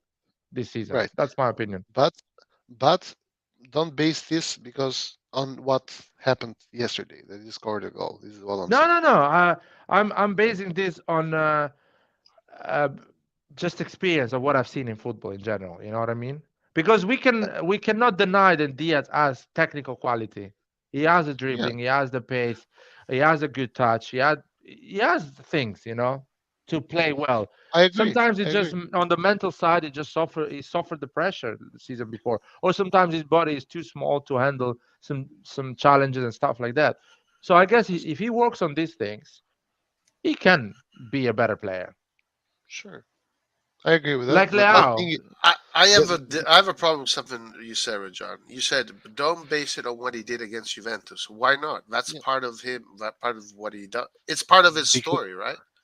You Part have to of because his say if so. job. you if you remove uh 1 minute from that game and you remove Diaz scoring Oh the goal, my You lord, I cannot would remove that. I You Mamma would. cannot mia! remove that. You cannot But this remove that. is Sorry, John. but this is but Rajan, but you're this trying to is find how any excuse to how am declare So I this you player. remove, so you I remove, am not, and so you remove, so you remove Guardiola from Man City. You remove Haaland from Man City, and then talk. Huh?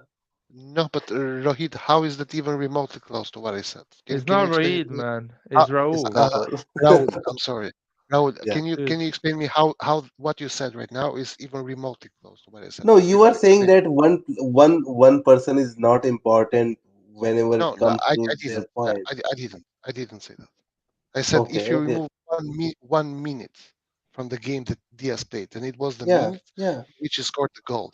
So Uh-huh. if you remove the goal from the context, you see that the game that Diaz played wasn't great because Yeah, a player is that's not. the Is, thing. That's all the time it's gonna be the thing. When you score a goal, you're gonna be hero. You are gonna be the match winning person. yes, but what If you when you remove don't that, score? if you remove that thing from Maradona, if you remove that thing from Ronaldo, how are you gonna N- defend that? Come on. but here's the difference. The difference here is very clear. The difference is that we are not talking about the guy that scores every game, because if Diaz scores every game but plays like shit, I don't care. Let him be the first guy and the best player in the team because he scores every game. The problem is this: this is not someone who scores every game. So now he scored last game. We forget about what happened before and after the goal, Yeah, but and he is a when great he is player. Now, next yeah, game that he won't score, people are going to see more now what happened during the game. They are not going to base all their judgment on the goal that he scored. And this is what I'm trying to tell you guys. I'm yeah, trying but to remove the when he recency bias that we have right now. That's yeah, that makes no. but when he scores, we are gonna give him the credit, right? Yes, man, but this is exactly what I'm saying. I'm saying exactly this. He scored the goal. He gets the credit right now. But don't judge his whole Yeah, so we don't just persona on start the goal. criticizing him like just after he scored a goal, right? No, but listen, guys. Yo, like it wasn't just any kind of goal. For first of all, Yeah, it was a it, very that beautiful was like a goal. top notch goal. Like he took on. Okay, bad pass from Vlahovic. He was there in the right position, and he attacked the ball right away into space. Really, dribbled one player really well, and then got into that pocket through what's his name, Bremer. The shot, strong shot, wasn't the best shot because it was on the goalkeeper's hand. The goalkeeper was going the other way though. But it was a top goal. So like he has top moments. You know, that's what you he's want your attackers to have, top moments. Once he starts to do more of these top moments, more in closer together, he's going to Yeah, be ready. yeah, exactly. But once he does that, let's hype him together. Before that, there's no reason to hype him right now. And Hype it's him. a No, What do you it's mean connection. it's hype not him? it's not it's not Hype hyping. It's him, just man. giving him Like credit. It's not don't hyping. become It's just giving him like credit. Ollie, for example. Ollie now is saying that 90 seconds it's how much a guy spends with the ball during a game. Like he got it literally 60 seconds. No, man, I'm saying remove the goal that Dude, he what has the scored. hell is your problem with Brian Diaz, bro? this is this is unbelievable. What What are you is your talking about? problem? Seriously, man. What is What your problem do problem, I have Brahim with Diaz? Diaz? It's not What problem hyping. do I You're have? just I giving don't him know, the man. due We are credit. asking you. We are asking you. What is your problem? My problem is not with Diaz. My problem is with the people that judge games. and are unable But to I'm sorry, Red John, Red remove John, the recency Red John, bias. Red My John. What problems are about with the? Diaz. Sorry, Red John. What about those games when Diaz plays well, but he doesn't have assists or goals? You judge him for those 60 seconds he didn't have, and you Oh love yeah, to swim on that. You love to swim on yes. that 60 seconds he didn't have. Oh yeah, Or when one he, hundred when we percent. actually had, when he actually creates an assist, but his teammates just throw the assist away, he doesn't score a goal. You Like love CDK, to you mean? swim on that second, No, but huh? because I am consistent there. Because when No, CDK you're not does that, and consistent. but can I explain why I'm consistent? When CDK gives Leao a I just goal, explained it that you're uh, not. what? But do you want me You're to not big. tell you why you are wrong, or you just want to explain me why I'm not? Well, not explaining it to me why I'm wrong. No, I Like don't need you which to one is explain it it gonna because be? I've been in those conversations when Diaz had a good game and you still didn't I like him because you say, "Oh, he's not you putting were the having a numbers. monologue. You don't putting. Oh, He's not putting the assist and the so goals. I don't care if he plays it was a well." monologue, but with a question mark in the end. I'm sorry. Go on. Yeah, it was a monologue. Yeah, Okay. it was not a question with John. Okay. Because you put a question mark there. That's why I All answered. right, listen. Sorry, doing that. Let's. No, I'm not going to meet in the middle because I think you're misanalyzing Diaz, but he is not taking that position like like a champion. He's not doing that. He's not taking that his own. He's not imposing himself enough, and that is true. In that position, we're really poor right now. CDK is not ready. Brahim Diaz is the closest one. I hope that he play. All he does, he just needs to play. And then Krunic can take that position, but then it changes. Pobega can take that position, then it changes. I would like to see actually what Larry you proposed earlier: Leao, CDK, Brahim Diaz, Giroud. Maybe that can give CDK more offensive options because Brahim Diaz likes to push forward. We I'm are never interested gonna in see the that. formation. Might as well talk about Looney Tunes and Disney. I don't. Yeah, I don't think. Maybe though. Maybe it's Maybe. an option. It's an option You never know, with John. because it is. You don't lose that much balance since CDK does come down and defend and help. In my opinion, you don't lose balance because Kalulu is a proper defender. He's not like Calabria. Oh, right, That right. is, Having Kalulu on that side, right? he can tell Pioli, and Pioli maybe can be like that 3-0 hurt me.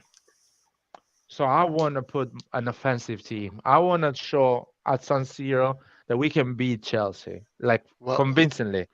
I don't Uh, well, want to. I don't want to what play about conservative. what about the other side of his shoulder that tells him what if they beat you again 3-0 because you But he played knows. this See, like this? he knows that he lost not I think because that's impossible. he knows because he lost It's because he had Balotelli and Des. He knows No. that he cannot say it. He cannot say it in front of the cameras. But he knows his players. He knows the heart that these players put in the pitch and how much they care about these games. He just went in front of the press and says, "Oh, we were not the way we usually play. We need to work harder and stuff like that." But he knows that because he showed everyone. He put Gabbia. He didn't put the two players that were the weak part of our game, and we saw what we can do. So I But think he knows that. listen, I want to say something about that. Like, I don't want to sound arrogant, but I have to sound arrogant. But it's like I need like how don't you know that's not going to happen? Like obviously Gambia was the better option. Like yes. it's How could obvious. you trust Dest like over Kalulu? I don't know, man. He's Pioli. Sometimes he's democratic, man. He just does things because he wants to give a chance to Dest. We got Dest, said he. We have Balotelli, so why not? But And clearly was wrong.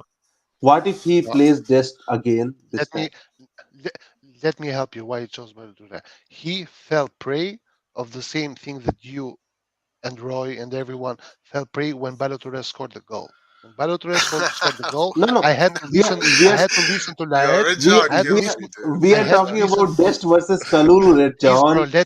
please let We me are talking finish. about Dest versus I Kalulu, understand. not I, I, Balature. I, I understand, but then I talked about something else. And now I had to listen to Laed tell me that he was a great player after he scored the goal. He was a good No, player. Ned, come He was on, man. I said it I for a please joke. Are you actually taking me don't serious make me. on Balotelli? Ah, okay. Are you serious now? Are you Okay, then actually I'm sorry. serious? Are you talking seriously? I must have Are you missed. I talking must have seriously? missed Yo, the. what, I must have missed the irony. I must have missed the Are you irony. serious? I've After been you said dude? listen to me. he's actually a Sorry, good Roy. player, I must Sorry, have missed the Roy. irony. Roy. On the chat before the game, I was actually fighting with the Floki. You are not in the chat. Telling Floki, you are a fool. You think we're gonna win against Chelsea with Balotelli and Dest? I never rated Dest. Wait. Did Flocky think we were going to win? No. Floki was like, Oh we have no, to win because we are a better team no, than Chelsea and stuff like that. no, no. What Stuff are you like talking that. about? Floki said they're going to beat us 6-0. Floki Ah, was all the Yeah, time they're but going to no, beat no, us. no. But Floki says as well that we have to win because Chelsea is in a shit moment and blah blah blah blah blah. Blah. And I said, Aha, listen, okay, in Floki, that sense. as much as Chelsea is in a shit moment, we're playing Balotelli and Dest, so we're not going far. That's what I No, you said. weren't. No, Dad, come What? on. After Ask Balotelli Floki. scored, Ask Floki. Ask after Floki. Balotelli scored, Okay, I had to Rajon. turn Yeah. off my phone because I would get messages from you on the chat saying Balotelli is actually a good player, and I couldn't Dude. handle it anymore. I had to turn the phone off and start Oh my crying. God. okay, I now hold can. on. Let's Come let's on, be honest about guys. Balotelli. If you're going to play at Chelsea in the Champions League, I really doubt Laird believes that Balotelli is I good can't enough. believe, man. People are putting I these things in my world. all I know No, is no, that These maybe he. people know me in this chat. I no. seriously. The thing is, Balatore can be like one substitute in a starting 10. Like he can be the 11th substitute, but he Yeah. cannot be the when we are missing That's a good point too. six starting players. He cannot be that. That's a very good point. Very good point. Yeah. If we have 10 starters, yeah, Balatore can be like the 11th substitute. It's okay. Yeah. You're right. You're I, absolutely I right. believe that about Dest, not about Balotelli. I believe Balotelli is just not Serie A level overall. No, any player, Raul is right in that. If you have a banging starting 11 and you put just Balotelli in that, you can still manage to have a great game or good game or not lose 3-0 against Yeah. Chelsea. Yeah. If you put 2 or 3 players like this, in that game we had Tataruzanu, Dest, Balotelli, and Yeah. Krunic, which I love Krunic, but it's not going to bring what Selemakers brings in the right. Right. And I'm CDK not sorry. performing yet. Yeah, CDK not performing because it's his first important game with Milan. I don't know. There is million reasons. Yeah. But if you put Balotelli in a formation, Mike Magnan, Calabria, Kalulu, fucking Tomori, Balotelli, Yeah. Benacer, Tonali, Leao, Giroud, Selemakers, and CDK or Diaz, Yeah. Balotelli is going to be like, yo, guys, you lost the game. I did my best. You lost Yeah. 1-0. That's gonna be the conversation. Yeah, I agree with that. And I'm gonna I be the definitely first agree one with to say, yeah, Balotelli is not an excuse. We should have done better. that. Right. I agree. I agree with that. Anyway, I can believe John believed in me when I said actually Right, Balotelli is a great player. Maybe Uh, the it's my fault, 35 John. messages help me. I Help me should, with that. 35 messages. dude. He's a great player. 35 messages in the common chat are all jokes when you win last minutes against how's it called, Empoli. But that's fine. I'm not gonna do that mistake anymore. I'm gonna put quotes when I say things like this. Oh Jesus Christ! Anyway, but are we winning against Chelsea? Are you guys? What are you guys feeling? Roy, what are you feeling? Well, the formation that they played against Juve, I think it's going to be a fight, and we should play to win. Like we shouldn't. We can win. For me, we have to either tie, get 1 point, or win. The loss is going to be tough. If we do lose, it's because of a really close game. Why are you laughing, John? Yeah, why are you laughing? Nothing. No. I saw You're something. fine, man. Ah, you okay. saw I something. saw something. Yeah. So I think what I saw from Chelsea to me was not convincing. It doesn't look like a team that can really hurt you. It looks like a team that if you put them under, you can hurt them. They don't look that strong to me. So we don't have the strongest formation, but we have a formation that I think is strong enough to make something happen. It has to be either a win or a tie. A loss when things get difficult because we have to for sure win the next games if we want to go through. That's It's the gonna way I see be it. fun game. It's gonna be fun game for sure. Yeah, no, and I say this: if we had our starting 11, our which I know I don't want to use it as an excuse because in football seasons you're going to lose players, so it's normal. But if we had our starting 11, I'd be very confident right now in winning this game decisively because there's a reason why Chelsea has not had great results so far. I can see it. You can see, and I'm not being a piece of. I'm not being. People are accusing me of being whatever to the EPL. I'm being serious. Like I'm being serious from what I see. Chelsea to me does not look like a team that can really has enough to hurt anybody. I agree. It's not in a good place right now, and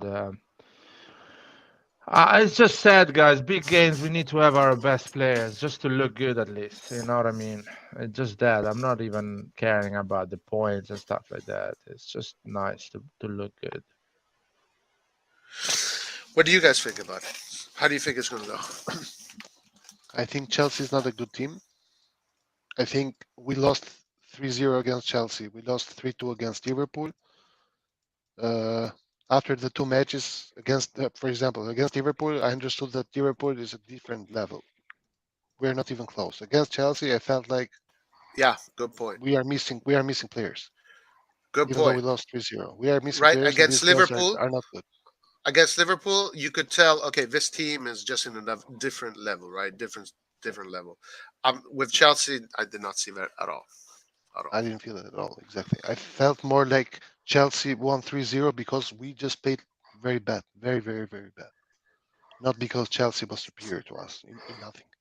Actually, Chelsea gave me the Serie A vibe.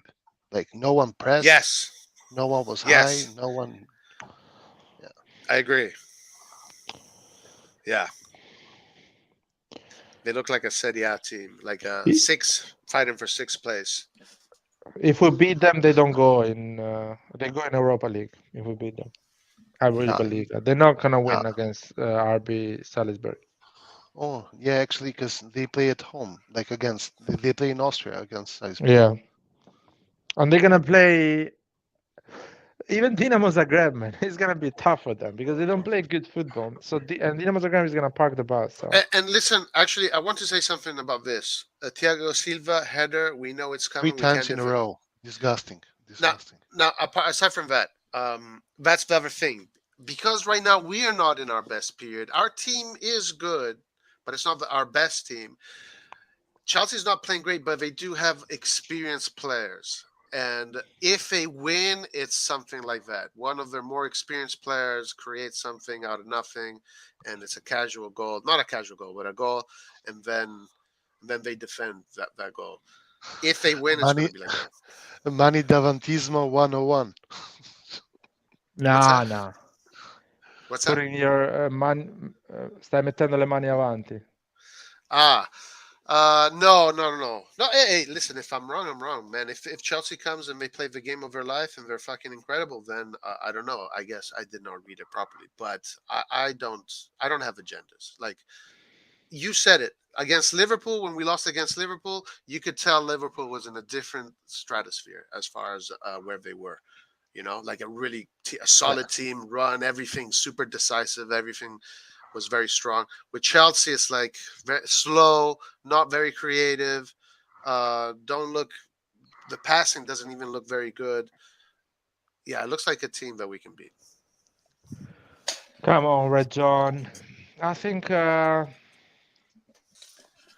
Siro, man. San Siro is gonna kill Chelsea. Yeah, San Siro this year has been really good And, to Milan. and I hope we do like some great choreography, maybe some pyros as well. I want those fuckers to feel the smoke.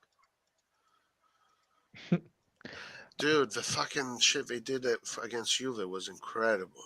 Oh my god, Yeah. did you guys see it? Yeah. Yeah. Mamma mia! Dude, I want the Chelsea players to understand what does it mean to play for Milan. I want Ziyech to understand. He fucking rejected us 2 years in a row.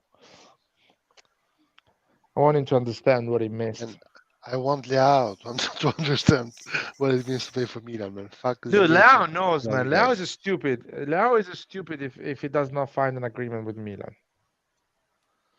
I think he's stupid if he does not find an agreement with Milan.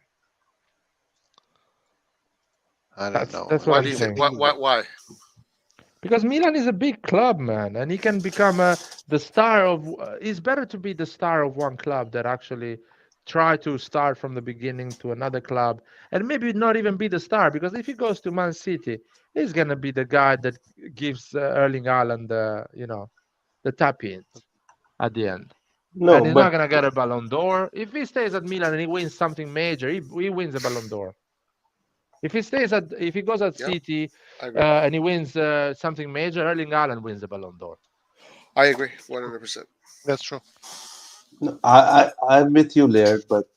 But Chelsea's, if let's say Chelsea is paying him like 10 million a year, and he just pays the whatever sporting club for like 20 million. So if Leo joins that, what's wrong with that? I mean, he's going to make a lot of money, but with Milan, he's going to lose the opportunity to be top dog. He's Yeah, but he's in gonna Milan, have he's a lot of money right and now. Right What's that? now, he's with Milan. He's just gonna get a guarantee that he's gonna finish top four and be in the Champions League. With Chelsea, he's gonna also get that, and Yeah, maybe more, yeah, true. but maybe more. money doesn't buy you happiness, man. If he goes to Chelsea, he's gonna be there on his yacht, crying and wiping his tears with dollars, Yeah, watching yeah, the Fed. that's what That's I agree sad. with that. But like, what if like he just get rid of his debts and whatever? Dude, he's gonna buy a yacht even with Milan. Even if he stays at Milan, he's not gonna eat beans and toast. You talking like he's fucking having an awful life at Milan. That's my Then he should problem, man. then he should have renewed it, right? By then. And another thing is, if he stays at Milan, let's say he signs a 7 million contract with Milan, so another Okay. 5 years at Milan. I'm pretty sure in 2 years, if he's still winning Serie A and being a relevant player, he will get a raise or go for and get a bigger move and go at this time go to City, Chelsea, or whatever. So my only thing is, I ask Leao one chance. I'm telling Leao, give this Milan a chance because we gave him a chance. We gave him 3 years. Yeah, Yeah. What I'm asking Leao, give us 2 years. Am I and he wrong? was walking I around the mean, field like, as like a a drunk fan, man. I remember. yeah, of course. Um, I do have questions though. The way Milan conducted the market this year, I know it was anomalous because there was a turnover of the ownership and We had etc. a shit etc. market. We had a shit That Yeah, market. that let's just say it, Roy. yeah, no, it was No. a terrible market. It was just an awful. I mean, awful for real reasons. It's difficult to be in Lao's feet and say or shoes and be like, wow, this team is shooting for the stars. Um, it's a team that is you have to be patient with it. So if Lao can do that, can understand that, I think he should. I think he should. I think it's going to bring him real good. Yeah, But that's what I we have want from Leao. to see what Red Bird does I because thought if Red John. right, Did I hear Red John? I was about to say Red John, Red Bird. We got to see what they do and how they spend. Um, I don't think we should be getting CDKs anymore. Like we should go bring it up a level. And I don't mean in price. I don't mean in price. It doesn't have to be price. CDKs. How many there is out there? We should be To getting buy. some. We should be getting some exceptionally technical, talented players. Oh. Technical players, young players, because those you can develop into super champions. I want to see Milan go that direction. I don't know, Roy. I agree with you, but uh, there is a lot of CDKs out there that can perform straight away at the first at the first week. You know what I mean? Because Vicha is one of them. He's performing as first week. Yeah. I think we need to see more the mental side of Yeah, the yeah, player. that's what I'm saying. But But don't no, hold mention on, Vicha hold on. around Roy, because But He's but I gonna. think we have been looking at mental side already, because as Maldini himself said that we want the players who wants to be in Milan. Otherwise, it's okay. Yes, no, no, listen. Sorry, but Vicha is a different player, bro. Because Oh yeah, of Vicha course. is an exceptionally talented technical player. Like his Yeah, but football he is is like one out of of a this world. kind. He is just one He's of a he's kind. he's one of Yeah. a kind, but there are players like that. Like even just by doing some research here, and there's a guy here that sent me some names, and I saw like there are players like that you can get Vicha, but and they're young and they don't cost too much right now. Like those players are going to give you more faster than a CDK. But Uh, CDK, you can tell he's going to become a real leader. He's going to be a man. You can tell CDK is going to be a real man. He's going to take over. It's going to be more his person, like Van Bommel. Van Bommel wasn't this fantastic technical player, but it was more his overbearing personality and how he controlled everything. You can tell that's the man he's going to grow into. But he's just yeah, yeah, yeah. technically, I'm gonna believe Pioli and Maldini on that for sure. yes. M- Uh, but technical players, it's the football that speaks, and then the personality has to also be there. Has to also be there, though. My issue is going back to what Milan should buy. I'm not happy for this transfer window, and I said during the summer, this transfer window can be a 10 out of 10 or 9 out of 10. If you buy Botman, CDK, at that time was Renato Sanchez as the number 10, but we went for CDK. Botman, CDK, and Origi, I would have considered 9 out of 10.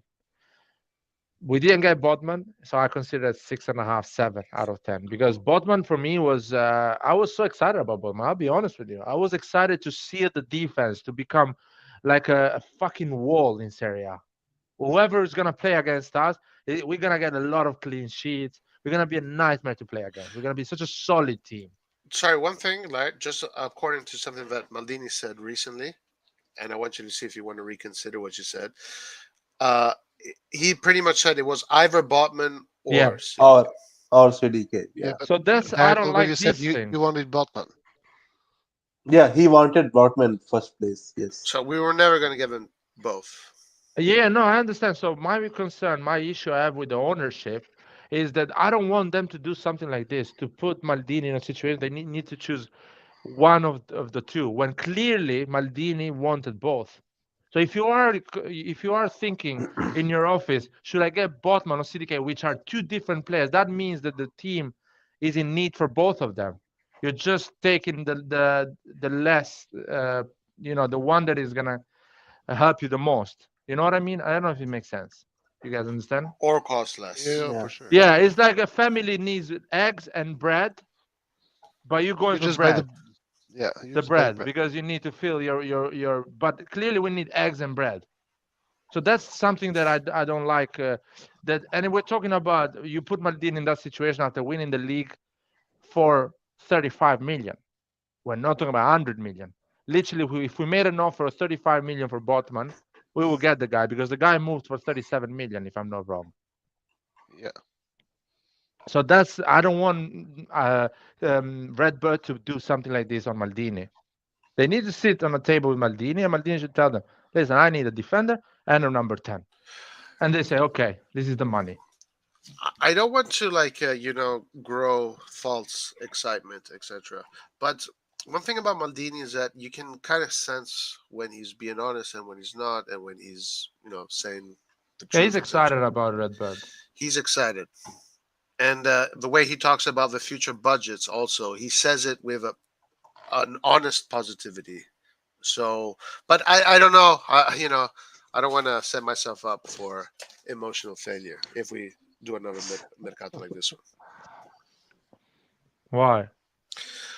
No, because if we do another mercato like we did this time, I think shit, No, we're going to we do have great. January. Like January is like Redbird is the whole honor of Milan. So You can see like because we have only 8 games left. After 8 games, it's gonna be World Cup and then January market.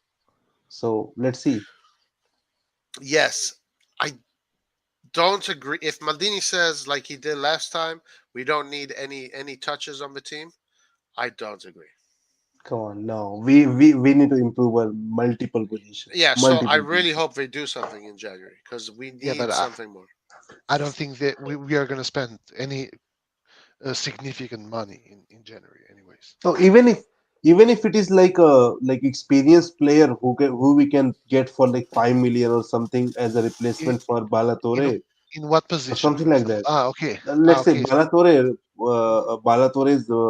replacement as an experienced player. It's a player like Acherbi who can play as a left back, something like that. Dude, even going on the, I don't know, the best left back of the under 21 in Italy, for example. Just go Uh, and get him. You know but what I but mean? then again, they're not gonna start. Like they're not gonna start. But that's fine. But at least you know you have a prospect or a good football player that How, is gonna play. how do Yeah, you know? but How do you know we're sorry guys? I interrupted you. Go ahead. yeah, but they're like just a future prospect. Then we need someone who can replace Theo for a couple of games, if even not more. And he needs to We be need Italian.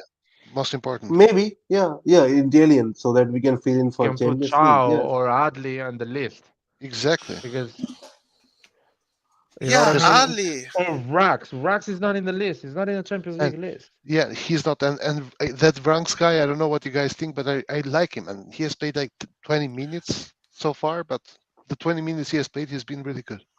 Listen, Vranks, Chow, and Ali. I mean, Chow, at least as far as the highlights I see, like he looks like he's got Yeah. qualities. He looks like Yep. he's got real qualities. Um, Ali, I don't know, man. He does have we know he has qualities. So it's. I wish we would see more of him because I mean I if think we do we have depth. Yeah. yeah if we can have like a Florenzi kind of player to back up Theo, then it's gonna be very good. Yeah, but Yeah. we need to get those players. You know what I mean? Who farted? It's No, me this moving my Red John, mic. incredible. Your ass. Headphone Moving your mic. ass. If you put it up or down, it does this noise. Listen. Jesus, man. Stop eating beans. Okay. Okay. I'm sorry. Anyway, guys, it was very nice to chat with you guys. I'm gonna go and hunt for my dinner right now. All right, have a good night, Ro. Thank you. Have a good one, man. Thank Have a you. good one, Bye man. bye. Bye. Yeah, ciao. We need a Italian fullback that helps Teo. I don't know who is that guy. I'm sure there is someone over there that is good enough to be better than Balotore. Or maybe just get a player from Primavera. There's no way they are worse than Balazote. I'm Can for be, real. I'm not Legion. even kidding. I don't know, man. That Kerkez was a good player. Go and buy Kerkez him. was Oh, good. yeah, exactly. Go buy him. The It's, thing about this position is that Hernandez is It's so too good. dominant. It's so good, man. It's really difficult to find a guy that is going to literally. Okay, the rest of my career, I'm sitting on the bench. You know, Yeah. How so do you that's do that? What about, yeah, Florenzi is good, man, but Florenzi got injured, man. yeah, yes, Florenzi yeah, is yeah, always right. going to be. He's going to have injury problems. He has always been injury prone as a player. But that was a big injury. I feel sorry for him because having big injuries is one thing, having small one. Florenzi will be perfect, man. Even Calabria will be perfect, man. If you add Calabria, you put Kalulu on the right, Calabria on the left. Yeah, yeah, Fuck it. Perfect. that's good enough. I don't know. Fucking hell, man. So unlucky. So Italy under 21 lost against England and then tied against Japan. The Okay. team that played Uh-oh. the team that played against England was Alessandro Plizzari. Isn't he the Milan guy? Yeah. Yeah, he's the Milan guy. What the hell? He's still 21. Hasn't he been around for like 10 years, man? He's Like, 22. 22. okay. Rovella, Miretti, Cambiasso, Bove. That's a pretty good. That's good. That's actually quite good. That's a good little quartet there. Not good enough to win against Japan. Well, this was England. I'm watching England. Oh, okay. And yeah, we lost. I mean, Italy lost against England 0-2. Attack Pietro Pellegrini. Wow. Parisi is the Parisi is the guy that played on the left. Oh yeah, just- Parisi. See that guy. Why Parisi. you don't get him? Yeah. Oh man. Just happy that Pellegrini was not injured for this game. Yeah, that's another one. Always injured. Always injured. What Marcelo? about Lazetic? Will we ever see Lazetic? I don't know. I don't know what's going to happen with Lazetic. I think Also, I Lazetic want is to see. I want to see Chow, man. Like this guy from the highlights, he's so good. Yeah. If there's a player I want to see is more Adli. I want to see more Adli. I hope Hagway situation doesn't happen with Adli because it'd be a shame because he looks like he has some really, really good qualities. He's a little bit unlucky though, because he came to be the cam, and what we spend the most, or what we spend almost the entire budget, was the cam this season. Yeah.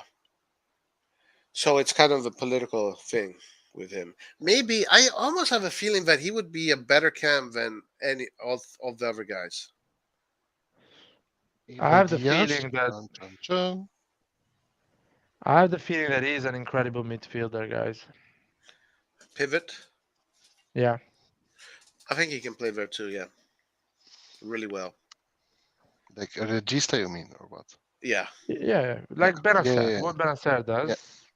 But Benacer Yeah. is so good at recovering the ball, man. And probably Adli is really weak on when they train.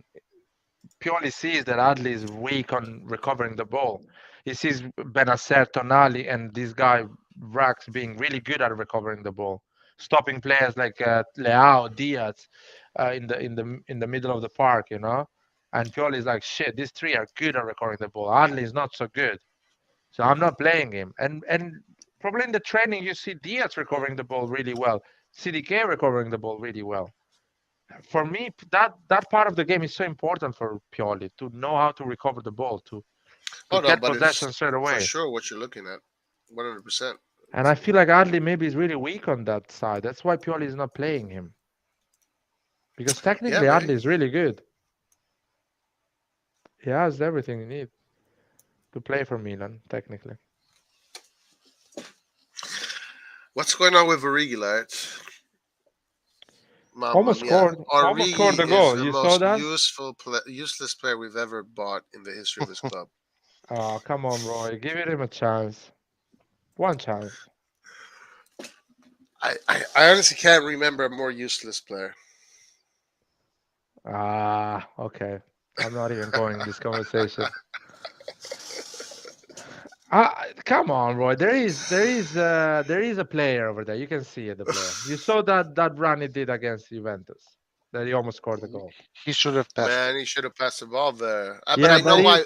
I know He he wanted sees to our score. lives and he's like, I want to show Roy what player I am. I'm gonna score. Yes, but no, he has qualities. He has qualities. It's just for me strategically, it's such a weird buy. Such a weird buy. It was just because he was free and money situation. But I don't know, man. I'm not convinced at all. Hopefully, he changes my mind. I really do. So far, I haven't seen anything good from him so far. So, but he we have to hasn't wait. played enough to actually give exactly. you Rajon something. We I have to saw, wait. for example, that action he had against Juventus. I saw a lot of things good in there. Yeah, me too. I saw something that Giroud cannot do. You know, Which is go for to run a straight through. to go for a straight run for 30 meters with pace and create a chance by himself, because at the end he created that chance by himself. He got the ball, he turned, and he run straight Yeah. to the ball, No, to I the agree with goal. that. I agree with that. And that's something we need, man. We need a lot. That's But I don't know. I don't think he's got the like. Oh, man, I don't know. I really don't know, dude. Like, I He's a little bit even too hectic when he's on the ball. Like he's like, oh, I need to do something with the ball. This is the problem that I have with because him. he's not playing. That's the problem he has. I remember going back to watch Milan Liverpool at the San Siro where Rigi started. And even in that game, like I was looking at him, and What What about wow, Anfield when he did a goal and an assist? that game he had a very good game. Yeah, Oh no, he didn't do the goal. He did the yeah. assist. The The assist, assist the was goal, he needs exceptional. the other The one. assist was exceptional. Manyan could have done better, I thought, but the assist was exceptional. And that game, he definitely looked decent. I remember him because he was a big guy. I was looking at him, and I was a little bit impressed with him. But then I looked at his numbers, did my research. You Then looked I at his looked game time. looked at his game time, and I looked at other his other games, and I can see why. Yeah, things are the way they are. Come on, Roy. Just give him a chance, So man. far, to be fair, so far every single purchase that we did during the summer has been kind of a disappointment. Origi, CDK, Chow, we haven't even seen yet. Adli, we don't even know if he is alive. Bronx has been okay, but has played like 10 minutes. I feel like Yes, that is Pioli's mistake. I mean, Pioli likes these things. Pioli is such a Jurgen Klopp type of manager, man. Every player Pioli buys, apart from CDK, he plays them. He waits a lot for them to play. He just wants them to understand the tactics and everything. I like what Pioli does, and I agree with what Rajan says. Like it's true what he said. Like it's an undeniable fact. Um, but I still like Milan, like how they're going, how they're building, how they're playing, how the team spirit, the project. It's just I think it was just an anomalous mercato because of the Do you turnover. guys think we are doing good because we have really good players, or because we have a really good system, or both? But But both, if both. both, what's more important, the The very good system, players or the the very good system, system? the system. And again, when you say very good players, I will say we have very good players for our system. I will add that as well. Yeah, So I'm not sure. Some that's of fair. our players, I'm not sure they will perform in different systems. For example, in a system that you sit back and you defend, like Simeone, for example, Tomori will not perform because he's not. I agree. He doesn't have that. But for our system, is perfect. Kalulu as well. I wouldn't say him performing with Simeone. So there is different systems. Theo Hernandez would not perform for Guardiola's system, like the way he wants his fullbacks. So our players are really good for our system, and our system is really good. That's I will I say. agree with that. Yeah, and everything it's built properly. Everything's good. Like the thing about the mercato is that I have a feeling that this mercato is a really good mercato, but for the future.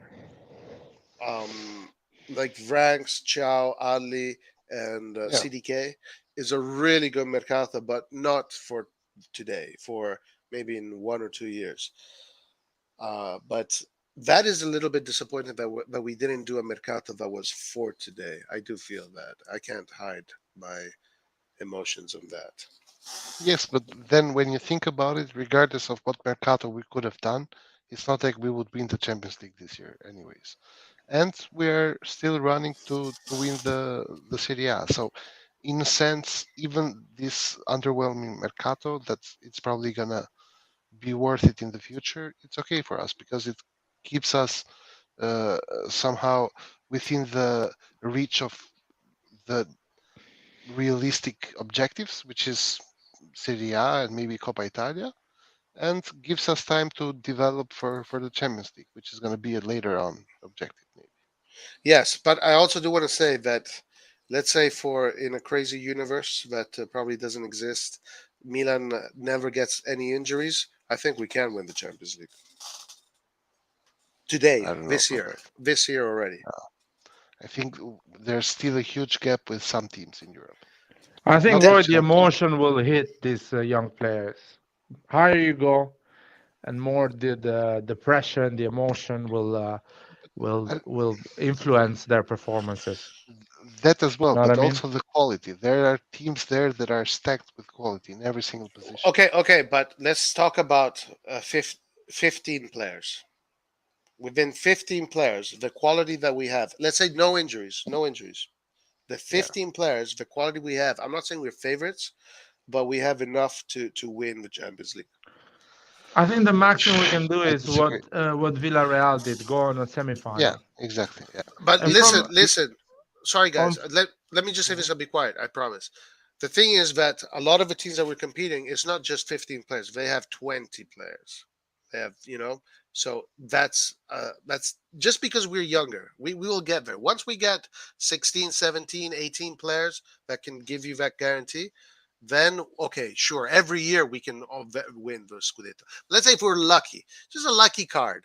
You get a lucky card at the poker table and no injuries, yes, we can beat Man City, we can beat PSG, we can beat Real Madrid, we can be all the quality and the mentality is there already. I'm gonna say that confidently. I don't think the mentality is still yet there. And even the quality, I agree with you. Our starting 11, the real one, the one we know, on a perfect scenario, can beat all the teams right now in Europe. On a perfect scenario, if we get like the perfect day, the perfect wind, perfect fitness and stuff like that. I agree with you. We can beat everyone. Um, No. but how much lucky you can be that because you need to be lucky in In all these away games, and return, Yeah, away and away and return. return. So it's a really unrealistic Yeah, that's why I situation. said that's why I said in a universe that doesn't exist or probably doesn't exist. The Yeah, but the best case it I can think happen is what Villarreal did the previous yeah, year. They Exactly. went to the semifinal and Yeah, almost went through because yeah, we can do Liverpool that. was losing 2-0 if I'm not shaky. wrong. Yeah, yeah, But they let Yeah, me were. tell you so this: if we do what Villarreal did, and let's say we get a lucky hand, and the team we're playing against has some injuries out, some key players out, and yeah, we yeah, yeah. don't, Sure, then sure. who knows? Yeah, Who but knows? And then I yeah, but the problem with that is that there's too many ifs to be Right considered. now, That's right now it's in the. Listen, right now it's if in the Champions League. for me Okay. Yeah. the biggest if is us not getting any injury. That's the biggest Yeah. if. The other ones can happen actually. That the opposition gets few injuries or having issues in domestic league, so you have to fight for the league and stuff like that. Underestimating us, that can be something. They can easily underestimate us. One thing that is something that Villarreal doesn't have, or those outsider, is San Siro. Packed San Mhm. Siro on a semi-final, believe everyone is gonna shake. Van Dijk, whatever you put there, Erling Haaland, everyone is gonna shake. Everyone is gonna doubt themselves and suffer. Yeah. That's for sure. Yes. I Those. expect some pyros against fucking Chelsea, man. I want to win No, that I game so much you have no idea. I just want to win it.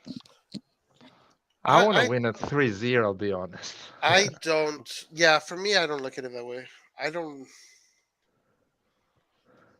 I I want mean, to of win it just to give some slack to Pioli about the Champions League because Yeah, I think the to make a losers statement. we had in Champions League, I cannot blame Pioli in any way. I'm sorry, guys, but I think there was so many things that we cannot control, from the referee's decision, the injuries. I don't blame Pioli. I'm sorry. That's the thing. That's why I want him to win against Chelsea but too. let's talk about the realities of today. The realities of today is now we're getting out of a crisis. We're not fully out of it, but we are getting out of it. It looks like, at least against Juve, it looks like that formation is good. So, but because we still are in somewhat of a crisis, no right wing, no substitutions for poor substitutions in general for the fullbacks. Um, Against Chelsea, I don't think we can get that kind of victory in this moment right now. But I think we can sneak something in. I don't. Oh yeah, I really doubt we can get a big you, victory like that. but 3-0, we cannot even beat Spezia 3-0 because we just are not that kind of a team that scores that much. Guys, But if we go, listen to me. just If to we win, go, I just want to win.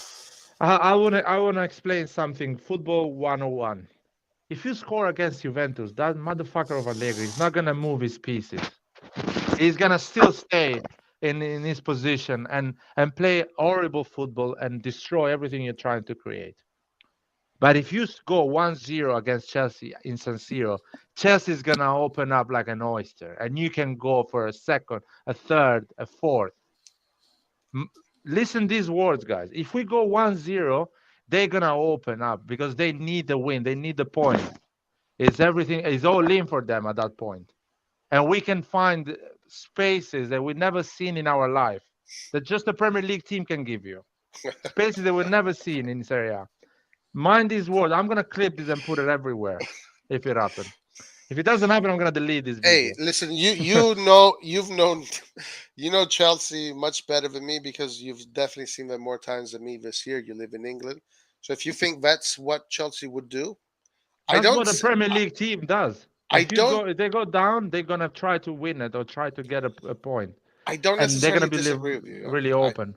I don't necessarily disagree with you because Chelsea to me just does not look like they have that much quality, and it doesn't look like they do. But I, maybe they do. I don't know. Like from what I Roy, saw, I didn't I see want to much. correct you. Chelsea has a lot of quality. They don't have a plan yet because the coach just came and the other one did disaster. So they don't have a plan yet. On the other side, Juventus has a lot of quality, but Allegri doesn't want to even try to have a plan.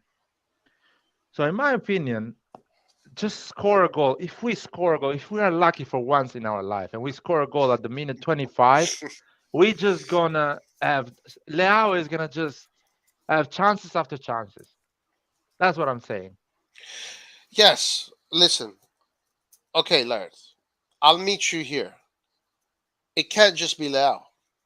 It has to be Brahim Diaz too. Obviously, it can't be CDK. CDK is not ready. Give Brahim Diaz his chance. Put Brahim Diaz on the pitch and let him. The decent CDK there. Huh? No, CDK is gonna start. CDK is gonna start against Chelsea. I believe Well, that as well.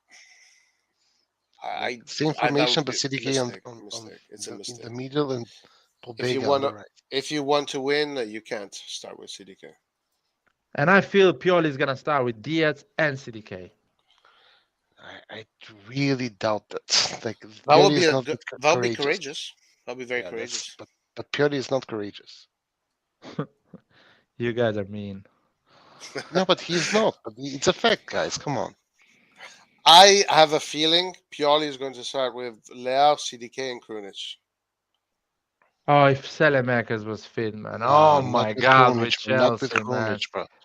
And No, who's no, going to With no. start? Selemakers on the right, it would have been amazing. You put CDK or Diaz in the middle, just have Selemakers on I the agree. right. I Leao, agree with that. it That's would all have we been need. so easy, It would have man. been easy. Selemakers is an animal. He runs more than any Premier League Yep, player. I Just agree. just don't put One, Krunic there. bravo, Just don't put Laird. Krunic. Oh Just my don't put. God, I wish He has to Selemakers put was fit. Pobega there. There is nothing that Krunic can do that Pobega cannot do better. Nothing. Even Cook or whatever. Pobega can do better. Just put Pobega there.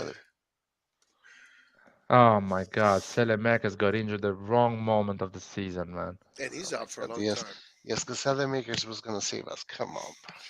Dude, Selemakers, you don't understand physically how much he gives to the team. Did you notice how? Do you remember when we played against Salisbury? He And was running more than any yeah, he was running more than all Salzburg the players. Salisbury players. But And they are all like, that's their game. They're all intensity, intensity, intensity. we can. And Salamakers We, was going we, double. we should get Usain Bolt. He runs even more. Oh my lord. Who? Mamma mia. Oh. Mamma mia, Rajon. Who wants to sign? What is the He what was the said job? Sorry? Bolt. Usain Oh my Bolt. God! But we're talking Uh, about intensity, John, not speed, man. It's all about No, it's no, all but about intensity. Football is of about course I'm not intensity. talking about speed. We are talking about Makers. Ah, here we go. but listen, guys, hold on. Yeah, Salamakers was great, but do you have confidence that CDK is going to have a big game against Chelsea, Larry? Yes, yes. I'm confident, I man. don't have I I really don't have believe that it. confidence. I really believe he had a shit game because Balotelli. All the team, all the AC Milan had a shit game because Balotelli. I think if he plays better, it's just because the team is playing better, and he's helping. But I don't Well, think he's going to carry the team. well, I don't mind that. I don't care. I think the team is going to be carried by Teo Hernandez, by Benacer, And Tonali, Leao, Tomori. Okay, Leao, Leao, of course, if yeah. you throw the ball on Leao. So I think, listen, another thing I want to add to this, man. I want to add this. They still going to base their game on stopping Leao. So that's why I want Diaz on the right and Yeah, I CDK on agree. the middle to create, not to be static on the right and not be dangerous. Just put Diaz and CDK. So on the right, you're gonna put a lot of pressure Laird, and give them issues. I tell you this: if CDK was where he's supposed to be or where he will be, it would be a top level attacking formation. I'll give you that. But today, that formation worries me. No, it doesn't worry to me, man. I think the midfield of Chelsea, whoever they play, apart from Kovacic, the other ones are not ex- exceptional at the moment. So, and even Kovacic is going to be alone there. So I want quality in there. I want Benacer, Tonali, Diaz, CDK on that center right, because they're all going to focus on keeping Leao and Teo Hernandez quiet. What So about if Krunic whoever, no, attacking mid? Krunic, no, Krunic is too, the problem of Krunic is he does the job, but he does not do the extra thing. You need a guy that Krunic, is going to try a 1v1. And CDK and Diaz are going to go for the 1v1 on that CDK center does Krunic, right. 1v1s. Yeah, he's going to go for a Yeah, 1v1, CDK. he does. Like somehow, What? some way. He He tries at least. dribbles a little bit. Like he has some flair. CDK. Yeah, CDK is gonna go for the 1v1. Just let him play against Chelsea. But Krunic just does the compitino, like short passes. Yeah, but so that's all. Like, That's what you need. Il compitino. nah, you need Yeah, someone I who's gonna understand that. I gonna create understand that. superiority. I understand that when at the end, Leao is gonna be free. So let's put the guy that does the compitino. But Leao is gonna Yeah. be covered.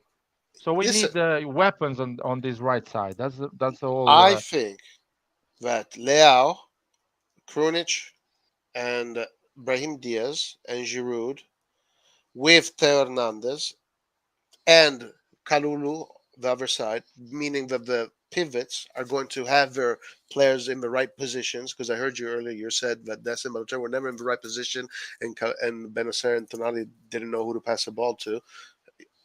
But with Kalulu and Theo Hernandez, super strong. With Krunic, who does the compitino, and then Brahim Diaz, the firepower on the right, Leao, firepower on the left, and Giroud, the finalizer. You put in, what's his name? Theo Fine. Hernandez in there that becomes an attacker. You have four goal scorers: Leao, Theo, Giroud, and Brahim Diaz. Then the balance, Krunic helps the midfield. CDK, I don't think he's going to. I don't know, man. Maybe I'm wrong, man. I don't think CDK is going to do I much. think we're gonna play the same exact formation we played against Juventus without CDK at all, maybe. Or if Um, CDK plays, he's gonna play on the right. Listen, the problem I have here, Roy, is that when we played Pobega in the middle, the team was really strong and aggressive, but it was quite disjointed. The right wing and the Yeah, left wing were disjointed. I agree. Diaz got not enough balls to go on a 1v1 with I Sander. agree. I 100% agree. So that's why I want CDK in that position because CDK is good on connecting the players around him. He's not bad. He's good The at passing. problem, Lars, that I have, and maybe we can discuss this, is that yes, technically he is good, but mentally Krunic is better. I think So mentally he's ready, man. He's ready to you think to he's get ready? redeemed. Yeah, this is a All big right, game Who for and him. so you're who going all who in, is huh? You're going all in. who is CDK? Yeah, CDK is ready to get redeemed today. San Siro full. He's I gonna be hope like, so. I can't wait to play that game. I want to show everyone how good I am. Hey, And I man, hope yeah, he's good. pissed that Diaz started ahead of him. I would be What do you mean? like he should be mad that he was benched and now go and show himself. This is what I'm hoping. Yo, John, he plays with Diaz in the training ground, and he knows Diaz is a good player.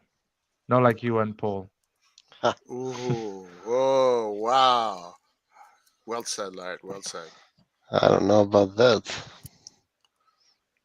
Well said. Anyway, I want an offensive team because Chelsea is gonna give us a lot of space, and it will be. I mean, Napoli does that, man. Napoli plays an offensive team. I don't think Politano is better than Brahim Diaz, man. No, he is much better. No, Way it's not. better, Lard. It's not better than Brahim Diaz. in my Maybe Brian opinion. Diaz can get to that level, but right now Politano is unstoppable. Everything he Nah. does is perfect. His through balls, his one touch, his dribbles, his cuts are unbelievable. Guys, listen, I've been watching that team really closely because I love the way they play. And I'm looking at those players. Politano right now is a beast. He's a top Lobotka player. as well. Lobotka has been Lobotka on is fire. out of this world. Lobotka is playing Unreal. Unreal. in a different He's, gi- he, stratosphere. he's giving me Iniesta vibes, and I'm not even that kind of a No, guy. what are you No, I'm talking not even about, kidding. man? I'm Well, not he's even more like a kidding. Savi, not a Iniesta. No, we're talking about guys. Come on, oh, we're live on YouTube here, please. He's Just really please. good. He's really good. No, I agree. I agree with John. He's playing like a different stratosphere. Different stratosphere. And then Guisa, my God, Really what But a good. sorry, Roy. perfect midfield. How did we Sorry, miss we on can him? How did we miss listen Anguissa? to me, I don't Roy. know, We Joe. need I to don't play know. offensive. That's why Diaz and CDK should start, both of them. We need to play offensive. I don't care. Yeah. Um, I'm all about offensive football, man. Are you kidding me, dude? Fuck, this Milan is all about offensive football. So I'm with you, but sometimes you have to think: do you have those players that can get? Listen, you are saying like I'm saying like in poker, you're going all in with CDK. You're going to give him the chance. So let's see if Pioli does it. Let's see if he does it. Today, I can't tell you that he would, but if he starts doing it consistently, then I would say yeah, put CDK there. Okay, you know. Will be such a shame not to play an offensive team against this Chelsea. Pioli is never gonna do it. Never. No one is gonna blame him if he plays an offensive team. Yeah, but you know I him, think he guys. should. Come I on. agree. I agree. He He's should. been. He's been. I agree, but he's been 3 years here. Like Pioli doesn't take this kind of risks. I hope Pioli he plays proves me wrong, and if he two plays attacking conservative, players, he's and right. he plays two attacking players on the wings or in the middle, and one conservative player. That's why we have makers. That's why we have Krunic. But But guys, Makers is not a conservative player. He runs a lot, but he comes in the attack area. He shows up, man, and even if he misses the pass or does something wrong, he's an attacking player, man. He shows up. He does those runs. I've He's seen we were playing against Liverpool. The way we scored those 2 goals against Liverpool, there was a reason why we scored those 2 goals against Liverpool. Because our players were going on the front foot. Even if Liverpool was outplaying us, we were not scared to go and show up in front of the goal of Liverpool. So don't rate Selemakers at the level of Krunic, man. Selemakers is an no. attacking He's player. better. He's better than Krunic, but he does the same job as Krunic in the sense that he's there to provide balance. He's not there Yeah, to dribble past players and stuff like that. but I He's there don't know, to man. do the running. Apart from those top players we've seen, if you look at the other guys, they don't dribble a lot that you guys think. It's all about teamwork and playing with the team. but who are you talking about, Larry? Though, who are you talking about? Like apart Chiesa, from Di Maria. Mbappe, Guys, the Napoli team, very incredible. I can't believe how good Napoli is. Can you guys believe how good Napoli is? I Like, don't think they are so good, Roy. where did these guys come from? I don't think they They are are so good. playing in a universe that is very far away from the rest of the world. No, I don't think they are so good, man. The teams they played against, they play in a different universe. No, I don't believe this theory of Garrett, man, that all the teams that Napoli shits on, they are shit. So all of a Dude, sudden, Liverpool, Rangers, Liverpool, Liverpool has been uh, getting an average of 3 goals a game this season. Chelsea lost against Dinamo Zagreb, bro. Yeah, I'm not saying Chelsea's playing well. Listen, But they John, lost let's say we win against Chelsea in San Siro 3-0. Let's pretend this. Yes, We're not in a different stratosphere. We just got a really weak Chelsea. We played a good game. yes, but I'm not the saying defense, so. What I'm saying sure. here, I'm not saying that Napoli is playing bad. I'm actually saying Napoli is playing an incredible football. But it's a perfect storm. They played against teams. They play open football as well. They don't play really tactical No, and Laird. sitting down and waiting for them football. They play really open football. And I want to add something.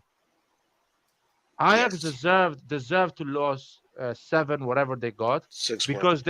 because they really underestimate Napoli. They thought we're gonna have it easy against them, and they play open football without tactical, awareness, and they got violated, and they But deserve that. like, let's also be honest about something. Like Why Napoli's did not he? Why Napoli's did not he didn't just play. play against us like this, Roy? Oh, because we are Because a top team. Like we are a top team. That's Exactly, what. because we are a team that is tactical.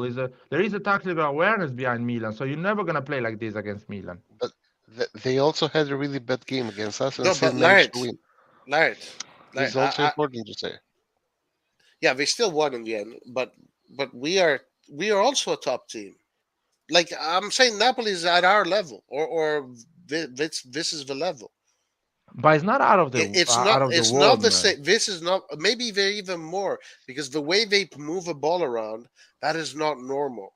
Like teams that move a ball around like that, these teams are teams that But make Roy, history. Make history. sorry, Roy. That's what I'm telling you, and you guys gonna see it on this season or We'll see when it. But January. yeah, They move the ball so quick. First of all, because they are good. They but are not doing just that in quick. Serie A. They move the, they Precisely. do every so they do everything well. Everything they're doing is amazing.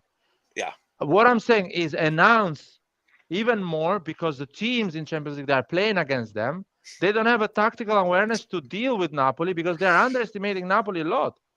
It is a fact, man. The way Liverpool is defending, Napoli, if a good Liverpool goes and plays against Napoli, Napoli wins 2-1. But because they played against a shit Liverpool, they got No, 4-1. but Napoli is going to show, and I'm going to say this. I'm going to have a crystal ball in front of me. Napoli is going to show that Napoli will always play better than you on the ball, and They you're didn't going. play better than us in San Siro. Yeah, because we are a top team. That's why I'm saying we can win the But Champions we League. lost 3-0 against Chelsea, man. But come on, Larry, we already spoke why. We already said if Napoli had the same issue that we had, maybe they'd be a slightly better, but they'd be losing too. Listen, I'm just saying this. Napoli, the way they play football, they have entered a different stratosphere, and they're going to go far in the Champions League. They Do might we even win play? it.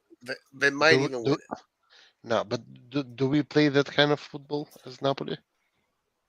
Our football is different. But Rejon, that's all my point. If we add in the group this Liverpool, Ajax, and Rangers, we will score. No, We will win No, 3-0 against no, Rangers, no, man. no, I no, no, swear no, to no, God, no, man. We no, will win It's 3-0 no, not. against no. Rangers. It's not. I It's not. disagree. I Yes. disagree. You can We, disagree as much as you want, man, I because we think, will win I 3-0 think, against Rangers. I think against this Liverpool, we, I don't even think we would have won. I think we Yes, would we do would that. have won 3-0 against the. I've I, seen other teams weaker than us win against Liverpool. We would have I never think beaten Ajax 6-1. I don't Today, understand. today never, never. Maybe Dude, in the never, future, but today never. we never, would win against Ajax Liverpool 3-0. We will win four against never. zip. Ajax Bruh, 3-0. they 3-0. No, demolished 3-0. Liverpool no, Yes, 4-0. 3-0 we no. will win against Ajax. Against I swear to against God. You know against what? Liverpool. Oh my God. So Rejon, Against Rejon, Liverpool, listen to me. we wouldn't have won. Listen, We wouldn't have won. listen to me. Rejon, Ajax or Liverpool are going to go ahead. They're going to go ahead. And God, if God wants me, if God I hope believes that we we get play Liverpool against then. Ajax or Liverpool, you will see and you will say, you will come in this Yes, live and will say, Lad, you yes. were right. These are a shit team. They don't know what they're doing No, in the pitch. no, They are no. completely open wide. And you will see that. no, Here's the no, There worry. is Laird. there is Here's people the in the worry chat that here. Listen the to me. There worry is that people in the chat. I hope these people come back in this chat and says, "Lad, you were right." Red John should say sorry to you. I Yes, hope this happens. and I Well, will I say agree with sorry, that. but I agree with let that. me tell you, what will happen. First of all, Yeah, okay. we have to go first in our group in order to get one of these Second, teams. man, we can go second. We can see them later because Ajax is gonna beat another random German team If we, or whatever. Tottenham, they're if gonna beat it because. Or yeah, let's see. But let's talk. but if we finish second, we cannot beat the team that we get from the top of the list. We will not be able to beat Okay, the whatever. Guys, Real Madrid guys, and whatever. Laird, So listen, but we sorry, have to top sorry, our team in order to get them. But if we get them, you will understand that our kind of football cannot beat other teams with a lot of goals. We don't do that. Okay, you will today see no, that. today no, You will today see no. that. No, You Not will a see team like that. Liverpool. Not a team like Yeah. Liverpool. You will Today, see And that. against You Liverpool, will see that. against this Liverpool, we'd lose. I don't think. Wait, with No, our full Red team, John. I don't Red John, think you so. should watch more No way, football, man. not You a should. chance. Fucking Dude. Arsenal scored 3 goals against Liverpool, Oh, man. Arsenal is top of the Arsenal league, bro. plays Yeah. really good football. It's top of the Yeah, Arsenal but plays really good Arsenal, football. man, Arsenal is not like. Listen to me, man. Listen to me. You will see. You know what I say? If there is a God up there, we will have this situation, I hope and you so. will I see really that. hope. And you will see I that. What? I See really what? hope so. Milan Because sooner playing or against later, Ajax or Liverpool. Milan playing against Ajax and Yeah, Liverpool. but You will Laird, see.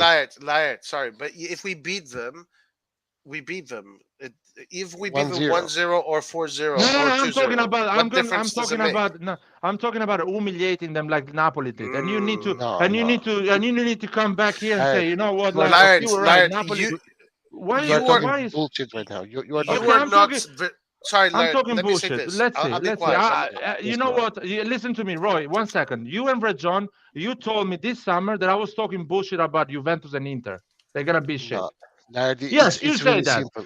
Laird, it's really I, simple. Sure, Laird, sure. Laird, I open, swear to open, God, there is people press in the Google. chat. Laird, Please, Yes, Laird. You please, Laird, said people in that the chat, Juventus was going to come keep on here being shit. and You were right. You were no, right. no, no, no. I want people in this chat right now to remember this moment. Yes. I To remember understand. this I moment. understand. Yes. Just Because Red John press. is gonna negate that. Oh He's gonna my say, "No, God. Okay. I never say that. I never say that." Remember, That's what he's gonna say. Just keep on going. I Laird, agree. Okay. open Google, and write Serie A table. Why? Do I that. know What? the Serie A What table: are you Napoli, talking about? Atalanta, Right. and Milan. Right. Okay. Now go to how many goals Napoli has scored, Dude, I and don't. how Just a many few. goals Just a few. 6, 5. I don't know. I What? don't. I don't. 6 or they 5 have goals. scored. No, no. No. They have They scored. conceded. They conceded. Sorry. Okay. They They scored a have lot of conceded. goals. Yeah, they scored a lot of goals. Yeah. I So think the they, sooner we come to the realization that Napoli is the real deal, the better we can start to fight them. We have to. Right now, Napoli is not this usual team that will just die out because tradition. This is a different kind of beast. I'm not Roy. I'm not If we saying sleep on Napoli. them now, we won't. We will suffer. Guys, I'm not saying Napoli is gonna die out. Why you don't consider what I'm talking about? Napoli has played these games that they scored a lot of goals in Champions League with teams that are not tactically prepared or they don't have any tactical awareness. To me, They don't. no, They don't. I'm gonna no. attack you now. Listen to me. They I'm going to disrespect. attack you now. Okay, yeah, you can attack me. They disrespect Napoli. They play open football. They don't defend.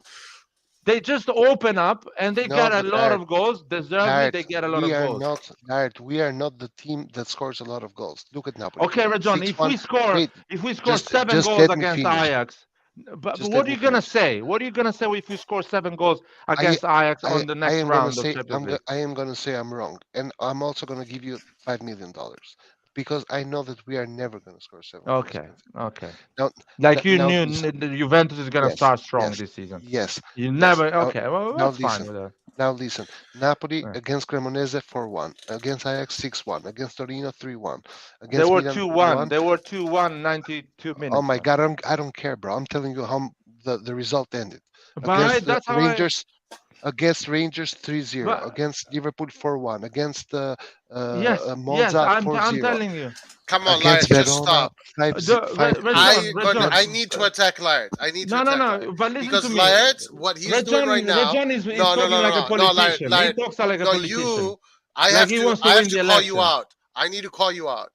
I need to call you out. You are already preparing your excuses as Napoli Yeah. will keep on winning. It's because the team they played is not good enough. Yeah. Because you'll keep on doing this all No, bro, year. Roy, I'm It's a saying, now no, Ajax, you are Roy, going with a Ajax narrative. Roy, is a but listen master to at me, that. He's a listen to me. master. No, it's not a master. It's not a master. John, He's a master.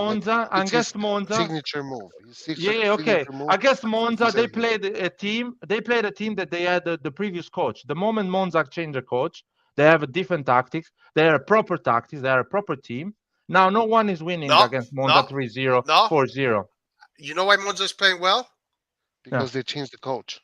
They changed the coach, yeah. No, But no. against Yeah, Napoli, they had okay. the previous coach. Also, we changed the coach. Also, but because of a player that I said is a Okay, top Roy, is a whatever. top Yeah, player. but whatever, man. Rovella. The I'm moment talking about Rovella joined Roy. Monza, Oh Monza my started playing God, you football. guys are insane. I'm talking about tactics here. Napoli won 4-0 against the Monza. They had another coach and another tactics. If Napoli plays with this Monza, and they're gonna play against this Monza, They will still in win 4-0. no, they're gonna win What are 1-0 you maybe. talking? They're gonna win 2-0, not 4-0. They're gonna Maybe win No, 2-0 this or Napoli, no. 1-0. This Napoli, no. Yeah, I okay, think they okay, win 8-0. 8-0. okay. They win And 8-0. Okay, yeah, and me saying okay. 8-0 and you saying 1-0 have the same weight. They are both Okay, two man. I baseless understand, man. opinions. I understand, Two man. baseless. But usually, when I say Good point. something, it happens. When you say something, it doesn't happen.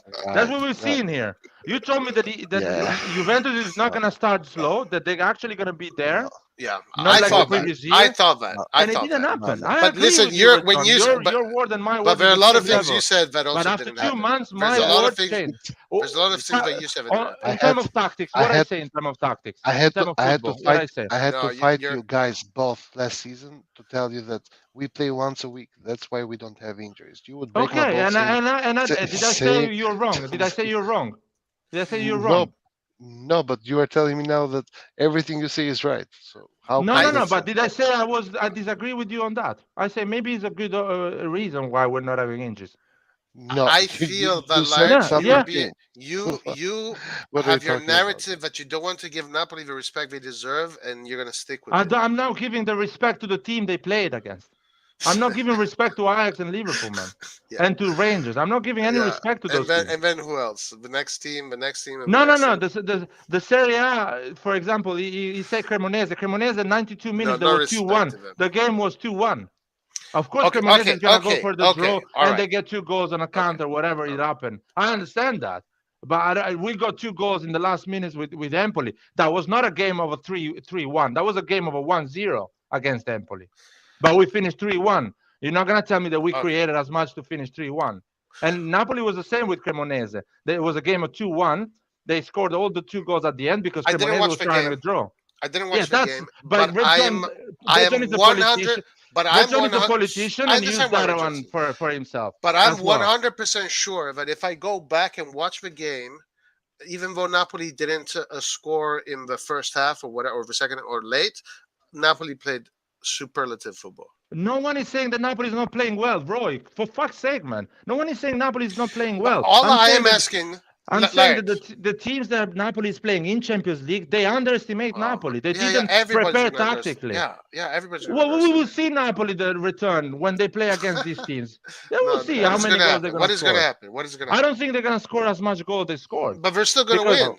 They're but still they gonna are win. gonna win. no, I'm not questioning the fact that they don't deserve to win or they're not a good So team. what's the difference? Whether you win 4-0 It or is a 1-0. big difference, Roy, because you are telling me that Napoli is prime Real Madrid right now. You're saying I'm saying another stratosphere. No, the team Yes, they're playing yes, is yeah. in another planet. No, They no, no, never seen tactics in their no, life. no, no. No, I but disagree. because Man you have City a wouldn't problem. beat Liverpool 4-0. Man City wouldn't beat Ajax 4-0. Well, PSG wouldn't beat no, these no, teams Roy. 4-0. With a lot of teams are beating Liverpool. They're scoring 3 or 4 goals against Liverpool this Really? season.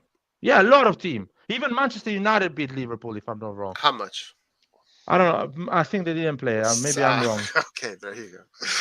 But I I don't know have the Liverpool numbers in is front not. of me, but I want to check that if that's true because Let maybe me you're let me right. No, see. no, no. But Let me see what I feel Liverpool like played you this said season. that without really knowing that for a fact. That's You actually gotta. true because Liverpool is 11th right now in the league. So Liverpool is not great. But that being said, they got destroyed by Napoli. destroyed. Even Juventus is 11th in Serie A, but they didn't get smashed by PSG. Yes, Rajon, and we didn't Rajon, smash them either. because Allegri, that's all my whole point, Rajon. Allegri is fucking bastard, and he puts a bus in front of PSG. The Ajax coach is a dickhead. He doesn't even know how Napoli plays, and he gets 7 goals, rightly so. There was a comment on Twitter that says that said, and that was such a clever comment. Someone was saying, "Oh, Napoli should have stopped at 4-0." And another guy replied to that comment saying, "No, Napoli should have keep going because these Ajax were embarrassing. They played the game like not even knowing how Napoli plays." Dude, it is They didn't so even check aggravating another. when you do that, dude. It's so you are so like convinced that you don't want to give Napoli their credit, that you're going to harp on this fact that you want to diminish the other team. It's just so dishonest of you. Like, why Yeah, are you doing Liverpool this? Why are you doing Liverpool this? lost against Man United How much? 2-1. Ah, 2-1. okay, not 4-0. Yeah, but Man United, dude, is a really bad team. If you get 2 goals against What Man about United, if you do Garrett, 0-0 against Everton, they did Garrett, 0-0 against Everton. They did 1-1 Ar- with Crystal Palace. What are you Are talking about? Arsenal Fulham a really 2-2. bad team? Arsenal, I don't think Arsenal, Arsenal is such a good team, and they got 3 Arsenal's goals. a they are good team. first.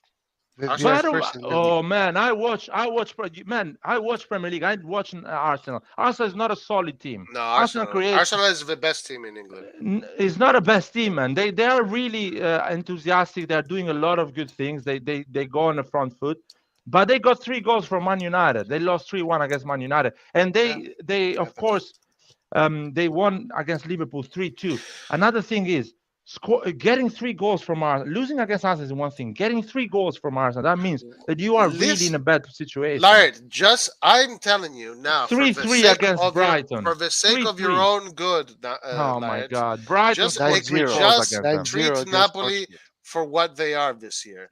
Don't look for excuses. I'm saying that the sooner we just accept reality, the sooner we can actually match them and destroy them.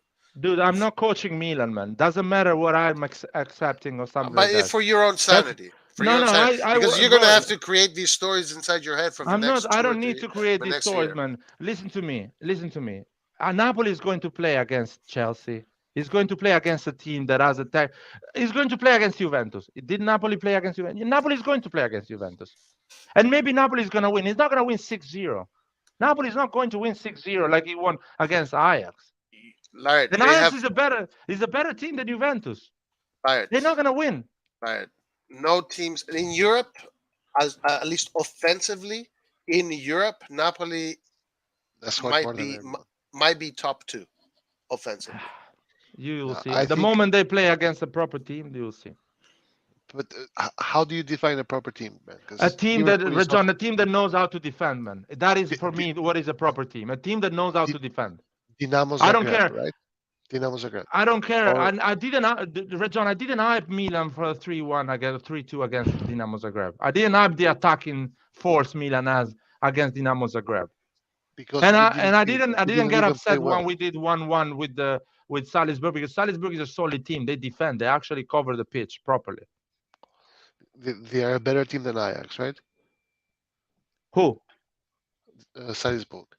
They defend better than Ajax. They defend better than Ajax. They're never gonna lose 6-0. They will never lose 6-0 with any team. They will always defend better than Ajax.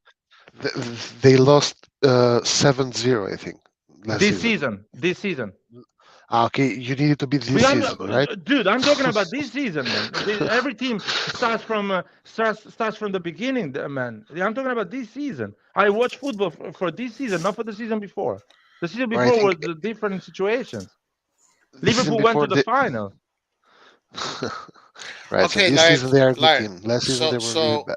Okay. What about Vice Verasquilla? You were convinced that he was not good. He was not good enough. So you said he has to prove himself. But you've already set yourself up to say no because Liverpool is not good enough. So he hasn't proven himself. Yeah. Ajax, no, they're not going to. So you're playing a game now. Like, can't you just be honest and have a real conversation? What does this to do with the Vicha? I mean, Napoli, big part of why Napoli is so good is because of Vice Verasquilla. Yeah, but that's nothing to do with with what I'm saying, that Napoli played against teams they play open football, and it's easy to score a lot of goals. That's the whole concept I'm saying, man. I'm not saying that Napoli is a shit team. I'm not saying that Napoli plays bad. I'm not saying that Napoli has bad players. I'm just saying that Napoli played against 3 teams. They play open football, and they're Why? gonna Why do concede you a have to lot say of that? goals. What's the But point of because saying that? that's what I've seen already. That. What's the point of saying that?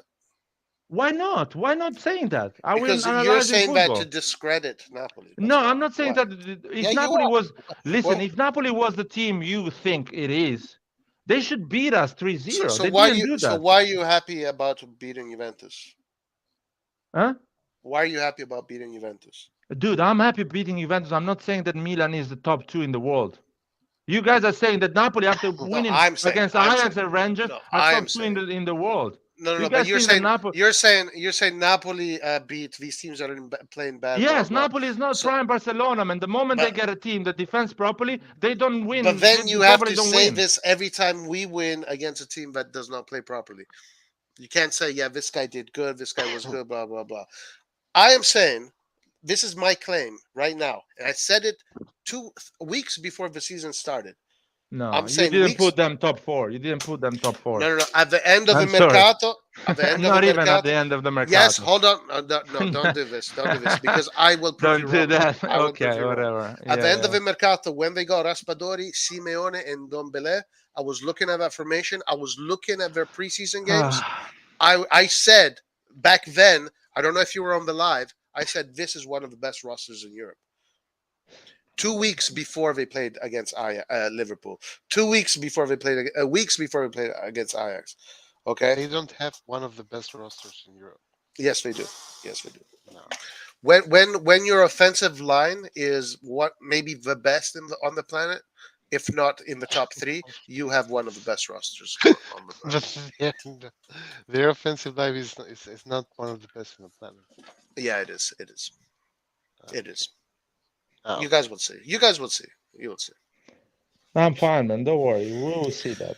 Now, You guys do, need to explain a lot of things. I what we explained it need to already. do, what we need to do is do something about our attacking midfield, because if we don't, we are going to suffer Napoli. We're going to suffer Napoli. You guys will see that. I explained my. Yeah, Laird, you were right about Juve. Okay, Juve. I think if Juve had all their players, though, it wouldn't be this bad, but it'd still pretty be bad. Inter, what I thought was going to happen with Inter, that they would have built on their mercato, but by the end of the mercato, you could tell that Inter did not go forward. They stayed where they were. So, like at the end of the mercato, I agreed with Inter. Juve, I want to see what they look like with their full formation. Now that you see what the teams look like, you can have a better understanding of who plays how. Roma, for example, I thought was going to be better, but Roma's not playing great football. Atalanta, who I thought Atalanta was eventually going to. I gave Atalanta a high position the season before. I never bought this thing that, because now Zapata is old. No, Atalanta will always bring great players and make them great. So Atalanta, I'm not surprised. Udinese, I would have never known.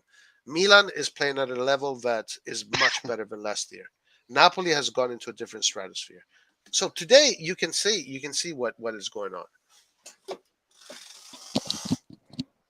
By the way, I don't think Napoli is overperforming in terms of goals in Serie A. I think Napoli is showing in Serie A what team they are.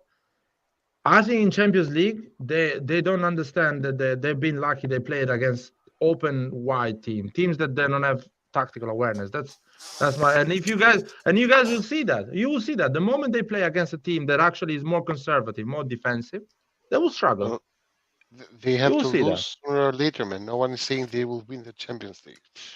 No, So I'm this not saying. argument that they I'm will not lose at saying. some point, we know. You But don't I'm have not to saying tell they're us. gonna lose against a top team, man. They're gonna lose against a team that defends. Not even a top team, a team that defends. The issue with that, Laird, is that this year they have an element that gives them the upper hand, which is Vice Verasquilla. So going to play against teams that defend, if you have a Viceverski, is like having a prime, Messi in the not Messi, but like a player like that can unlock you. So that's the other thing about him. They got what is probably the best next footballer, out there after Haaland and Mbappe and blah blah blah. I mean, if we had Haaland, we'd be scoring a million goals, and of course, look at Leo. We have Leo. We're talking about Leo. Vicha is going to be one of the best football players for the next 10 years, 15 years. They have him right now. So yeah, this is an elite roster right now. What are you going to do? You can't do anything about it. Accept it. Accept it. I'm pretty confident. It's not like you saying, Roy. I'm sorry. I'm so confident. I'm so Okay. relaxed. You would see that. I'm. Hold on. Hold on. I'm I'm so. so You think relaxed. I'm worried? You think I'm worried? No, no, no. I'm What relaxed does he on my mean? opinion. I'm Oh, relaxed on okay, my okay. Yeah, opinion. yeah, sure, no problem, no problem. I'm not. If I'm relaxed on my opinion, do you think I'm worried about Napoli? Napoli is gonna be again where it should be in April. Okay, yes, this is a mistake you're making. Big Okay, mistake you're making. okay. I'm Big fine. mistake you're making. I'm fine. In April, saying, you know what, I was an idiot. Yes, this time Roy, around, it's not a good bet. Let's put it that way. It's not a Okay. good. This time around is a bad bet. Like you're going to lose your chips most likely. yo, Roy. What's up? I just want to give my opinion here and ask you a question. I Yeah. kind of am in between on this because I can kind of see the main points of what you guys are both saying, and it sounds like it's kind of two extremes. But what do you mean when you say Napoli is we're playing good, but Napoli is in this not in this universe or something? Because They because have when we played transcended into a different Napoli, stratosphere. because when we played Napoli, we dominated them. In terms of the style of play, with more chances created, we should have at least tied that game.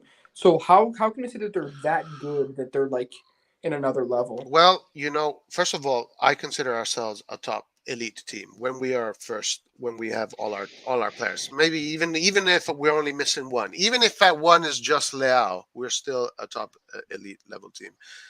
But when it comes to that scenario, it comes down to the details. We lost on the details, and details matter in football. And Napoli is a team that has the players that can get you those details, even if they don't, even if let's say they don't dominate you. So, yeah, this is that was essentially the difference. That's it.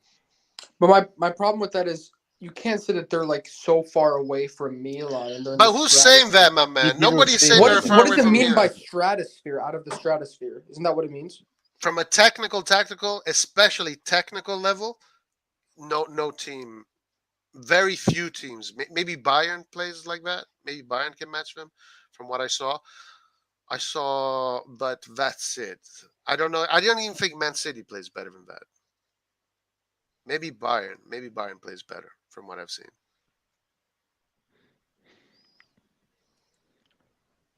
Yeah.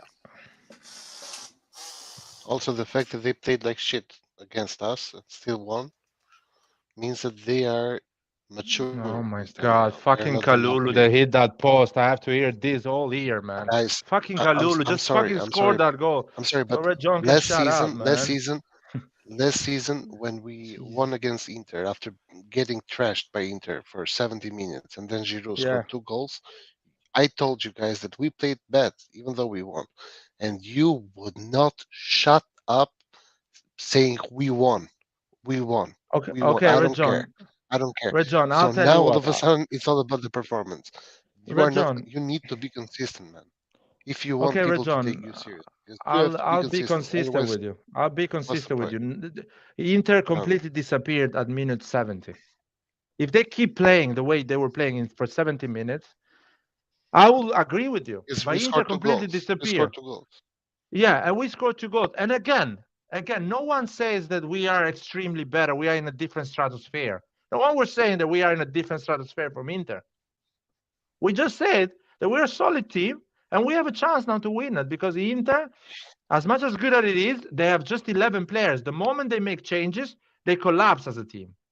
Their No, beautiful game, their dominance disappeared after they made no, 2 or 3 no, Dart. changes. Yes, it happened. You were you You, no, but you you were can shouting, disagree "We are again there. better."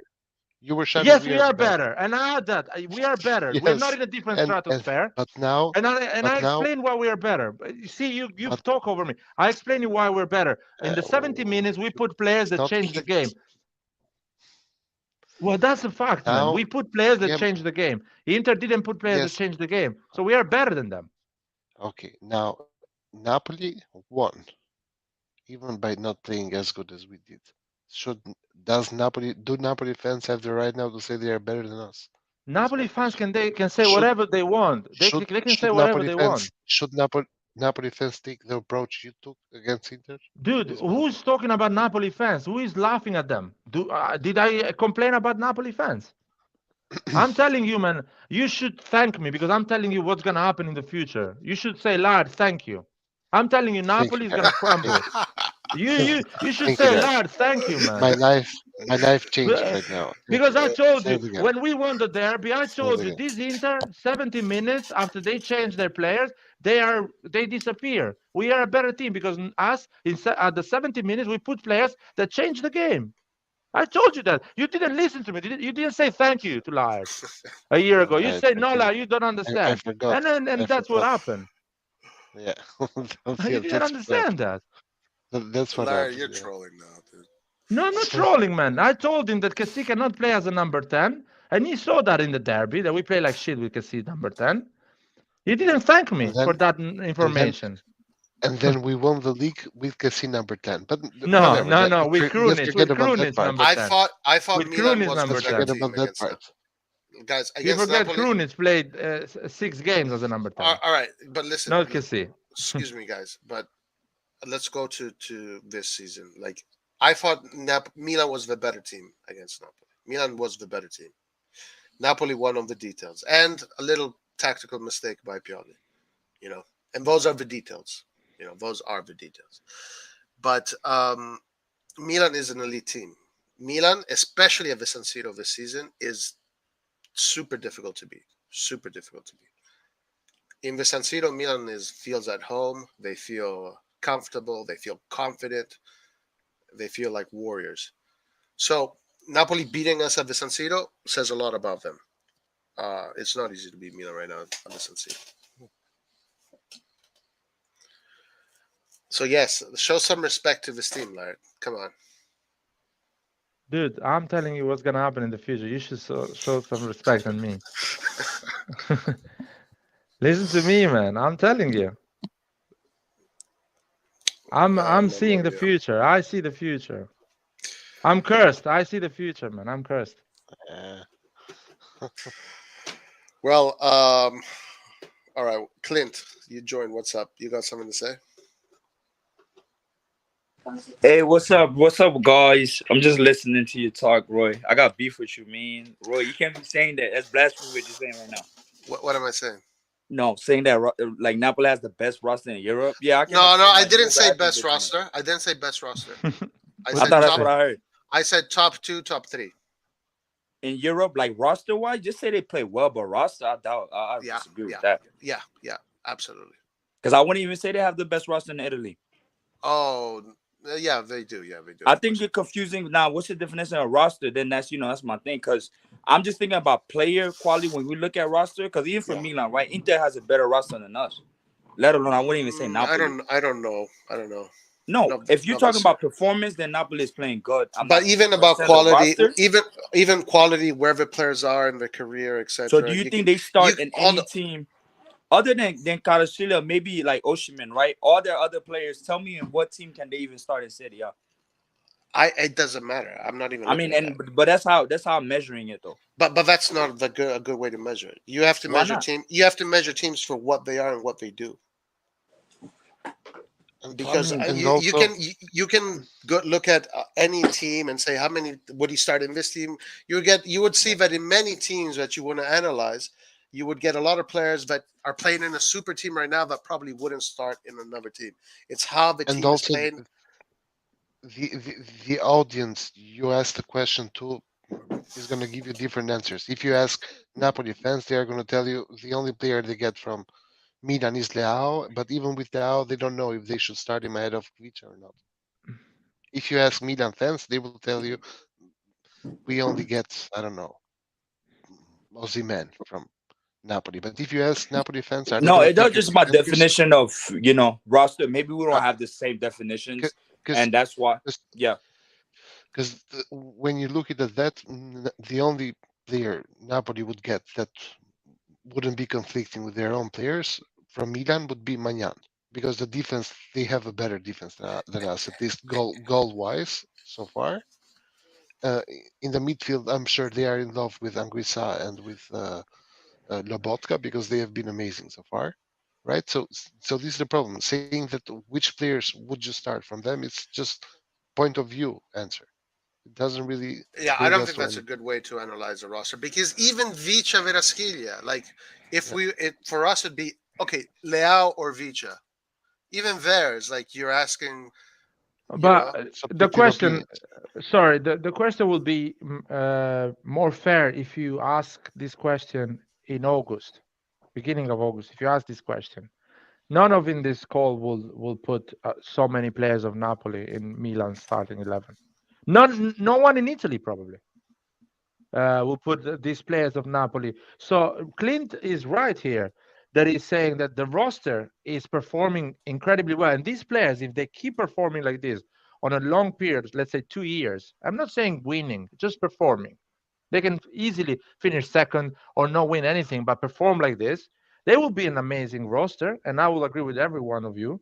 But right now, they've been performing really well, extremely well for 2 months.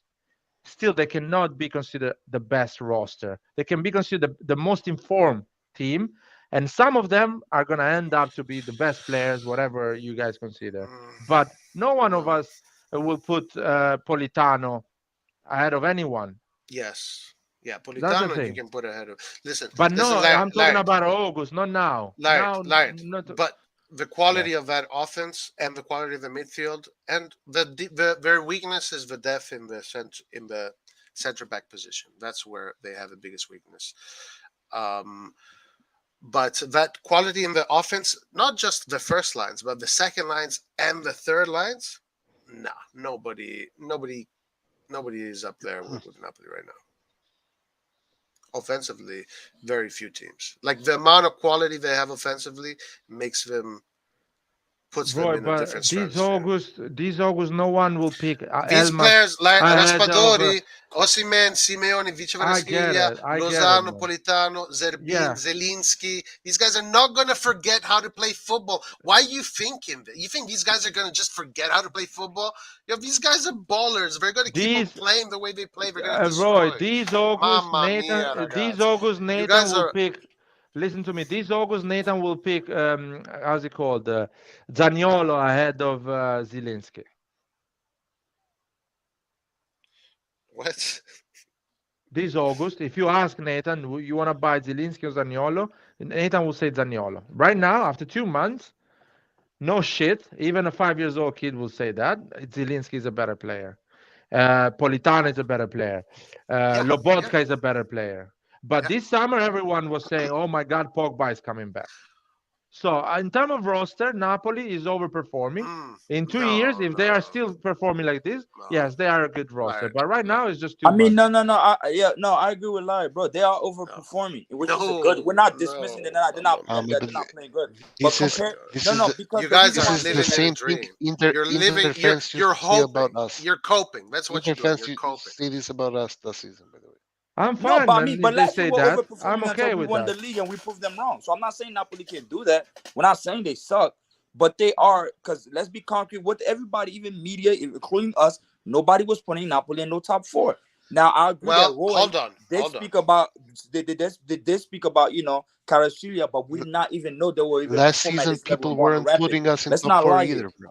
I'm Last okay, Hold season, man. no on. one was Rajon, No, no, I'm putting no. okay us. with that. Wait. I'm Also, okay with I that. have to respond to Clint there because at the end of the Calcio Mercato, when it was done and dusted, as soon as I saw the roster Napoli had, I already okay. Hold on. Hold a minute. This is a different kind of situation now, and I was proven right because they play technically in an incredible way because they have a fucking huge amount of ballers in that team. No, but Yeah. Roy, let's be honest. Did you put Napoli now did you put Napoli at that time when you say at the end to be like, okay, now they can challenge for top 4? Yes. Or you're yes. like, oh, these no, are I thought Scudetto they could win contenders. it. I thought they could win it. I thought they can win the Okay. Champions League. I think they can win the Champions League. Let's see, man. If you prove us wrong, I'll be the first one to come on No, here to I be don't like, need to you know prove what? anybody You were wrong. right. Liz. I don't need to But prove anybody wrong. I because see what Napoli I always see. starts like this. Napoli Yeah, always and starts that's a like this, mistake. and they haven't faced it. Here's my This thing, year, though. Here's my thing. this year But that's a mistake. To Yeah, make okay, that. no, but here's my thing. Here's my thing, though, right? I'm gonna really take Napoli serious, right? And I'm not dismissing anything they did.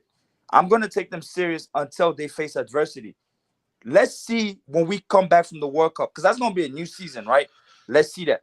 Because they're giving me Lazio vibes, like I said last time on the chat. It reminds me of Lazio from before COVID happened, and they just crumbled. Let's see.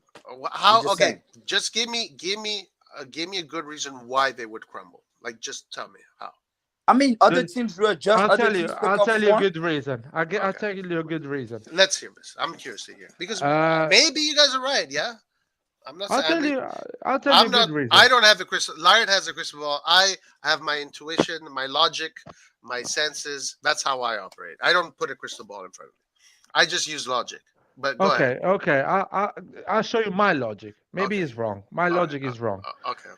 Second part of the season, a lot of teams are gonna adapt Napoli's game Ah, and gonna scrap draws, ugly Stop wins, and things Lobotka. like. That's all you got to do. Okay. I'm fine with that. Stop Vicha. Stop Lobotka. Stop Osimhen. Stop Yeah, Roy, Anguissa. they're and they're stop Paul. impossible to stop. I'm fine with that. They're gonna key players can get injured. The center backs can get injured. Lobotka can get injured. They can get fatigue. They have a lot of games to play, Champions League and Serie A games. The pressure starts to come in. Sounds Now like they're Balotelli. not in the second part of the season. They're not gonna be the surprise now. Now the supporters are gonna ask them to win the league. There's no excuse now. You have to win the league. And now let's see in their head of these players how pressure That is is gonna actually play. true. That is true. So there is a lot of factor that football we don't consider. On the other side, you have Milan that has been in that situation and they handled that situation and they won the league.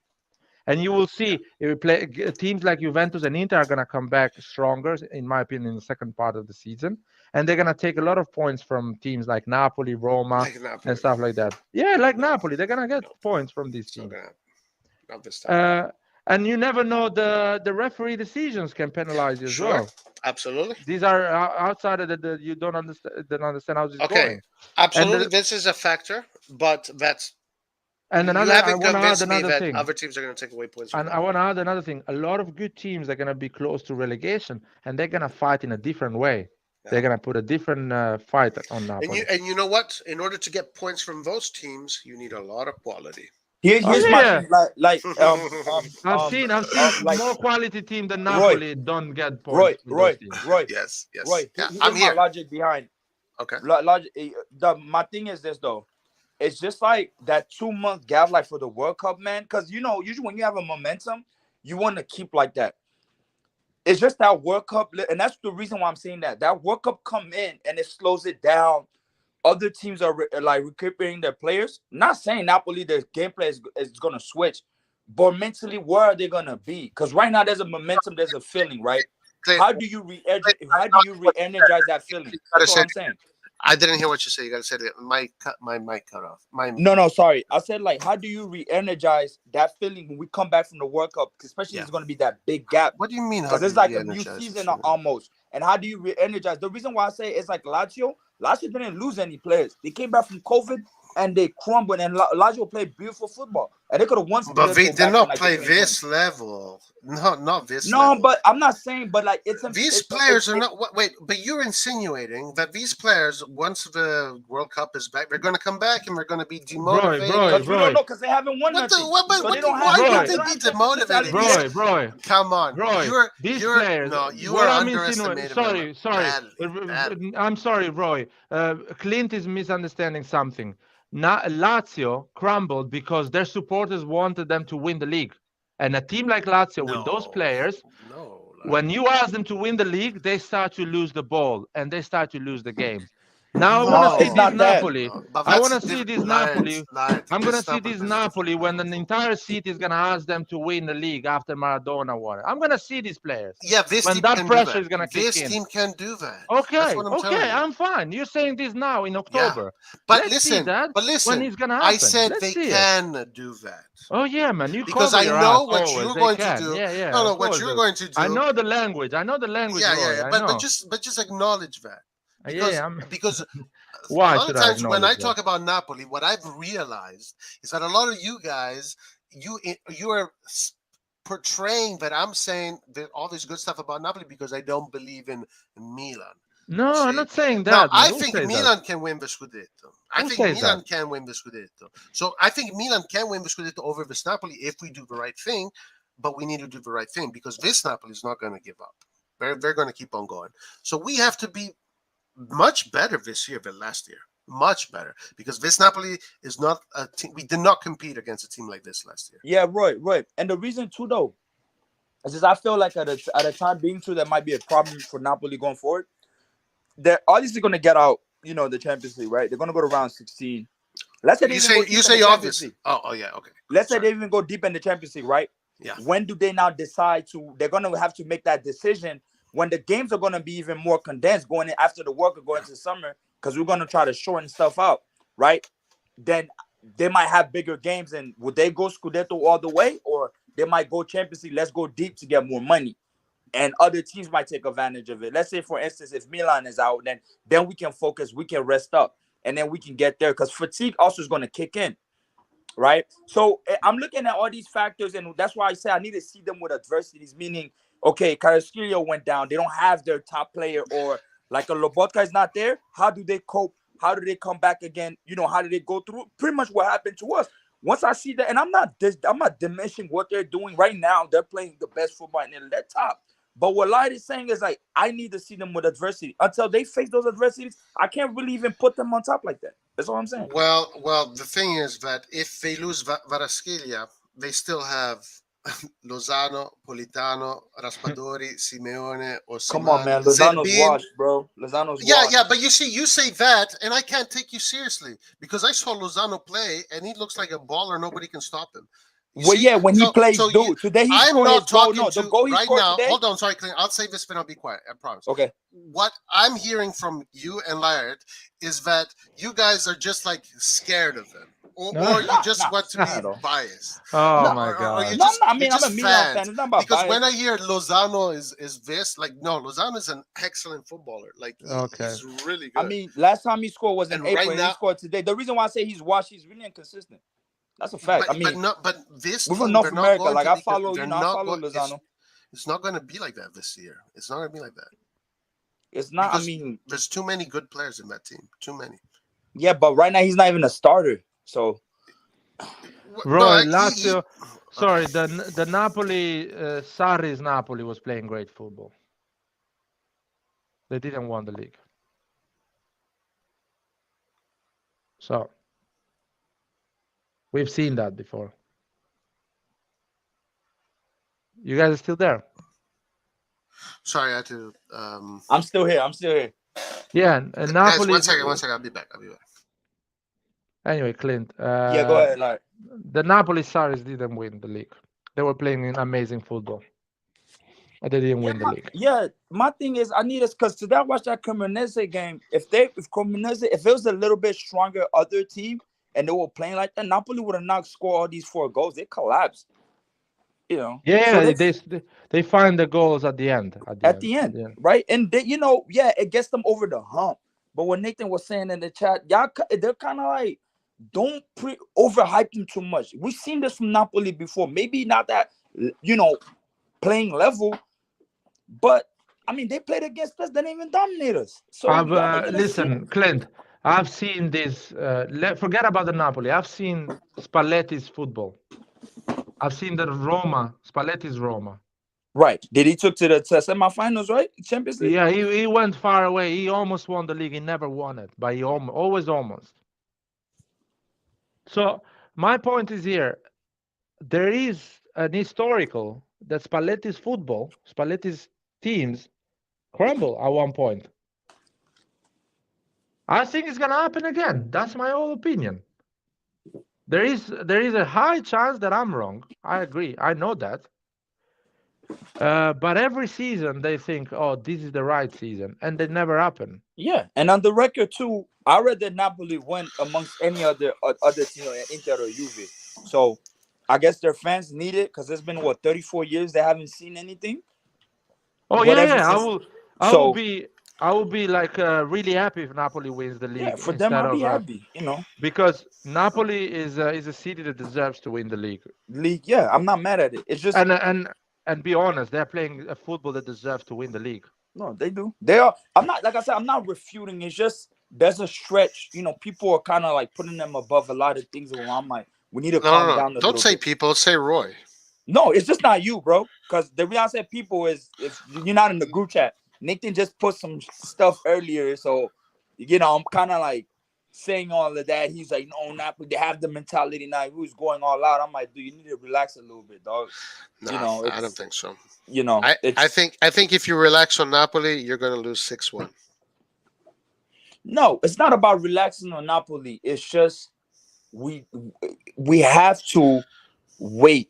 Especially this season is really weird, man. Like this World Cup is gonna Don't be wait. no. Watch this. This World Cup is gonna be do good to some teams, and it's gonna be bad for some teams. And Milan can be part of the mix where it might be bad for us. That is a possibility. Yeah, because that big gap, because you might have some type of momentum, and that big gap comes, and then the first game back, let's say you lose, But the second game you draw. Now you panicking. in all fairness, a lot of Napoli players maybe won't even be in the World Cup. Yeah, a lot of them are not going to be. I think the World Cup has nothing. I mean, it can influence some players, but my whole point is here that they're gonna suffer the pressure of winning the league. They're gonna be like, at one point, their supporters, the seat is gonna ask them to win the league, and I want to see how they're gonna react to that. When But you man, have I'm not to even win, playing. But you're not a but guys, surprise. But guys, I'm not even speaking from even like the players even playing the World Cup or some type thing. It's the fact that like when you have a momentum, meaning you need those games coming in every week. That's stopping. You just don't know. That's what I mean by that. It's like you're coming back for a new season again, where like you took a vacation. Yeah, you've been training, but you haven't been playing competitively, and the stuff might just change. And that's what I mean, because that January comes around. Like Inter, yes, Inter is playing bad. Let's Inter like just think come and they pick up momentum. I mean, they're not far out. Yeah, Inter and Juventus are gonna be different beasts after the World Cup. And then they pick up momentum, and then they come in, they just beating, and then you see from afar now. Now you're stressing with their results. It's like, oh, they might come up, and it's I don't know, man. It becomes weird. It kind of reminds me. Remember that year, like where we were like what first all the way to the 17th match day. And then injuries happened, right? And then what was the gap between us and Inter? It was like a big gap until they just came up because we started to crumble, right? I'm not saying it's going to be the same, but it's just these situations I put at play. I'm like, we just need to relax a bit. And like I said, if Napoli wins by any means, I might be upset for Milan, but that's the team I'd rather see win than Inter or Juve, like hands down. And it's a team that is playing better anyway. So if they win, they deserve it because they are the team that playing better. Yeah, but hey, how about we speak about that Dybala thing? How y'all feel like us not getting Dybala? Because they say his injury is really bad. Really bad, 2 months, something like that. So you see, like, the management, they're right not getting him. I don't know. The injuries cannot happen with us, maybe. But I feel like if a player's been consistently being injured, like you're just not gonna even look his way. Because what tells you now? Him coming over to Milan that he's gonna be injury free, especially when he's in his late 20s. That's can happen. It cannot happen. Yeah, it's a bit like we have to see what. Yeah, but Roma, I feel bad for Roma because they made all these like the main guys they're relying on. They're not there. Roma's not playing great football in general. It's a team that I don't know how far they can get this year. Atalanta. It's really up to Atalanta and Udinese to see. I think what Atalanta is benefiting from not playing European football at all. Yeah, so, and also because Atalanta has a great way to rebuild the team, and they've been keep on doing that. And they're always getting the next Zapata, the next Muriel, the next Papu Gomez. They're always doing that. And Lookman is this guy. Lookman is really good. I guess this year, Gasperini's been really smart to try to play more defense and not exposing himself and playing that high end stuff. They've been a bit more defensive this year because in the past, but even after, I don't know, man. I think we'll get the real configuration of the table towards after January, like the end beginning February. You start seeing, okay, these are the actual positions. You know, I feel like Udinese is gonna drop out of there. I just feel it. They're good, but Yeah, Udinese, I don't know. Like Udinese could fall off. I don't think Udinese is going to stay up there for the whole season. I think Inter, as much as I hate these guys, I just feel like once Lukaku, they might get a change of heart a little bit, and they're gonna start, getting the results, out of the way, especially after this rest period, because it might be a Maybe. lot of fatigue. But we'll see. Maybe. We'll see. But no, man, we'll see. At least Napoli will go through. They'll go through the group stage for sure. They now depending how if UEFA wants to fuck them over, and make them play. I mean, if they finish first, then they're definitely not playing like a top team. But let's say if this Napoli like faces hypothetically, let's say like a Barcelona, Yeah. right? Napoli, They beat Barcelona. They They beat beat Barcelona. Barcelona. Okay. They beat Barcelona because Barcelona plays open football. They can only struggle with somebody that plays a different football from them. But on the same level, if they play open football, they beat Barcelona because they run more than Barcelona. They know what to do with. Maybe they can feel the pressure. Maybe at Camp Nou. I or think a big game. team that can beat them right there would be Bayern, and I think that will be But a if Napoli fight. finish first, they're not gonna fight. They're not gonna meet them. Bayern most likely is gonna finish top of their table. PSG is gonna finish top of the table. Man City is gonna finish top of the table. And Milan also. Oh, I mean, it Yeah, doesn't I count. mean, if we beat Chelsea, but yeah, that's why Chelsea can beat. Chelsea that's can why I beat picked Barca. Napoli. Huh? Chelsea can beat Napoli. This Chelsea, nah, bro. No. Well, I don't it's gonna think so. change. Chelsea is gonna change. It's not gonna play like this the entire season. But even No, Chelsea, I think in order to beat Napoli, you have to be a team like Real Madrid that can play that game and will beat you because of just being more intelligent than you. Yeah. I don't think Chelsea can do that right now. I don't think so. I disagree with that. But they're not gonna play right now with Chelsea. They're gonna play in January and February against Chelsea. So a lot of Maybe, yeah. things change. If Chelsea grows, Because Chelsea is gonna grow because the new coach is gonna implement his ideas anyway. So I saw stuff on what's that kid Zachariah, like he's such in the limbo. Like he left because of Tomo Tuchel because he said he didn't like Juve's plan, and then I guess the new coach doesn't even like him. The new coach not even starting him. He's not even on the bench.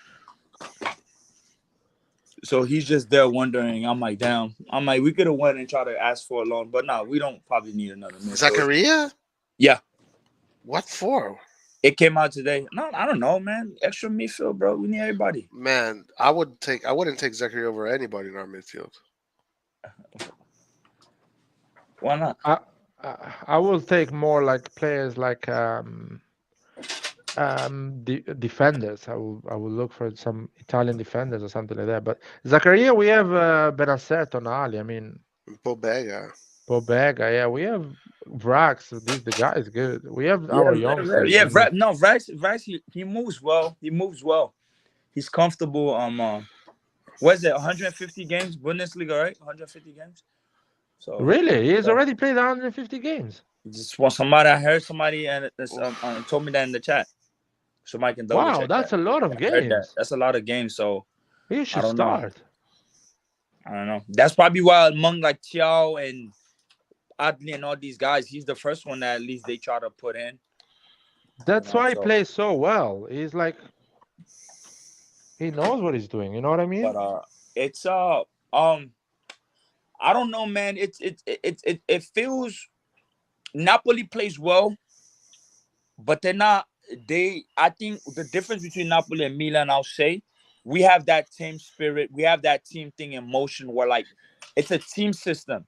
Them is more like, yeah, they have that team system, but it's a lot more. You can see it's a lot based more on individualities to a certain extent because they haven't faced adversity. That's all I'm really saying with them. But Napoli plays really well. I mean, you see how it moves when they come in. Somebody like Cara, like he's a really smart player, bro. Like that dude at 21, the way he moves, you feel me? I hope he doesn't get tempted with big money and like, yo, you know what? I'm going to, I don't know, fucking. I mean, what's the next team that might look for his type of profile? I don't know.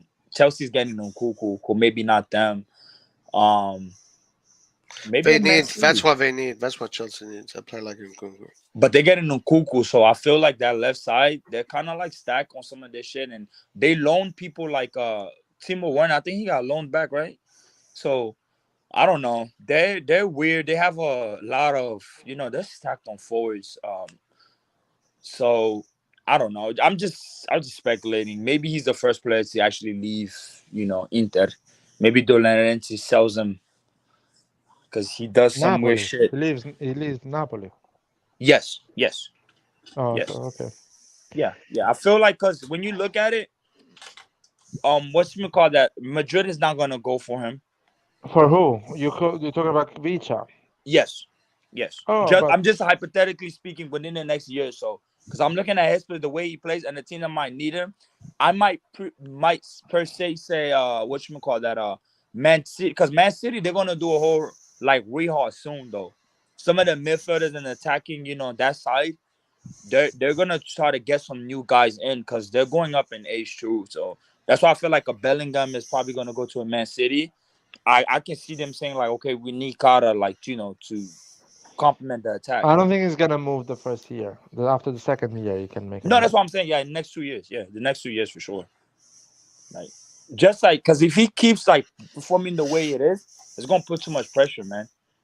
And they're gonna either have to sell or he's gonna want guarantees, especially if they don't win anything.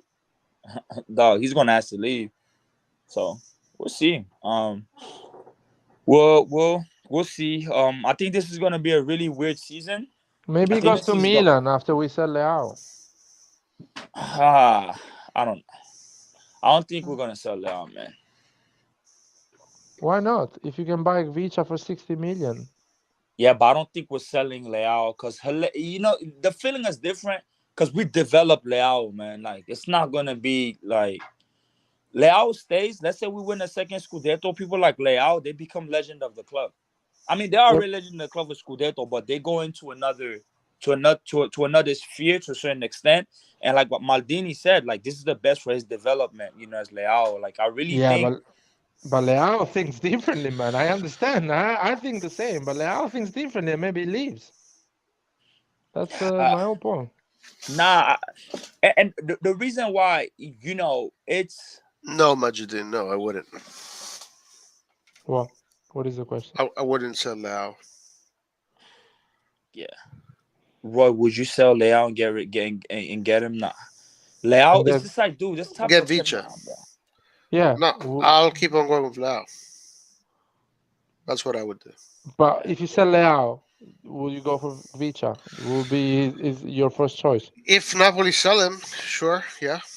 I mean, I'm sure Napoli will sell him for But then right again, in price. Napoli even sells to rivals because no one did Yeah, Laurentiis. He they've don't play done for it. teams either. They've done But it to I think Juventus. I have a feeling they're going to set a price that we're not going to be able to match. To match, just to play fuck games. They know what's the impact of it. I think they would try to sell to the stupid clubs that will pay stupid money that makes no sense. Because with Vicha, I think you can do that. Yeah, that's what they'll do. Like, because in Spain, like I would have been, oh, Madrid might be thinking of him, but like then you got Vinicius Jr. that just plays on that left Right. side. And if I was Real Madrid, I'd keep on going with Vinicius. Oh yeah, Yeah. continuity is better than change. Yeah, no, and that's what you want too. You don't want to get hyped up. I feel it's just gonna be hard. Like if I'm Napoli, the first guy I want to sell, I'm selling Osimhen, bro. Why? He's not gonna be healthy. Why not? He's Osimhen? not gonna be as healthy, man. You gotta let him go. He's gonna be missing game. I'm telling you, He's a Yeah, but prone. you have He's too weird explosive. theories about him, you know? Oh no, the theory I have it, I mean, I'm still right. A lot of people say, and yes, he's about that Because age where that would make going to be seeing these sense. injuries. But if that theory is not true, then shit, Osimhen at 23 is you want to keep him forever, man. Yeah, you want Kim from ever, but like, how was this is Osimhen's what, second season or third season? Second. He hasn't even played a full season yet, and he's been absent for like long periods of time. Not even on some 2-3 weeks thing. No, And what? there's a pattern though. And he comes back and he's gonna get injured again. It might be something else. It's just, To be you fair, know, Napoli is not a team that can keep their big players. So if you have to choose one, Osimhen is a good yeah, I'll choice. be Osimhen because right now, Because like they're playing fluid. Raspadori score goals anyway. Yeah, they're scoring goals. They're being fluid. You want to get a big revenue because exponentially, when you look at all these players, right, Roy? Let's look at Osimhen. Let's look at Carala, right? Who has, when you look at both trajectories, who has a trajectory to become that top to reach superstar level? That's Both. the better player. Both. Yeah, but I mean, pick one. I mean, well, Vicha, but both. Yeah, then you sell Osimhen. Then you No, sell but Osimhen. you sell Osimhen because clearly Osimhen has been doing it for longer, so he has a bigger market and is more established player. So people will risk 100 million on Osimhen because Man, you will. he's You done. sell it to Man U for 160. He's been performing for 3 years, I would say. So teams will come and offer 100 million for Osimhen. Vicha, you keep him and you wait for his price to go higher and for other teams to be more Yeah, convinced maybe, on yeah. him. But Because at the end of the day, because when I look at both of them, right, the main game changer between those two, just looking at even Vishka will change the game more than the Osimhen. Because Osimhen sometimes when he shut down, yeah, he has that big spirit, but he doesn't really change those games. Well, Osimhen definitely needs people to feed him because he Right. plays a lot in looking for the open space, running into those open space, and then attacking from there. So you got to be very precise. And I Osimhen- feel like because I feel like Osimhen, he's easily replaceable because and that's me, my easily opinion. replaceable. Because my personal opinion, I don't feel Osimhen is generational talent to me. That's just me. What? Yeah, among like from looking from as a player, no, compared to a Kara, like he's not to me. Osimhen, Okay, but Kara is different level. yeah, We have yeah. to. For Kara me, is Osimhen is in a not. different world. But Yeah. Osimhen, as far as center forwards coming up, I mean, he has to be top 5. Has to. Yeah, I mean, yeah, we can say that, but I don't know, bro. He doesn't. He seemed like these African like strikers, heavy touch, like No, it's but Osimhen is different. Osimhen is different because it's a lot his head really, like the way he carries himself in the team. Like Osimhen is a leader, 100%. He will because take he's the team. old, of course. And you see, this is the thing. No, Clint, but this is the thing. This is the thing. But when I saw Osimhen, I was like, this guy plays with so much maturity. And then when I saw he was 23, I was surprised. I was like, damn, like he Yeah, really sure. plays like he's a veteran. It's kind of So- like right now, right? So that's right why now, your Kessie- theory is right now. is- Kessie is still 25 years old, bro. Even right now, as we speak, his age hasn't changed since Atalanta. He still had the same age then. Like nah. But no, I respect. I just feel like as a striker, some strikers you can kind of like, replaceable. But I feel like some game changers, like these wingers or the number 10s. I feel like after a while, they're hard to replace within certain systems. Cause you just look at it and you're like, fuck, like like let's say for Milan, right? Do you replace if you had a choice, if they force you between Leao or Theo Hernandez, who do you replace? Who you have to give up if they force you to give up one? uh, uh, I'll give up Theo Hernandez. Personally. I don't know. That's a It tough will be one. really hard.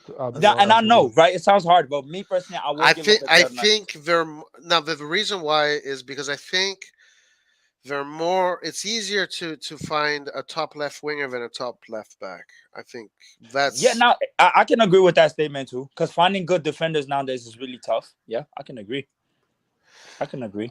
They're both super leaders, you know. No, they are, and those are the type of things I like.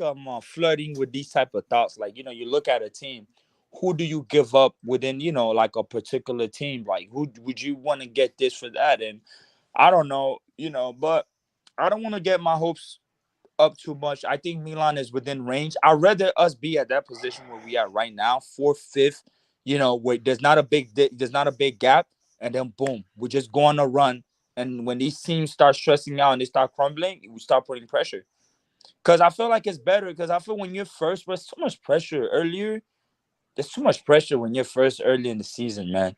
I wanna Yeah, I wanna add something, Clint, on the Leao Theo Hernandez thing.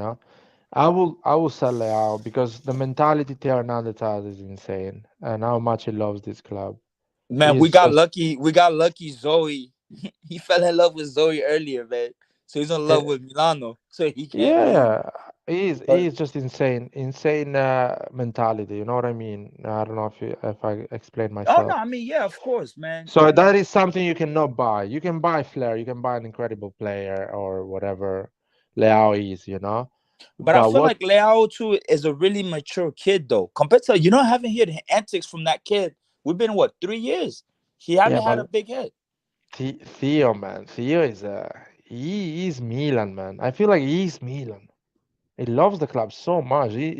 I wouldn't even think of him signing another contract with another club. Yeah. He's like he just loves the way he sings Interista vaffanculo, things like that, man. It's just like no one touches my club, man. You know what I mean? I like the video with him and the video with him, Dumfries and Tonali. Like when like Dumfries try to get him to get up and Theo is faking it. He doesn't want to get up and Tonali comes and pushes Dumfries. And then they start going off on him. Like I like Theo, that duo so much, man. Theo Hernandez will do everything to win a derby for Milan. Will do everything. Yeah. Something that I don't think Leao will do. Yeah, it's yeah, you're right. You're right. And I love that. That is what I want to see in a player. More than flair or anything like that. I want to see a player be in love with Milan Yeah, and yeah. you know. Yeah, Roy, my question to you, who do you think we can go for during January transfer window? Um, Oh, I think there are some players that Justin Olchenko Cole was talking about that are interesting. Uh, I really like this Belgian guy called Jacob Bakayoko. Uh, ah, I think Jacob Bakayoko. that's who I will Ah, go for. We wow. have already What a about Bakayoko. what How about that many do you want? Modric kid? Which Mudrik. Mudrik? I have a Eh, feeling that we were not going to be able to compete right now. I don't know. Maybe Redbird is competitive, but I don't think we can compete with Mudrik for Mudrik. I think it's too late. We lost the train, or we're about to lose the train. Hey man, hey shit. If we get Mudrik, that's a top player. So I'm not. That's a super top player. So I'm not complaining at all. But I don't Mhm. believe that. I mean, that's a little bit like believing in fairy tales. I think. Mudrik is already in the, has already gone through the English media propaganda, so he's already, at a different level as far as value and all that crap. No, but I think we're gonna try to make some statement signings. I think Milan is gonna benefit a lot of the World Cup in the United States in 2026, especially if we keep these American owners, because they're gonna try to promote at the high level. I don't know if you paid attention over the weekend. So what they did this whole thing with Milan fan club New York, and they brought what's his name, that basketball player, Metal Ward Piece, that he played with Kobe, and I mean he's everybody knows him in the NBA. Yeah, he won like 2 championships, and he was there, like had the Milan scarf and all that, talking about Milan. I can't wait to be there with the Rock and all that stuff. So I think we're gonna get more clout coming up marketing wise, and I can't wait for that, especially when the World Cup comes around. The same way how Qatar is doing with PSG, we're gonna have that when it comes to Red Bull. I know the Premier League clubs too, but definitely Milan is gonna be in the mix. So I think it's a bright future ahead. I just hope we just get a forward soon, especially this summer. This summer we need a forward, man.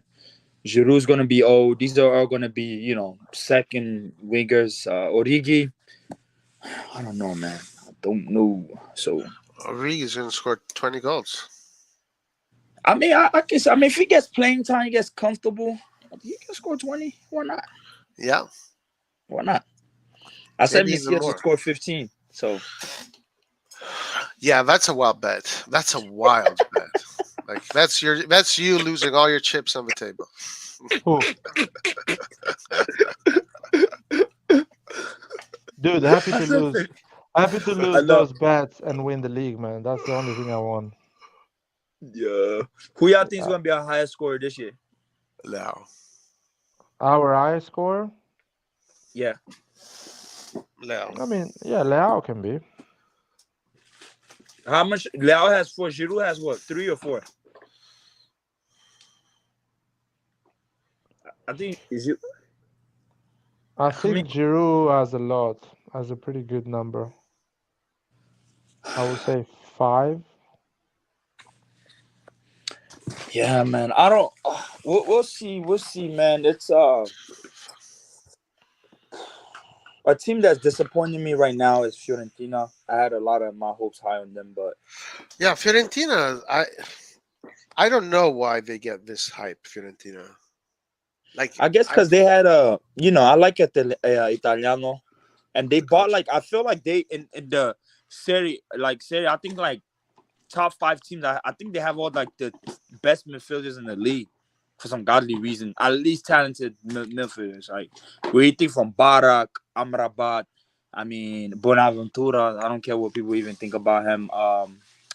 Who else I can think of that plays in? They have good midfielders though. They got some top midfielders that's within that team. It's just I don't know what's going on. Like their roster is solid, man. When you look at it, I don't know. When I see that team, I don't see much quality. I don't see much depth. I don't see much there. To be honest with you. I mean, it's man. I don't know. I don't know. That's why I said they disappoint me a little bit. But to be fair, they playing on Thursday as well, so they are not a team used to play on Thursday. So because they're playing tomorrow against Lazio. Yeah. Hmm. Still, I think Fiorentina is gonna do better the moment they go out of that Conference league League. thing. Yeah, I think. They're not looking great in conference, but Roma didn't look great in conference league. But Roma I knew we were gonna win that conference league. But those smaller, those Conference League, Europa League, these Eastern European teams or these teams from Cyprus, no name team that don't have logos, bro. They be taking this thing serious, man. Yeah, but you also have the teams of Portugal, Holland, Spain, and England that are in those positions that are in that area of the table. Those competitive These teams. teams from the Balkan, Balkans, for example. When they come in these little tournaments, they take that serious. They're not, and that's why I keep saying last year when Barcelona went to the Europa League, somebody was telling me I'm like, dude, good teams don't dwell well in Europa League. I'm gonna tell you. I'll give you an example. 2007, that 2007 that Bayern team with Ribéry, Lucatoni, that team was loaded, all top talented, right? And they went to they were in the Europa League. They made a semifinals, but they didn't win it because that's how hard it is. Because then I wonder how these big teams also are there really vested. Because I mean, how much you're really making when you're winning the Europa League? So no, I don't think you make a lot. They're not invested. Yeah, I think this year they added. I think last year it was 15 million for the winner, euro, and I think they added more this year. But that's nothing. So meanwhile in the Champions League, you're making 40 mil if you go past. I don't know. You get out of the group stage. No, when you qualify for it. Sorry. So yeah, it's So that's I feel like ball game. I don't know how serious Fiorentina is taking this turn Conference League. I don't know. Yeah. Uh-oh. I don't think they have the talent, to be honest with you. Who, you don't think so? Fiorentina? To win it? No. I don't think so. Okay. Yeah, I mean, yeah. But I mean, but they got good players, man. I mean, Kwame's solid. You know, from Kwame? Ivory Coast, solid. He has speed. I mean, don't know about he Kwame. put Jovic on the bench. No, Kwame, he's solid for a Serie A team like Fiorentina. Let me say that. So, you know, I think I already saw this. I just don't remember now. The other teams in the Conference League. There's other ones that are definitely much forward. West Ham. West Ham, maybe. I don't know. I don't know about West Ham. Maybe they can compete against West Ham. But there's a Spanish team that is just. Not Villarreal. Freaking. Is it Villarreal? Yeah, those No, Spanish because team, man, I think they are born to win those type to of play competition, man. to the Because type of thing, right? no, it's like I explain you. At one point, a lot of Spanish team they have nothing to fight during the season. They are in that 12th position, 7th position, so they go all in for these competitions because they have quality players anyway. At one point, Barcelona, Real Madrid, Atletico, they killed the league so much that these teams they have nothing to fight for in the league, and they go for the European competitions. On the other side, in Italy, everything is open for Lazio, Roma to go top 4 to try to gain that big chunk of money. So they never fully believe on the top 4 on the European competition. They go for the top 4.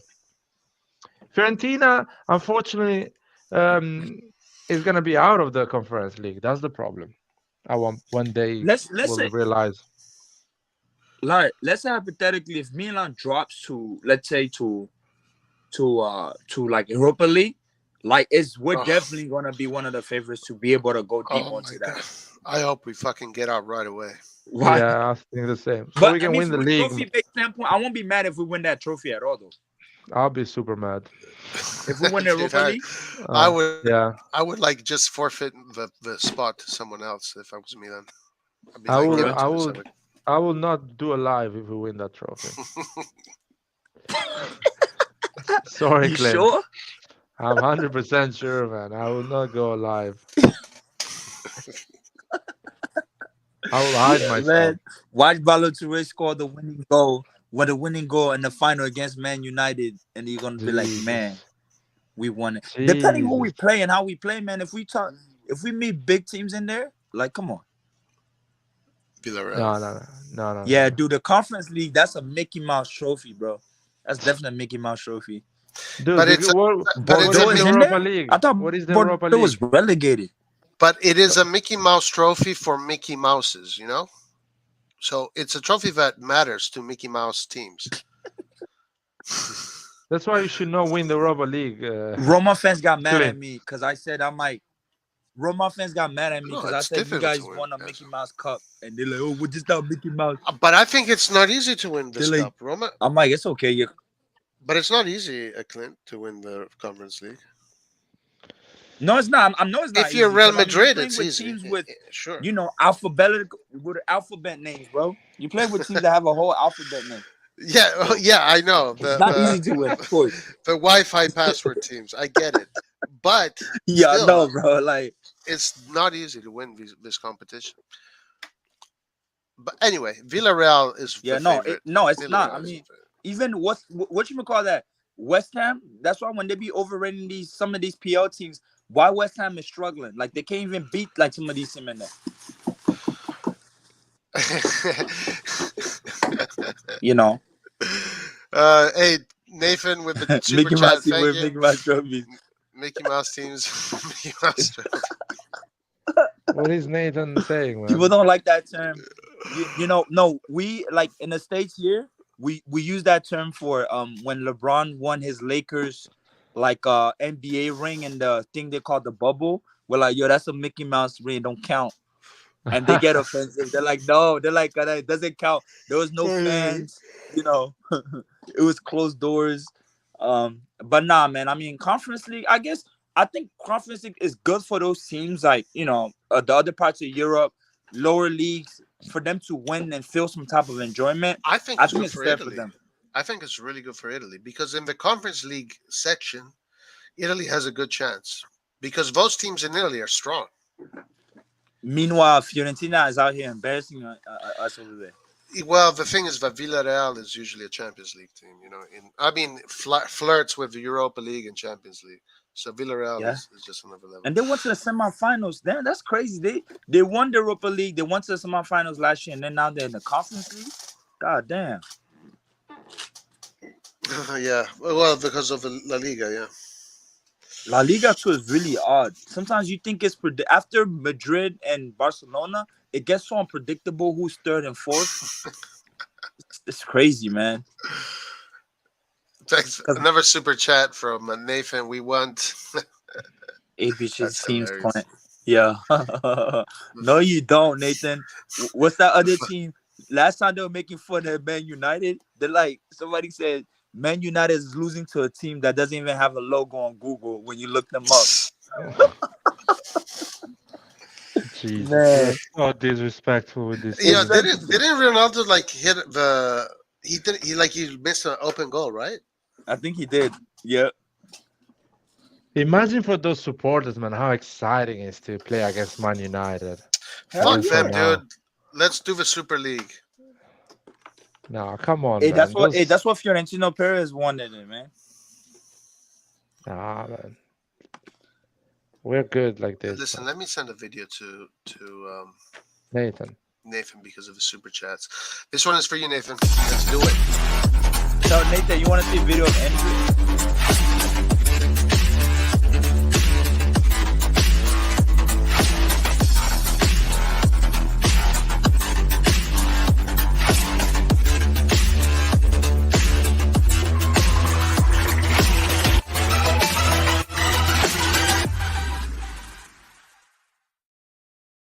of CDK with his header. To Nathan. Dude, I agreed with Nathan on that. This channel is a comedy, man. It's a comedy. I hope somebody's gonna write a book about this channel. Yeah, I agreed with Nathan on that one. Yeah. Bitch, mate, you guys are crazy. Bitch made, dude. Fucking bitch made. I do not like that word, man. You guys. Bitch made. You guys are crazy. You guys are crazy. Oh boy, man. What did Van Basten say about Neymar? What did he say? Did he say bitch mate?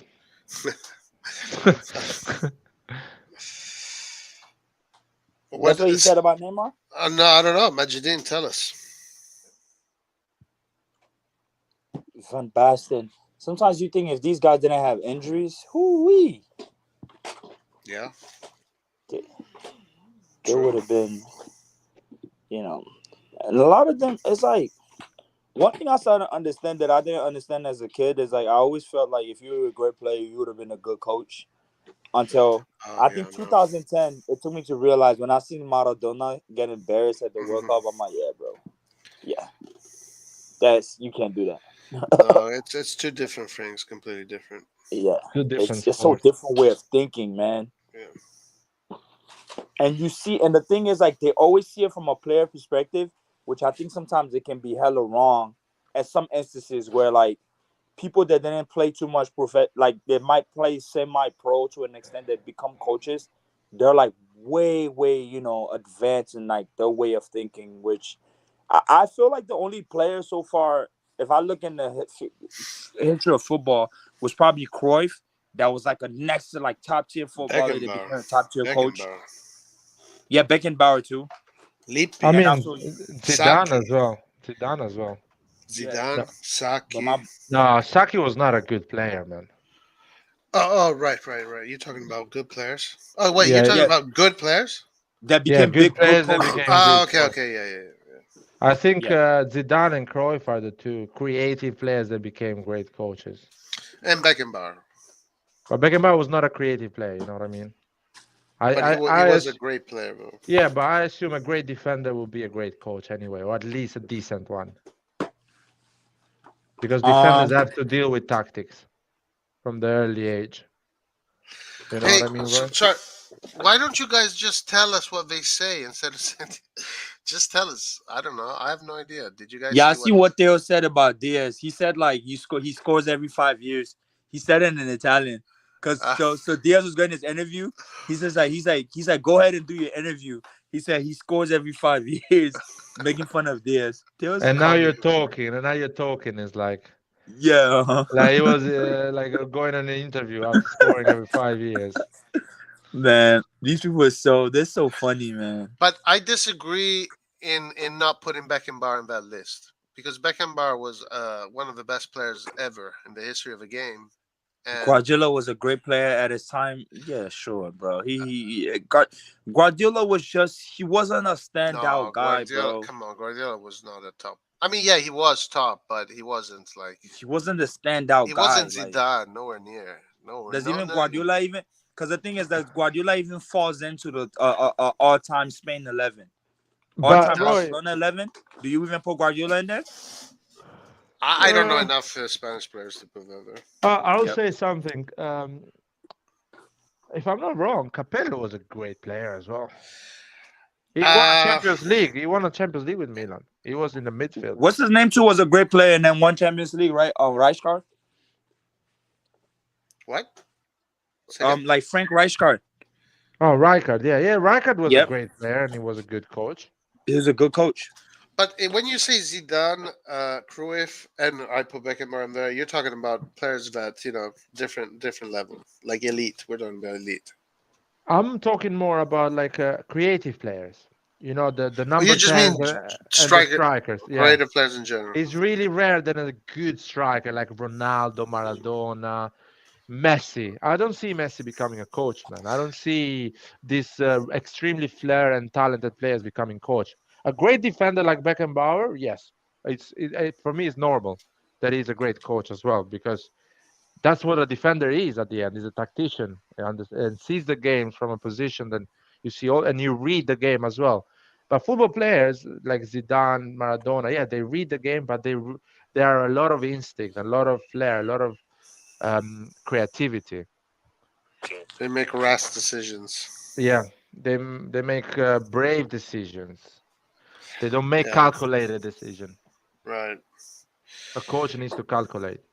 You need to have qualities of leading men and talking to them. And defenders, midfielders, that's what we do. Goalkeepers. A coach I'm following right now that I feel like, especially for us African folks, that might be promising. That I'm looking at his trajectory right now is Yaya Toure.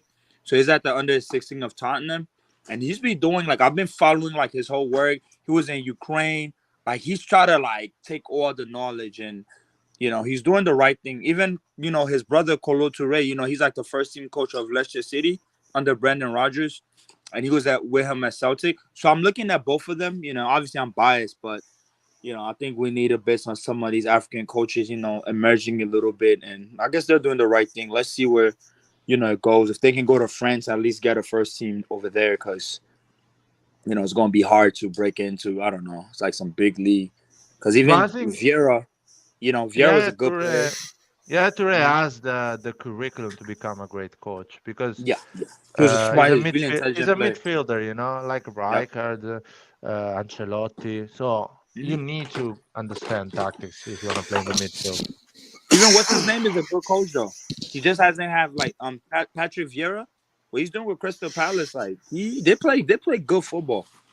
He just doesn't have the budget, like that's. I don't know. It's Yeah, he's gonna be a good coach. How's it called? Vieira. He's gonna make yeah. a. It's gonna be. I saw him when he coached New York.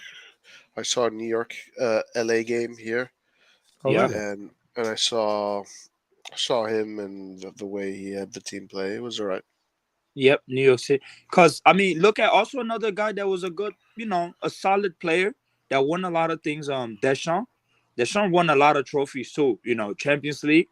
Like, he took youth, he brought Juve from City B, won a World Cup. He's been successful as a coach because as a player, he was also successful, though.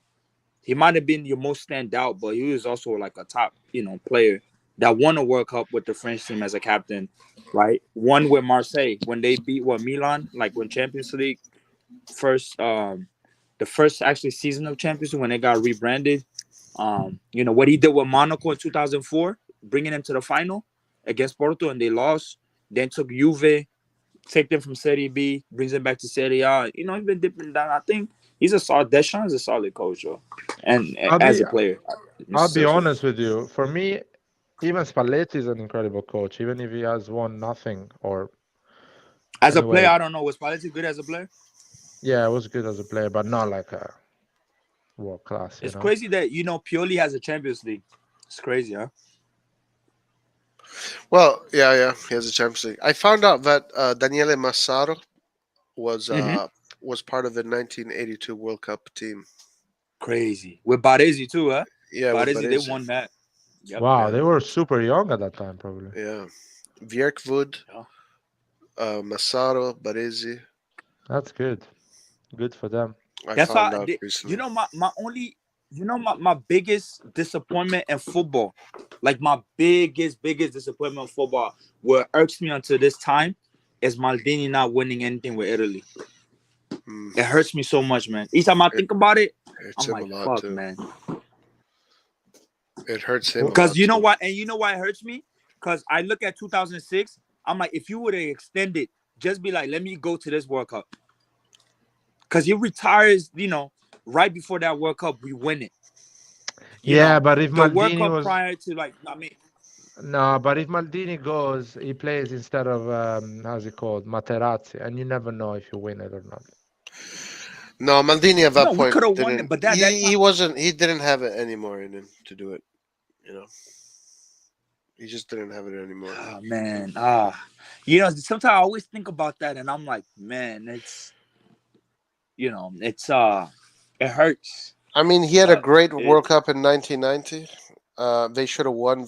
They should have won that World Cup. They lost some penalties against Argentina. 94, he lost it by penalties again in the final. 98, penalties again.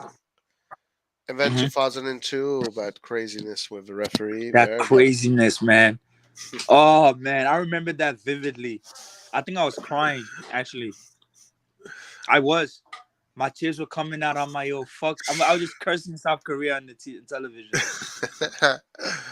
Especially, man, after that, when they brought Totti out, man, there was so much fuckery in that game, man.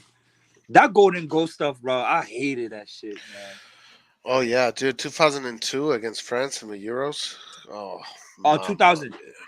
That final where Trezeguet scored. Yeah, I remember that vividly. That's probably one. That is my worst. That is my worst moment in following football.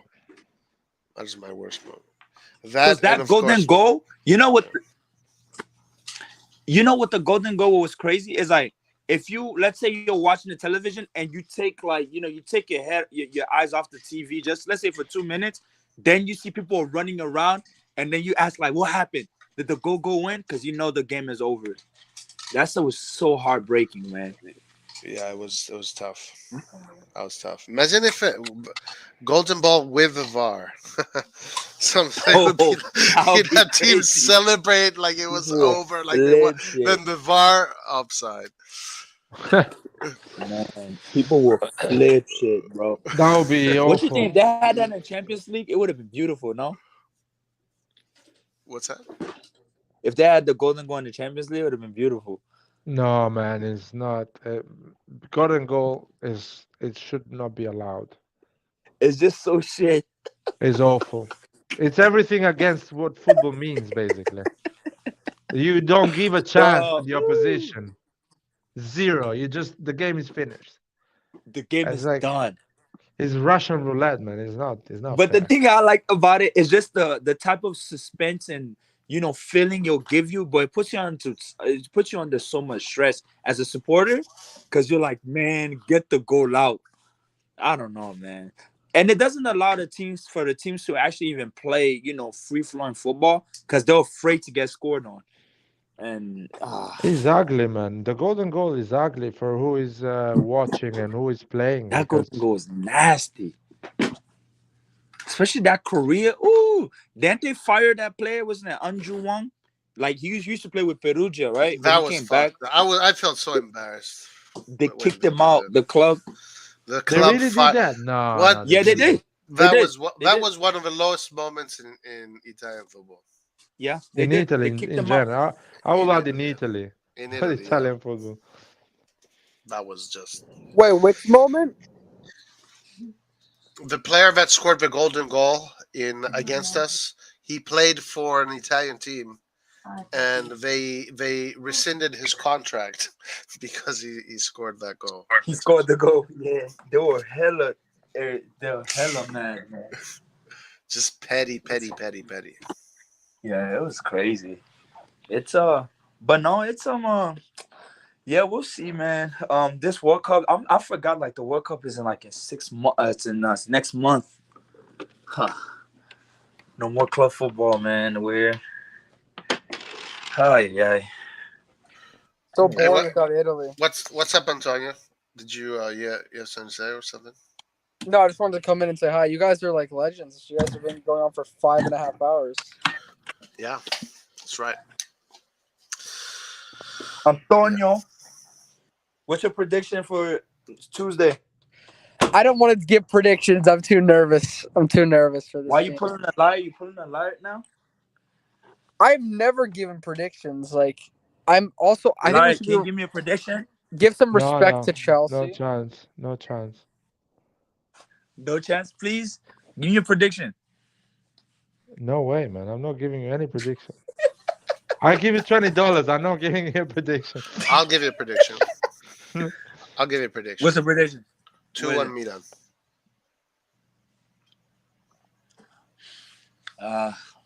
Nah. I think it's gonna be a high scoring game. I say 4-2 Milan. 4-2. Oh my lord! Come on, bro.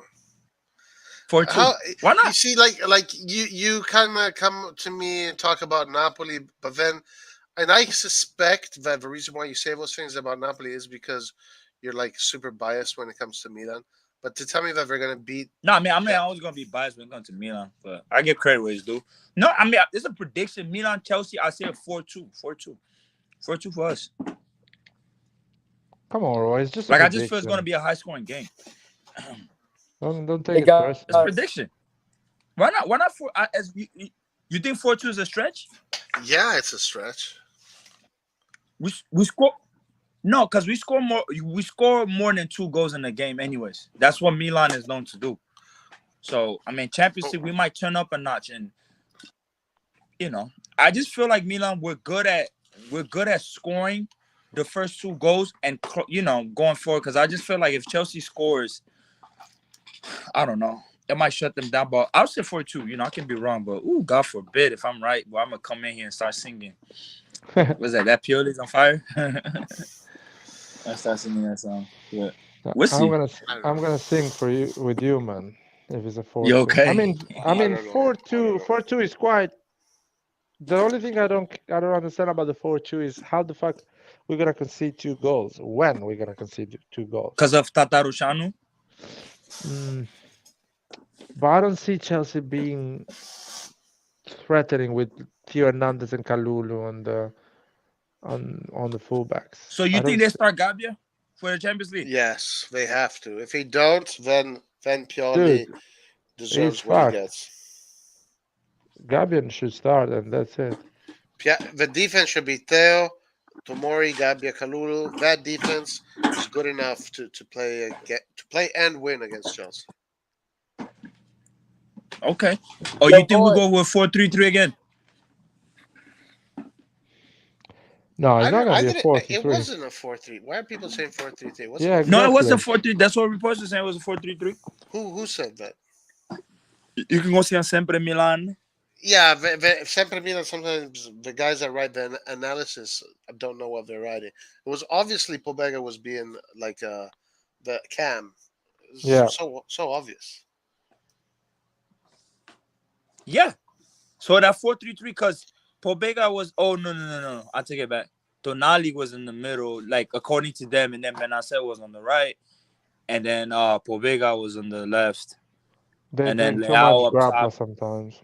It was a Yeah. 4-2-3-1 that kind of morphed into other things. Guys, I love how But I I can was kind of support. afraid. I love how I Mhm. can support like 3 different teams. Apparently, Man City, Chelsea, and Milan. Wait, Like wait, everyone, Milan? You support Milan? I just started supporting Milan actually Okay. after the Champions League game against Chelsea. Okay. Gotcha. Hey guys, I want to ask Roy this like general question. What do you can you like summarize your position on Italian coaches all Oh time? my God. I think Italian I'm coaches. going to sleep. I'm going to sleep. All right. All right. See you guys. Good night. Good night. Later. Ciao, ciao, ciao, ciao, Ciao, ciao. ciao. Italian coaches are pretty poor. They are doing really poorly. They have displayed a very ugly and uncourageous brand of football for the past 10 years. You talking about And in Champions League? everything, Serie A and Italian Champions League. coaches? Yeah. Now I'm talking specifically about the new coaches, the new generation. Not Ancelotti, not that's it, not Ancelotti, and I think he's the last one of the previous generation. Even Conte, which is one of our better coaches right now, is nothing exceptional, especially when it comes to competition football. The only guy that seems to has shown something interesting has been Gasperini, but it's Wait, Roy, hold on. Question. So, what do you mean by the new generation? Because Gasperini's old, like he's an old man. So, like, what do you like? How do you define that? Because if you say Gasperini counts, like, yeah. wouldn't Ancelotti, Conte, No, Ranieri, all these people, well, wouldn't they Conte is count as part of well? the Gasperini. Conte is part of the Gasperini generation. Allegri is the tip of the pyramid. It's the since Allegri is the leader of his coaches as far as trophies, etc. It's since that generation onwards. Ancelotti was the last of the previous generation, and now he's just going towards the end. So Pioli, Spalletti, De Yes, Zerbi, Conte, Ranieri, yes, all these guys don't like you consider them in this generation that isn't good yes. overall. Prandelli also put Prandelli in there. Yeah, a generation that is very poor mentality. Just absolute mentality, just absolute nightmare, trash. Well, I just feel like they don't have the proper funding. Except maybe a Conte. Because when I look at Ranieri, I mean, Ranieri, he won the. Now, if we're talking about style of football, or you said mentality, when it comes to mentality, is it mentality to get their teams to go across the line and win trophy, or is more from a style of football? You can make that argument, players, etc. But even the brand of football, like just the kind of football that they play, it's been so poor. Like, just it's no courage at all. That's the thing that I really hated and about Italy these past 10 years is that the football is just not courageous. Like not enough coaches are like that. Like they're all like cowards, you know, and that What pisses me one off. thing I noticed, here's my viewpoint on this, man, and what I feel, and I can be completely wrong, but I would say that in Italy, what they need to do, especially for us Milan, is to legit. They need to start hiring these like NCAA, like college physical coaches here, because I think physically, when I'm by physicality, they're just intensity based, right? I Are you think the talking style of about play is players? fine. You're talking about It's just players. like intensity based from like certain players. I just think like physically, just like Italians are not built properly yet. For some of them that I see, I they don't get know. gassed. For I me, feel like that's I no, don't I know. mean that's just my view on it. Like I think even I mean when you even look at people coming from the like let's look at the German league for instance, some of them I No, think physically they're prepared. listen. This story about the physics is of the physicality is it's. I mean, it's Italy is Italy's always all these teams have always been the same. Like Italy from youth, the I'm talking about national team. So just Italian players. From youth up until under 21 or under 20 are usually a mid-level team. Under 21 onwards, when the players start to play in Serie A, they go into that next level, the elite level. So once it's the youngsters, it's always been like this. So I mean, what are you going to change? You can't change that. You can't No, change but I mean, because when you look at the teams even in the league, you look at a Juve, you look at all these guys, like the thing of play, it's just our physical. And I'm not even talking about speed. You see a lot of these guys get tired. Like physically, I just feel they're just not there. They get bossed around. Like, I mean, just Guys, look can at I when ask? you look even teams like Benfica. which You look at players. teams like Benfica, like dope. Like when I was looking at that Juve game, they're getting outplayed. Just Oh, not because no, you. Oh, I see what you're saying. I see. yeah, that's what I'm saying. Doesn't mean that like we don't like technique at all, tactical stuff. We have it. It's just from a physical, like You're that talking about physicality. you're talking about club football, not. Hmm. Or are you talking about specifically Italian players? Wait, Roy, No can club, I? just club football, just in Italy, like the whole division, I see just what you're saying. that. Yeah, that's what I'm talking about. Hey guys, can I Not ask a Italy as follow up a question? yeah. Yeah, Roy, go ahead. Roy, Yeah.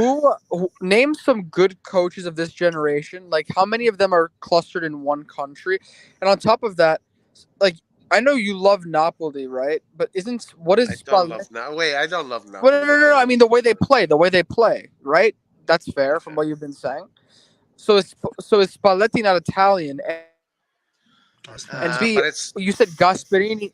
Gasperini's an exception, but what has he won? He hasn't even won the Coppa Italia, man. Like he's won nothing. So Gasperini. so how can you say? I think that Zerbi and Conte should be respected. Like Oh, you should what? consider these Oh, well, coaches Conte, yeah, for a their little style of bit, play. a little bit. The Zerbi. But this is the thing. This is what I'm saying. Like the standard is super low because Gasperini is one. Like when I say he's one of the better coaches, I'm not even saying like what am I talking about? I'm talking about a pretty low level thing from what he's shown so far. I mean, he's he's he's emerged amongst this really poor level coaches. That's what I'm saying. Roy, but when you think about it though, like how many like you can't really say that other countries have a whole bunch of really good coaches this generation. Like pretty much all like the top European countries have like one or two really good coaches. The rest of them are at the same level as the Italian coaches. Like Ancelotti is our Italian coach right now, is doing really well. No, We you have some don't. other good You can't coaches. consider him Italian anymore. Ancelotti's not Wait, Italian. Ancelotti, what are you talking about? Ancelotti is an international coach now. He's not Italian. He's transcended. Ancelotti has transcended.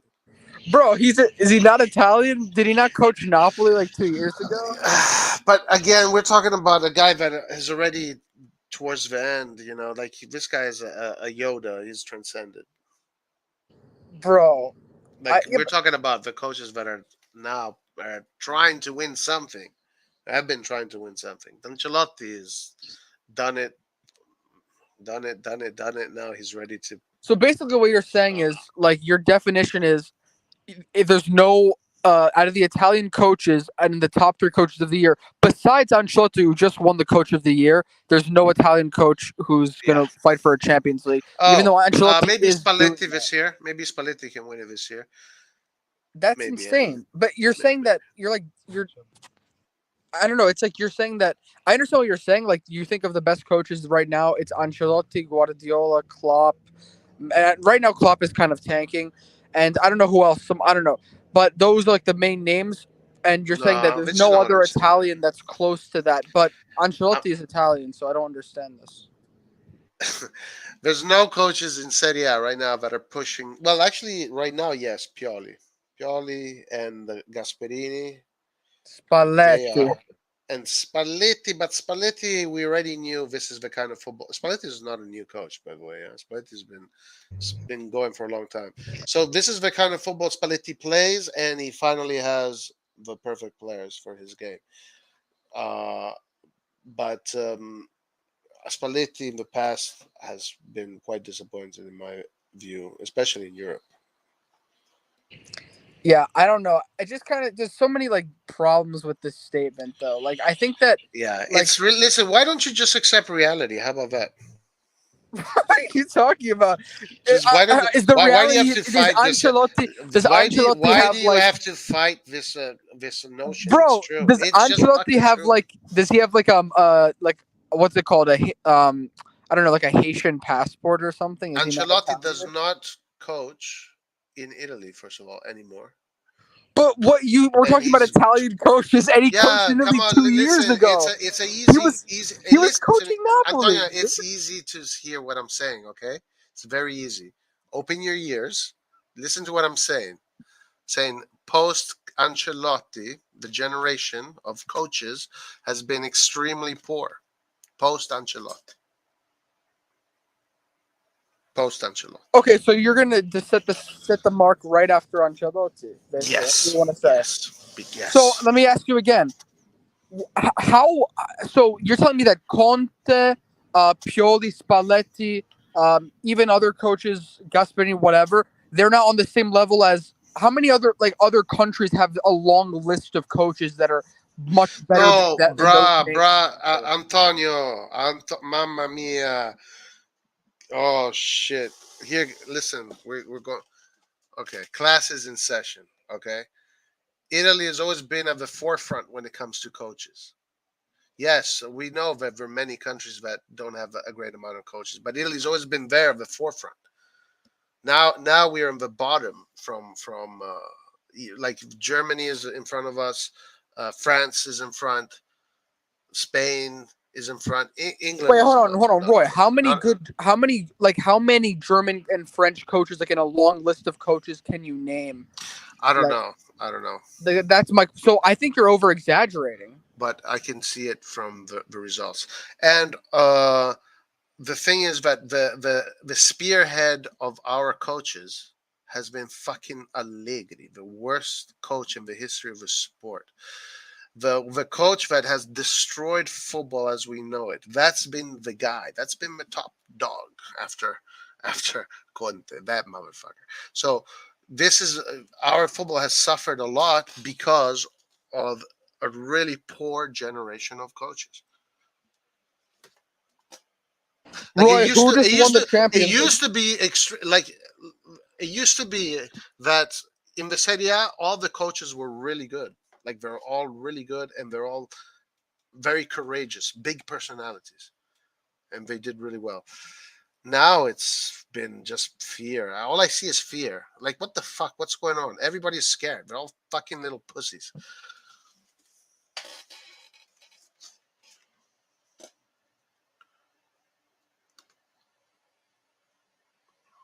Hey, Roy, what about Rossi, who just coached Hungary, and they were like almost Who?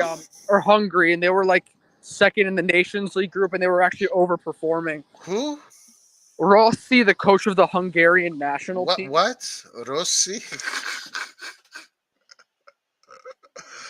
Are you trolling right now? Just naming another one that's kind of Listen, overachieving. man, the benchmark is the Champions League, Intercontinental Okay, Cup. Ancelotti just won the Champions League. Bro, Ancelotti's started his career. Ancelotti's finished. Ancelotti's not in the forefront of. He's moved away. Do you know? Have you ever seen Lord of the Rings? Yeah. You see how in the end of Lord of the Rings, all those guys that were the main actors in the saga got on the ship and left into another world because they did what they needed to do. Right? That's the same thing with Ancelotti. Ancelotti has left. He's gone. He's not part of this generation. He's transcended. He's won all over Europe. He's an international coach. He's not just an Italian coach anymore. He's an international coach. And we haven't come to anything close to Ancelotti for the past 20 or more years. So I don't know why you're trying to push this agenda, right? Like why can't we just fucking accept reality for once? How about that?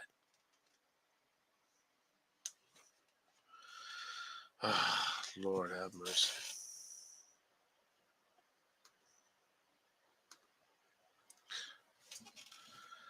So De Zerbi and Mancini are no longer. No, Mancini is actually very good, but we saw him make some mistakes. Mancini makes mistakes too, but he's very good. What he did with the national team, that was exceptional.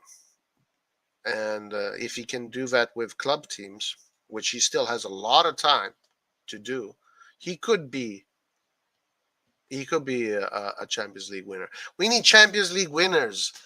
Okay, that's what we need. We need Champions League winners. That's if you want to be the best. That's where you become the best in the Champions League. You gotta have Champions League winning coaches. When was the last time we've seen that? Like Allegri came close, but look at how bad Allegri is.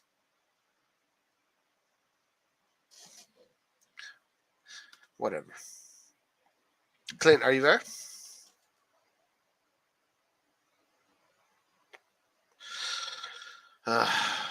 You need more Ancelotti type coaches.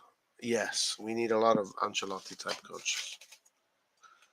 And we need more of those guys. Courage, that have vision, that are not afraid of the intensity of English teams, are not afraid of the possession of the Spanish team, not afraid of the organization of the German teams, not afraid of the flair of the Portuguese teams. Just fucking play like you're Lions, like you're Warriors, and play to win, like you're the best. What the fuck? What happened to that? Where is that? Where did that shit go?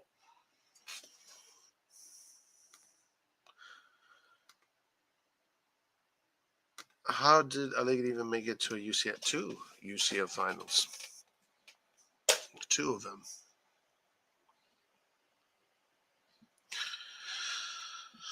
All right. Well, everybody left here, so. Yeah, all right, yo, Roy. I was still here, but I mean, since it's late, bro, we can pop back up in the week. Yes, Sure. yeah, For sure, man. But Forza Milan, man. Forza Milan. Forza Oh, Milan. Liar went to sleep. What's that? Yes, I bet you Liar went to sleep. Oh yeah, it's late for him. It's like 4 or 5 in the morning, some shit like that, or 3 or 4 or 5. Anyway, we will find out what happens against Chelsea coming up. Yes, sir. And all right, boss man. You have a good one, though. All right, later, Clint. Peace. Yep. All right, chat. I'm gonna close. It was fun. It was a good talk. We will resume during the week. Hopefully, Milan wins. We have a team that can win. Chelsea is not this super top-notch team, at least from what we saw. Maybe all of a sudden Wednesday they're the prime Barcelona. That can happen, but most likely no. Most likely this game, because of where we are right now in the season, with the roster, with everything else, it's going to be a fought game. It's going to be difficult.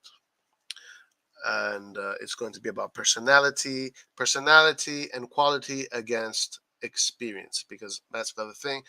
Even though they're not playing great, they have a lot of experience, and that experience can help you navigate through difficult moments in the game and then even snitch a victory. So Chelsea does have that. I don't see them dominating us with their game. I'm very confident in Teo Hernandez, Tomori, Gabbia, and Kalulu. I think defensively that is very, very solid. And Tatarusano, he's not Mike Magnan, but he's okay. Like that, he makes mistakes. That's why he's not Mike Magnan. The rest of the team, Diaz, Benacer, as long as they have Kalulu and Teo Hernandez providing the width on the sides, I'm confident they're going to have a good game and providing the right spaces. That's what they didn't have the first time. They had Balotelli and Dest. They didn't give them good options.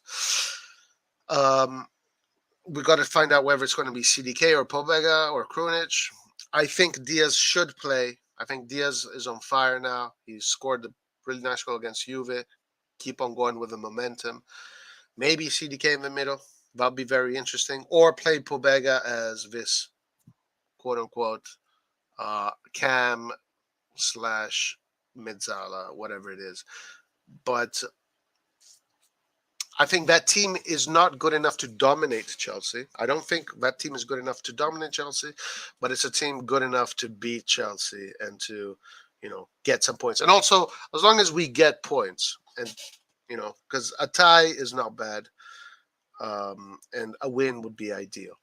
We knew from the beginning that we had, in order to go through this Champions League draw, we had to go through Dynamo Zagreb and Salzburg. But Salzburg has turned out to be a much better team than maybe people thought it was, or a bit competitive. So those teams, we have an obligation to win against those teams. And Chelsea, guys, is not the powerhouse that it was a few years ago. Something is broken. You can tell something is broken. Kind of like how in 2007, Milan was this Champions League team that was dominating, killing, and nobody could play us. Then 2 years later, Milan lost that magic, lost that fire, right? It feels like Chelsea is where Milan was in 2008, 2009. That's what Chelsea feels. So Chelsea right now is a wounded animal. And if we play our cards right, we can snatch the victory. Bada bing, bada boom. All right, guys, having said that, we'll see you during the week. Peace out. Forza Milan as always. See you next time. Ciao.